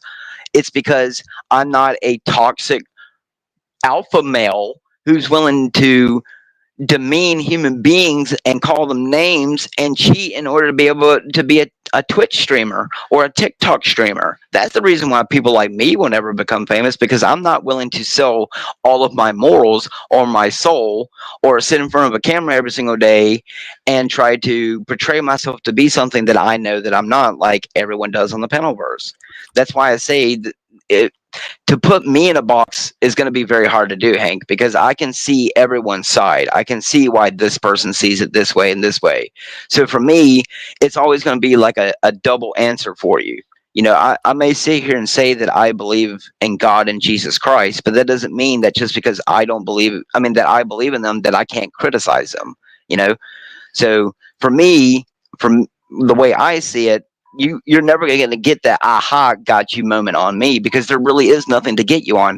I'm crazy, right? I'm an e-grifter. I should blow my head off. So to me, it's a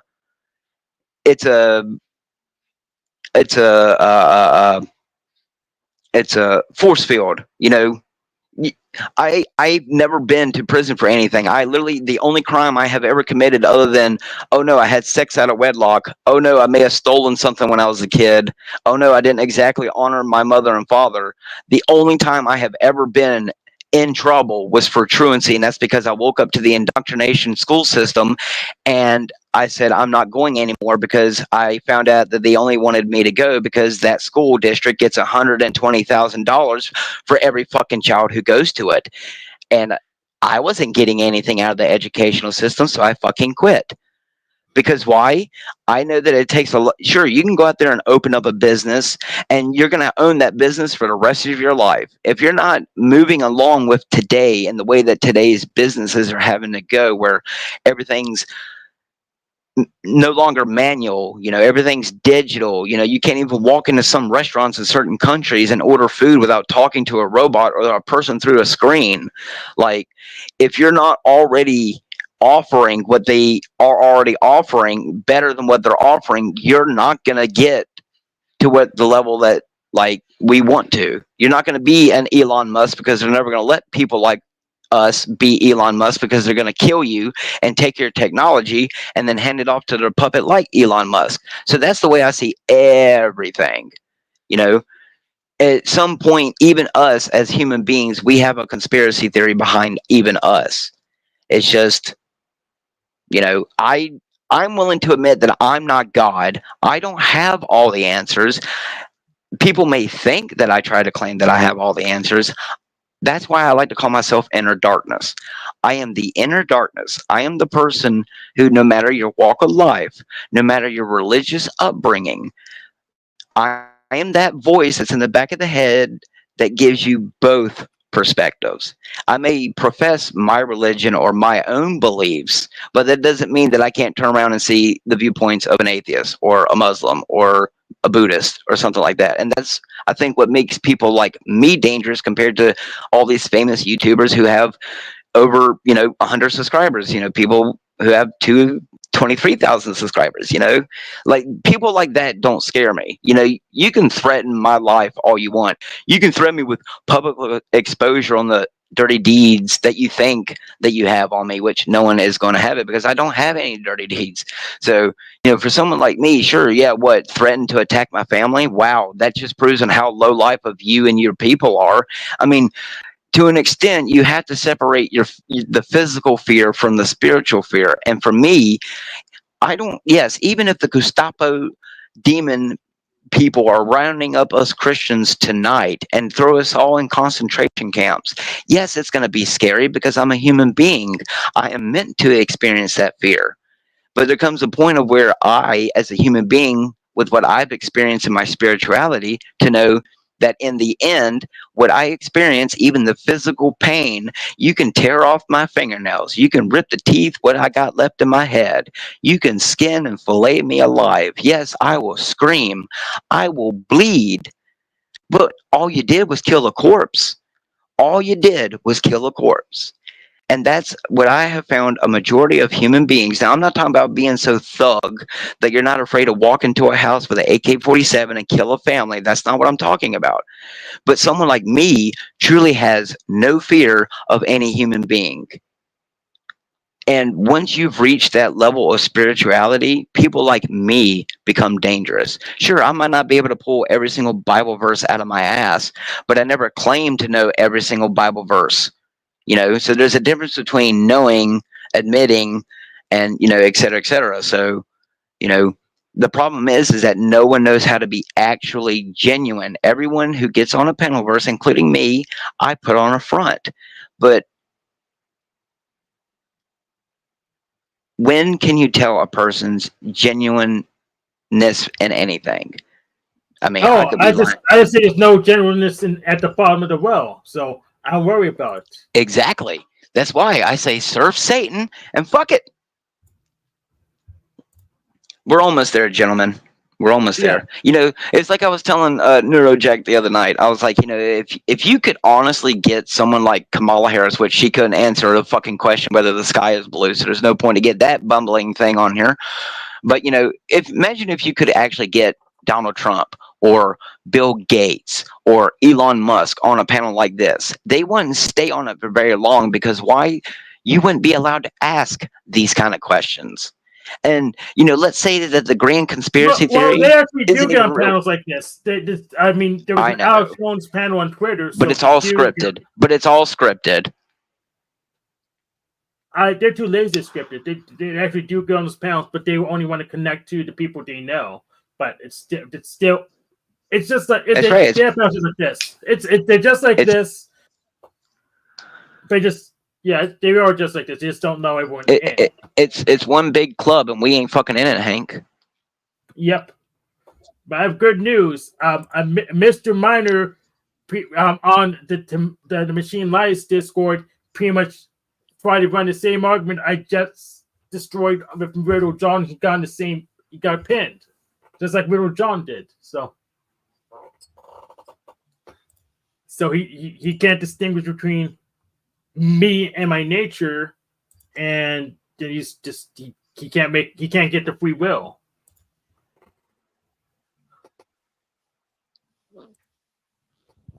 Because free will is just blame. Yeah, you hit him with the Galen Strawson. Oh, I need to look up that name. I think I've read him before, but Oh yeah. Yeah, I apparently missed something. She said I missed something in the comments. It's in Discord. Let me give you an invite to the Machine Lies Discord. What are selves?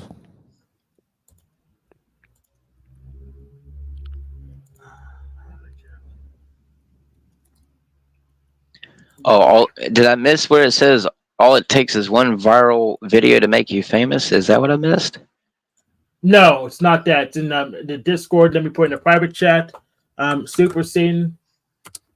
There you go. You get in the Machine Lies Discord. Yeah, Galen Strawson versus P.F. Strawson on free will. Okay. Yeah, I got it. What I'm all about. I feel a certain sense of unity, and I know there's brain systems and all of that. But you've talked about selves, that understanding what our selves are critical to understand what we are as human beings. How do we begin to define selves? What are the issues? And why is what something that seems obvious to everyone is really a deep philosophical issue? Well, I think one of the most striking differences among people is that some people, when they look back to the past or to the future, think, that's me back there 5 years, 10 years, 15 years, and sort of somewhat more vaguely, but the same into the future. I'm the guy who's going to need a pension or something. Whereas other people live in a completely different way. They look back 6 months and they think, I don't really find myself there. And they really don't think that much about the future. Now, we're all human beings, and we're all born and grow up and eventually die. So we're all the same. We're all the same in that respect. But you have this different experience of being in time. Some people are, as it were, long-term people, and some people are short-term. And that's where I find it useful to use the word selves as opposed to the word just human being or person, because once again, we're all, as human beings or persons, we all just have a life. But somehow, so selves, it seems that we can vary. So, but of course, we often use the word person when we think about that aspect. We say, I'm not the same person that I was. So maybe the word person is not helpful. But that's one thing that I'm trying to get to use at. the word self to have a very clear definition of something that is if we person or human being are more general, but the self gives us this sense of temporal unity. Yeah, it's just that. Look, I mean, the word self is used in every imaginable way. I mean, I've made a collection of sort of 50 different uses at one point. I've just chosen to use it that way to bring out this interesting fact about very different experiences of time. That was my starting point. Anyway. Okay, so where then did it go from? Well, it actually, I have to say that I followed a pretty sort of academic philosophical route, and I know it did indeed lead me to the idea that if you really want to say that there are things, entities called selves, which are different from human beings, you may have to finish up saying they're very short-lived things. But so what does that mean, short-lived? Well, I started off saying maybe 3 seconds, and I thought, oh, maybe less than a second, and then I even put forward the possible view that maybe they're as long as the Planck time, which is every cell lost 10 to the minus 43 of a second, which is a sort of flashing series. So that in a sense, you're trying to define the now. Is that a now in a physical sense? Well, I suppose so, but you do have to distinguish between, as it were, the now of physics, insofar as they'll allow such a thing, yes, and the lived now, the so-called specious present. There's a very good example of how the way in which that's longer than just a slice at an instant. And seeing a shooting star is a very good example, because you seem to see the whole thing in the present in some irreducible way. Right. And so you're in essence trying to measure that. But there are a lot of themes going on here, and actually they're difficult to integrate. But that was one of the things I was thinking of. So what are the implications? I mean, let's say I go along with you, and the self lasts a third of a second or 3 seconds, or I can live with that bracketed time. What are the implications of that? Well, I suppose one thing to say is that the only thing that's real during that time? Yeah, I really don't want to support this view very much. I'm quite happy with the idea that if you want to distinguish the self from the human being, you can think of it as a brain system in your head that has fairly long-term existence. What's interesting, I think, is in the way different people live time. And I mean, time for confession. I am someone who is like this. I look back a minute, I just don't feel that I'm there. Mm-hmm. And other people just don't believe me. And then they say, well, you must be a very immoral person in that case, because you're never going to feel responsible for what you did. So there are lots of problems there. People are very different. And I call the long-termers the diachronic people and the short-termers the episodic people. And I think if you think about your friends for a bit, you'll see that they do differ in this way. And I should say, if you find that your partner is the other kind of person, don't worry, because it doesn't. Diachronic people, long-termers can get on perfectly well with short-termers. In fact, it can be a good thing. So I slightly changed the question there, but that's okay. I mean, but is this difference between short and long-term people, is that something fundamental in human nature? Or is that just another personality quirk? Does the differentiation dig deeper into the fundamental reality of this psychological unity that we feel? And I think that what I'm claiming really is that this is what's called an individual difference. Psychology studies a whole field called individual difference, and I think this is one that isn't looked at enough. I think people vary. That said, so I think it's a fundamental individual difference which may have a genetic basis. That said, I think it can also be massively influenced by culture, experience, trauma, and so on. Do you differentiate between self and person? What is a person and what is a self? These words really are very difficult to handle. For the purposes of this discussion, I'm inclined not to. I'm inclined to differentiate between self or person. That's the first part, and then this is the sort of second part of that, where first he doesn't come to a conclusion about what the self is, and then he says, well, you can't change what you are, and that's his basic argument against free will. Baffles me. Every time I think about what's free will, I turn myself in circles. I studied brain science and understand the closeness of the physical world, which seems to think everything is determined, and yet we have this internal feeling that I'm in control of everything. Anything I want to do, I can always do the opposite. So how do you see free will? I would say there's a fundamental sense in which free will is impossible, and it doesn't make any difference whether the world is determined or not. It's impossible either way. At the same time, I think we can't help believing we've got it. So it's perhaps the most dramatic, irresoluble clash in the whole of philosophy, or indeed the kind of problems that... I really want to explore that, because I think that as crazy as that sounds, I think that may be right. So why do you think that? Because we certainly can agree on one side of the equation. We all feel like we have free will. If I want to think this way or this way, and you tell me one way, I can do it the other, and I have total control of things. And you're saying it's fundamentally impossible. Why? Well, here's an argument. You can tell me which premise, you tell me where you want to get off, but I'm going to give you the premises and then the conclusion. So first premise is, look, when we act, we do what we do because of the way we are, all things considered. Right. Premise one. Premise two. So to be truly responsible for what we do when we act, we need to be truly responsible for how we are. Because you've already allowed that when we act, we do what we do because of the way we are. Step three. Well, but we cannot be ultimately responsible for the way we are. Conclusion, so we can't be free.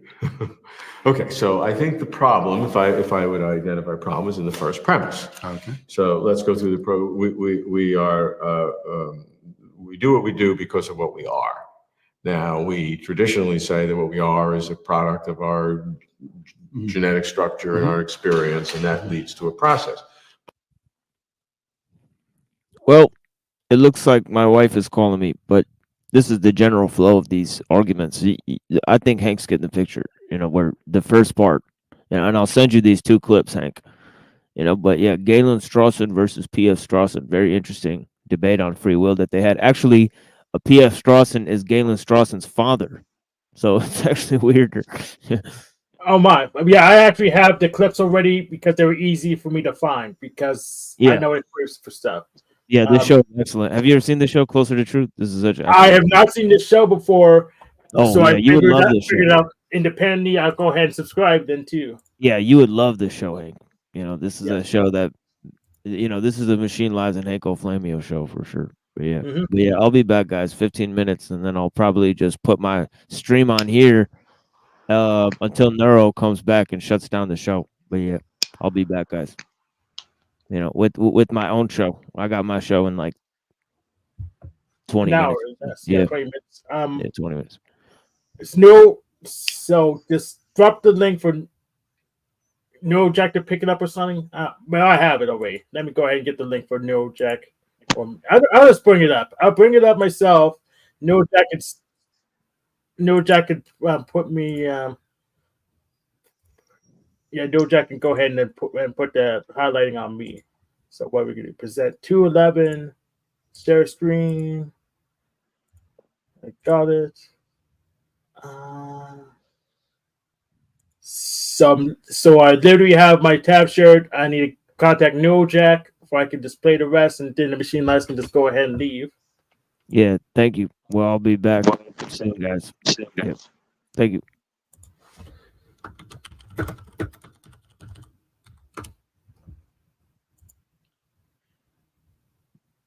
Oh, I have control now. Yo.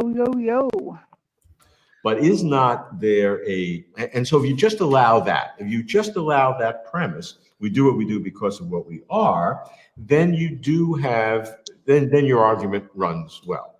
But there's another piece, and that is, it's not just what I am that makes me do, it's my consciousness, it's my experience, it's this internal volition that I feel that can vary my genetic or experiential, cultural pressures to do things. So I have this overriding capability to do whatever I want to do, this internal I, this unity that I feel, that can override, can supersede my genetics or my upbringing. Well, I think you're probably right at the first stop. But when I say we do what we do because of the way we are, I'm not just thinking about the genetic basis, which everyone agrees is pretty strongly influenced. The early upbringing, which is also pretty strongly influencing. And so here's one point. Suppose you try to change the way you are at some point in your life. Well, the way you try to change yourself and the degree of your success in changing yourself will be a function of how you already are. So that's not going to work. But when I say you do what you do because of the way you are in a particular situation, I am factoring everything in. I'm factoring in all the thoughts pro and con that are going on in your mind, the whole complexity, and saying, but nonetheless, what you do in the end will be a function of how your total brain state is at that moment, including all your sense of being able to vary things. So are you saying, therefore, that mentality is A, entirely physical, and then B, the physical world is an entirely closed system? Because if you have premise A and premise B, then that is a conclusion to your first premise. The mind is entirely material. The material world is entirely closed in terms of every event is caused by a prior event, and therefore everything we do is determined by our prior history. Is that your argument? Nope. Okay. I don't need any of that. I'll give you an immaterial soul. I'll give you indeterminism. It doesn't matter. So, but you've just got to what I'm going to say is that is not going to help. So suppose you've got a choice between A and B, and you're tending towards A, but you think maybe B would be better, and you're about. Suppose you're tending strongly towards A now, but in the end you do B. So, and suppose that was because there was an indeterministic event, a little random event that happened somewhere. Does that make you responsible for it? No, I agree that indeterminism in terms of randomness is not free will. Randomness is not free will. And each event caused by prior events in a strictly materialistic way is not free will. Neither one doesn't of have those to be materialistic. It could be. You could even have dualistic determinism. Anyway. Well, yeah, I mean, that's how you define it. If you bring something else into mentality, a dualistic view, something that has the experience of consciousness, then because you don't know what that is, you can't restrict it in the same way you can the material world. And maybe that's cheating, but that's the reality. So I would agree that if materialism explains the 100% the mind, and if materialism is a closed system, which it seems to be. I gave you everything. I gave you an immaterial soul. Okay, now if you give me an immaterial soul, which I'm not saying I believe in, but if you give it to me, just for the sake of argument. Yeah, okay, that's fine. I'm happy to have one. I wish I did. I don't think I do, but if I do, I'm happy with it. But if I have that, I don't even know what it is, and if it's immaterial, maybe it works by different principles, and it has some volitional aspect to it. Sure, but I'm going to say, in the end, what you do flows from the way you are, even in your deepest spiritual characteristics. You've somehow got to get to be responsible for being the way you are, but you can't.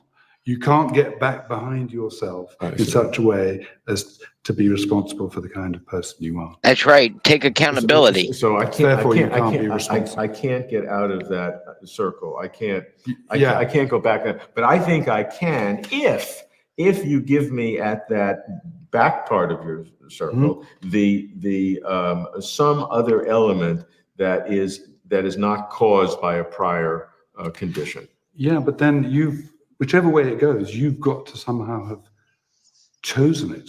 But you can't choose it unless you already exist as a creature who has preferences. You can't. There's a two-word phrase, Latin phrase. You can't be causa sui. You can't be the cause. Yeah, that's why they say that God knew you before you were born. To take fundamental, ultimate responsibility for yourself, and therefore for your actions that flow from the way you are. And therefore free will?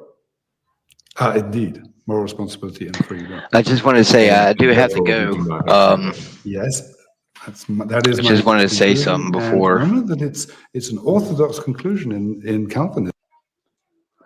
I do have to get off here. I gotta get something to eat. But I definitely like this. I'm glad that y'all brought this up to my attention. This is the first time I've ever heard this dude ever in my life. I like this thought process right here. I'm gonna do some more research on that. And maybe I can put a few thoughts of it on my own. But I definitely agree with a lot of what's being said. So I appreciate bringing this enlightenment to me. Hope everyone has a good night. Stay safe. Love everyone. Hope we're one step closer to where we know we need to be. Hank, I wish you the best. I think you're a pretty chill fucking dude. I ain't got no hate towards you or anything. I'm curious as to what box I would be put into. I actually am encouraging it, so definitely hope that we interact a little bit more here. I try not to get involved in these all that much, but you know, you hold it inside for too long and it starts to explode. So I gotcha. Well, go get I something to definitely eat. I appreciate giving me the time. So y'all stay safe and be cool. Copy that. So, but this is the first time I heard of Galen Strawson, but I've been using this argument for a while. I got from someone else, so I need to go back and look for it. But yeah, pretty much if you don't determine who you are, then how are you responsible for your own properties? It doesn't make any sense. But somehow it's my fault anyways. Let's continue it. And Dutch Reformed Protestantism. Let's go back a little bit. Responsibility and free will. And therefore we do not have free will. Yes, that is my conclusion. And remember that it's an orthodox conclusion in Calvinism and Dutch Reformed Protestantism. That may not cause, you know, that may no, not but what cut I'm any saying, ice with what me. I'm saying is it's not necessarily an atheistic position at all. No, sure, sure. And you know, even in Islam, you know, what is written will happen. But having said all that, it is true, and you can show why we can't help believing we have free will in the strongest possible sense, and that is the world we actually live in, the world in which we cannot help believing in it. And is it an illusion? Well, in some sense, yes, but it's an illusion. It just doesn't really touch us. The reality is that we live in a world where we experience having true free will and moral responsibility. When in reality, real reality, we do not. I think you can't escape that conclusion.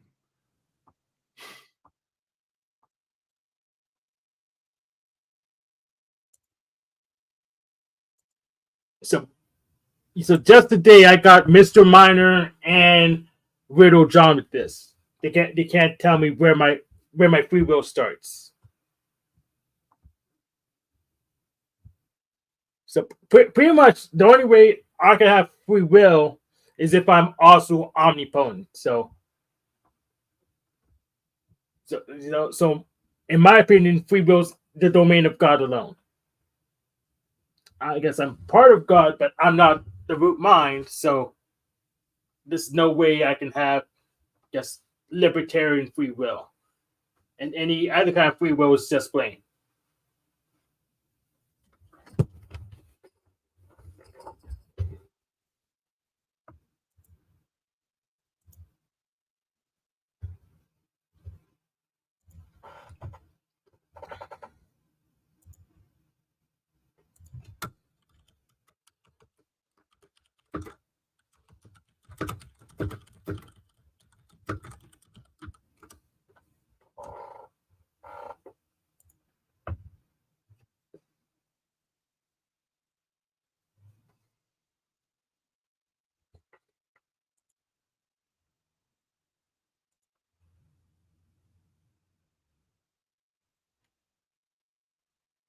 Actually, you know what? I'll play the latest KMP video because KMP is always great.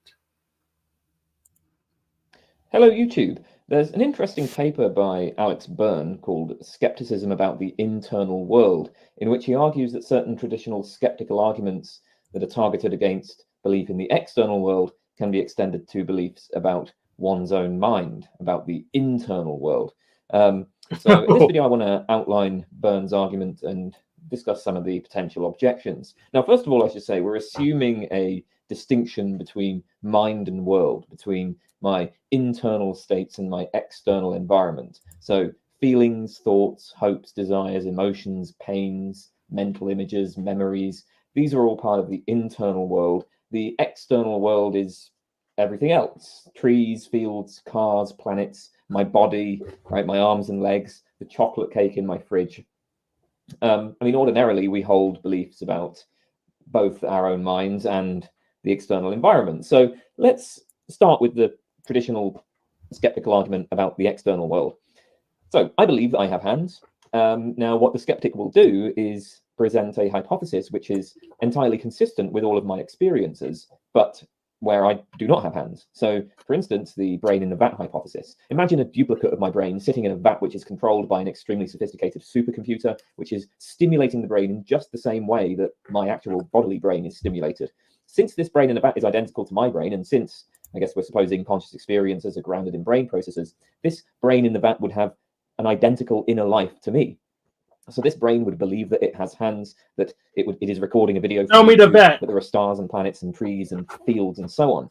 All of the apparent evidence available to me, which supports my belief that I have hands, would equally support this brain's belief that it has hands. But then this means that my evidence doesn't actually favor the common sense hypothesis over the brain in the vat hypothesis. I have no more reason to believe that I'm a biological organism with hands over the hypothesis that I'm a brain in a vat being stimulated to experience the appearance as of hands. So, standard way to sort of present this type of argument is as follows. If you don't know that not S, you don't know that P, you don't know that not S, so you don't know that P. So for instance, if you don't know that you're not a brain in a vat, you don't know that you have hands, but you don't know that you're not a brain in a vat, so you don't know you have hands. And of course, you can substitute various skeptical hypotheses for S here, and then various claims about the external world for P. Why don't you know that not S? Right? Why don't you know that you're not a brain in a vat? Well, the issue is going to be that the evidence does not favor any not S hypothesis over S. The evidence does not favor the common sense hypothesis over the brain in a vat hypothesis, where in this case, the evidence is supposed to consist of facts about your experience. Whatever experiences you are currently undergoing could instead be produced by a sophisticated enough VAT computer program rather than by external material objects. Indeed, presumably just any type of experience could be generated by a sophisticated enough VAT computer program. So you can't rule out the brain in the VAT hypothesis. And then we have skepticism about the external world. Well, that's the traditional argument. But now Byrne says that this same type of argument can be applied to create skepticism about the internal world. So if this argument is right, then you know nothing even about your own mind, right? So we can, just as the external world skeptic will say that you know nothing about what the external world. Sounds like solid nihilism. Or ideal skepticism, maybe. Yes. Or absurd nihilism. Mm-hmm. But this is my precept kind of breaks down. This is my precept breaks down. Because in fact, yeah, absolutely, because we can't trust our senses. Nothing is absolute, though. Nothing is absolute ever. Because is that absolute? That nothing is absolute? Apparently so, I guess. I don't know. I would say no. It's context dependent. It is. That's true. As far as I'm concerned, anyways. Yeah. I don't know about you guys, but it could be both. Yeah, it could be both, but it's context dependent. So usually when you just go with the objects right in front of me that are easy to sense, because it takes less time for me to go ahead and make a decision. So that it's could X equals. Yeah. What's really funny is X is the fortune card. Yep. World is like. Byrne says, actually, we can take the same type of argument and use it to show that you know nothing about what your own mind is like, about whether there even is a mind in the first place. So let's begin with an example. So Byrne gives the following example. Suppose that you're looking at a cat sleeping on a mat. Now, we ordinarily think that if you are facing the cat in good light with a functioning visual system, you're going to be able to come to know that there is indeed a cat sleeping on the mat. That's a fact about the external world. It's not a fact about your mental states, right? The cat sleeping on the mat has nothing to do with what's going on in your mind. It would have been sleeping on the mat even if you never noticed it. But you can, when we ordinarily think, you can come to know that this is happening. If putting aside the external world skeptics' arguments here. Ordinarily, we think, that's something that we can come to know. So you can come to know that there is a cat sleeping on the mat. Now, there's a distinct thing going on here. A distinct fact is that you see the cat on the mat, which is to say that you are currently undergoing a particular type of visual experience. Now, this is a fact about your mental states. And the question here is, how do you know this fact? Now, it's important to keep in mind this distinction, right? You know that the cat is on the mat, by looking at the cat. And yes, if you reflect on skeptical scenarios like brains in bats and all that, you might come to doubt that you know this. But ordinarily, you'd have little hesitation saying, yeah, I know there's a cat on the mat. And how do you know that? Well, you know it by using your eyes. But now our question is, how do you know this distinct thing about your own mind? How do you know that you see the cat on the mat? That's a distinct claim, right? There is a cat on the mat, and you see a cat on the mat, a distinct claim. So how do you know that you see a cat on the mat? What evidence supports this claim? My Burn senses. says that, at least in ordinary circumstances, the evidence that you see a cat is just going to be evidence about your visual environment. So basically, the same evidence that supports the claim that there is a cat on the mat will be the evidence that supports the claim that you see a cat on the mat, at least in this situation. I mean, suppose that you're asked the following sort of question. Suppose somebody asks you, is there a cat here? Go ahead, Zephyr.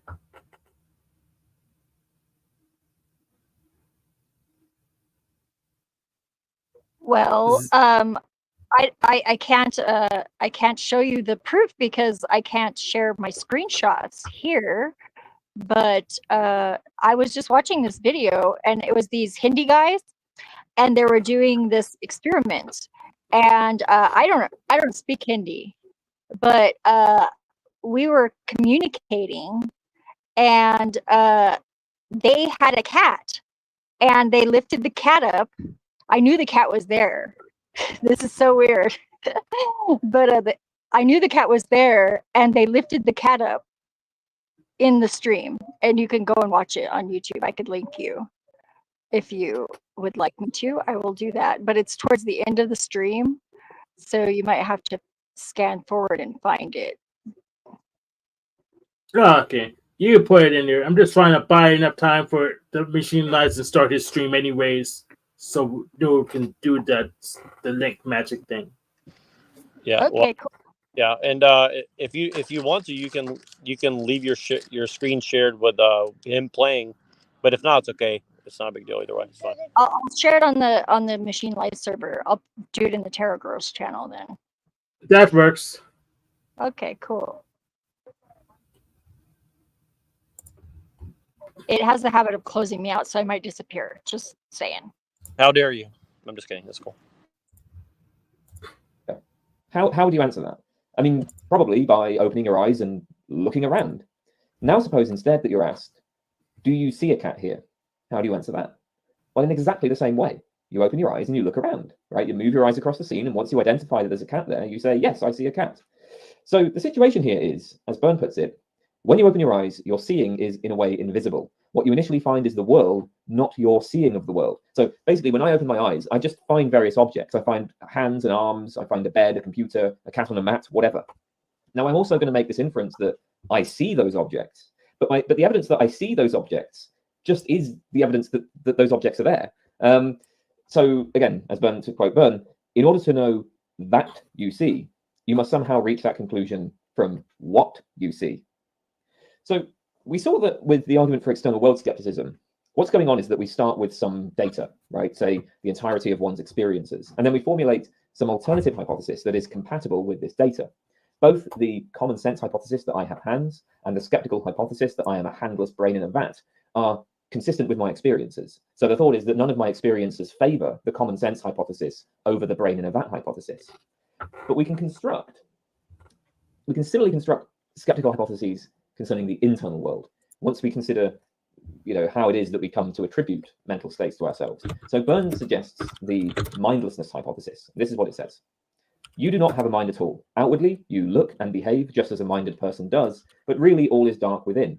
You do not see anything, think or believe or want or feel anything, and so on. So, in particular, you do not see the cat, despite its being, say, a few feet away in front of you in broad daylight.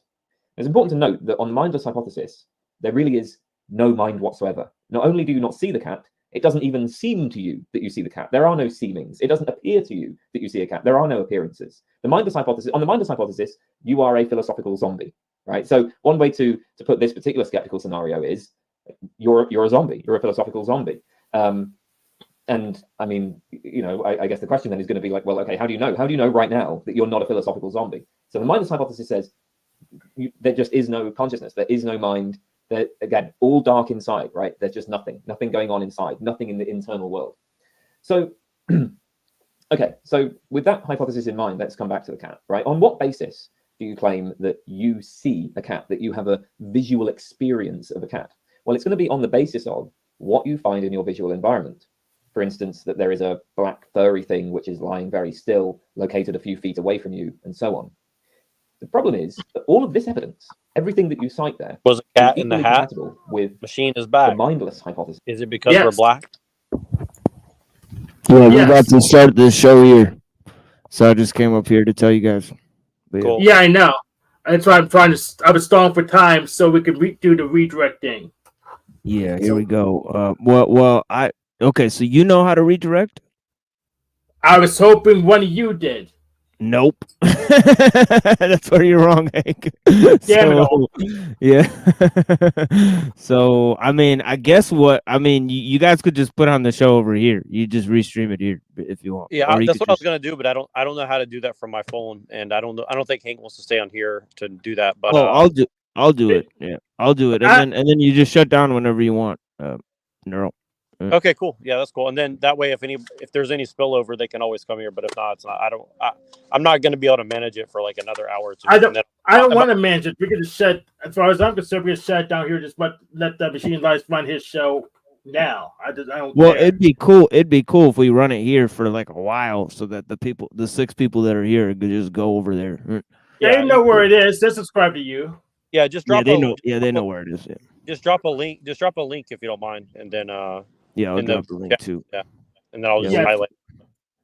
Yeah, And I'll then do by the same. Cool. And then by the time I get back home, anyways, I'll be probably jumping on your show about that time anyway. So cool. For sure. Awesome. And, Thank you guys. Yeah, I got a lot coming out on the scientific worldview right now from my own writings. The end of Logos Dethroned, Part 3. It's gonna be some fucking crazy shit. But yeah, Excellent. Yeah. Part and then 5. We'll move on. Yeah.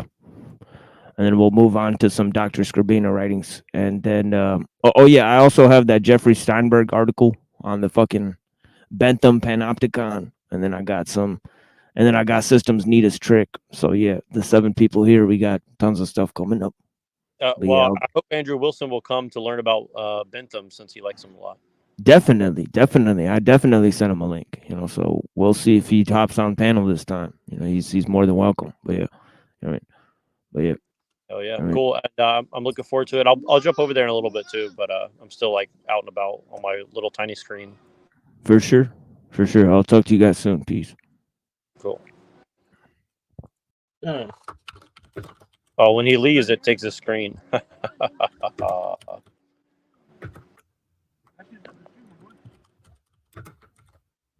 That's fine with me. In fact, we could just go ahead and end it now since he has this thing up running, right?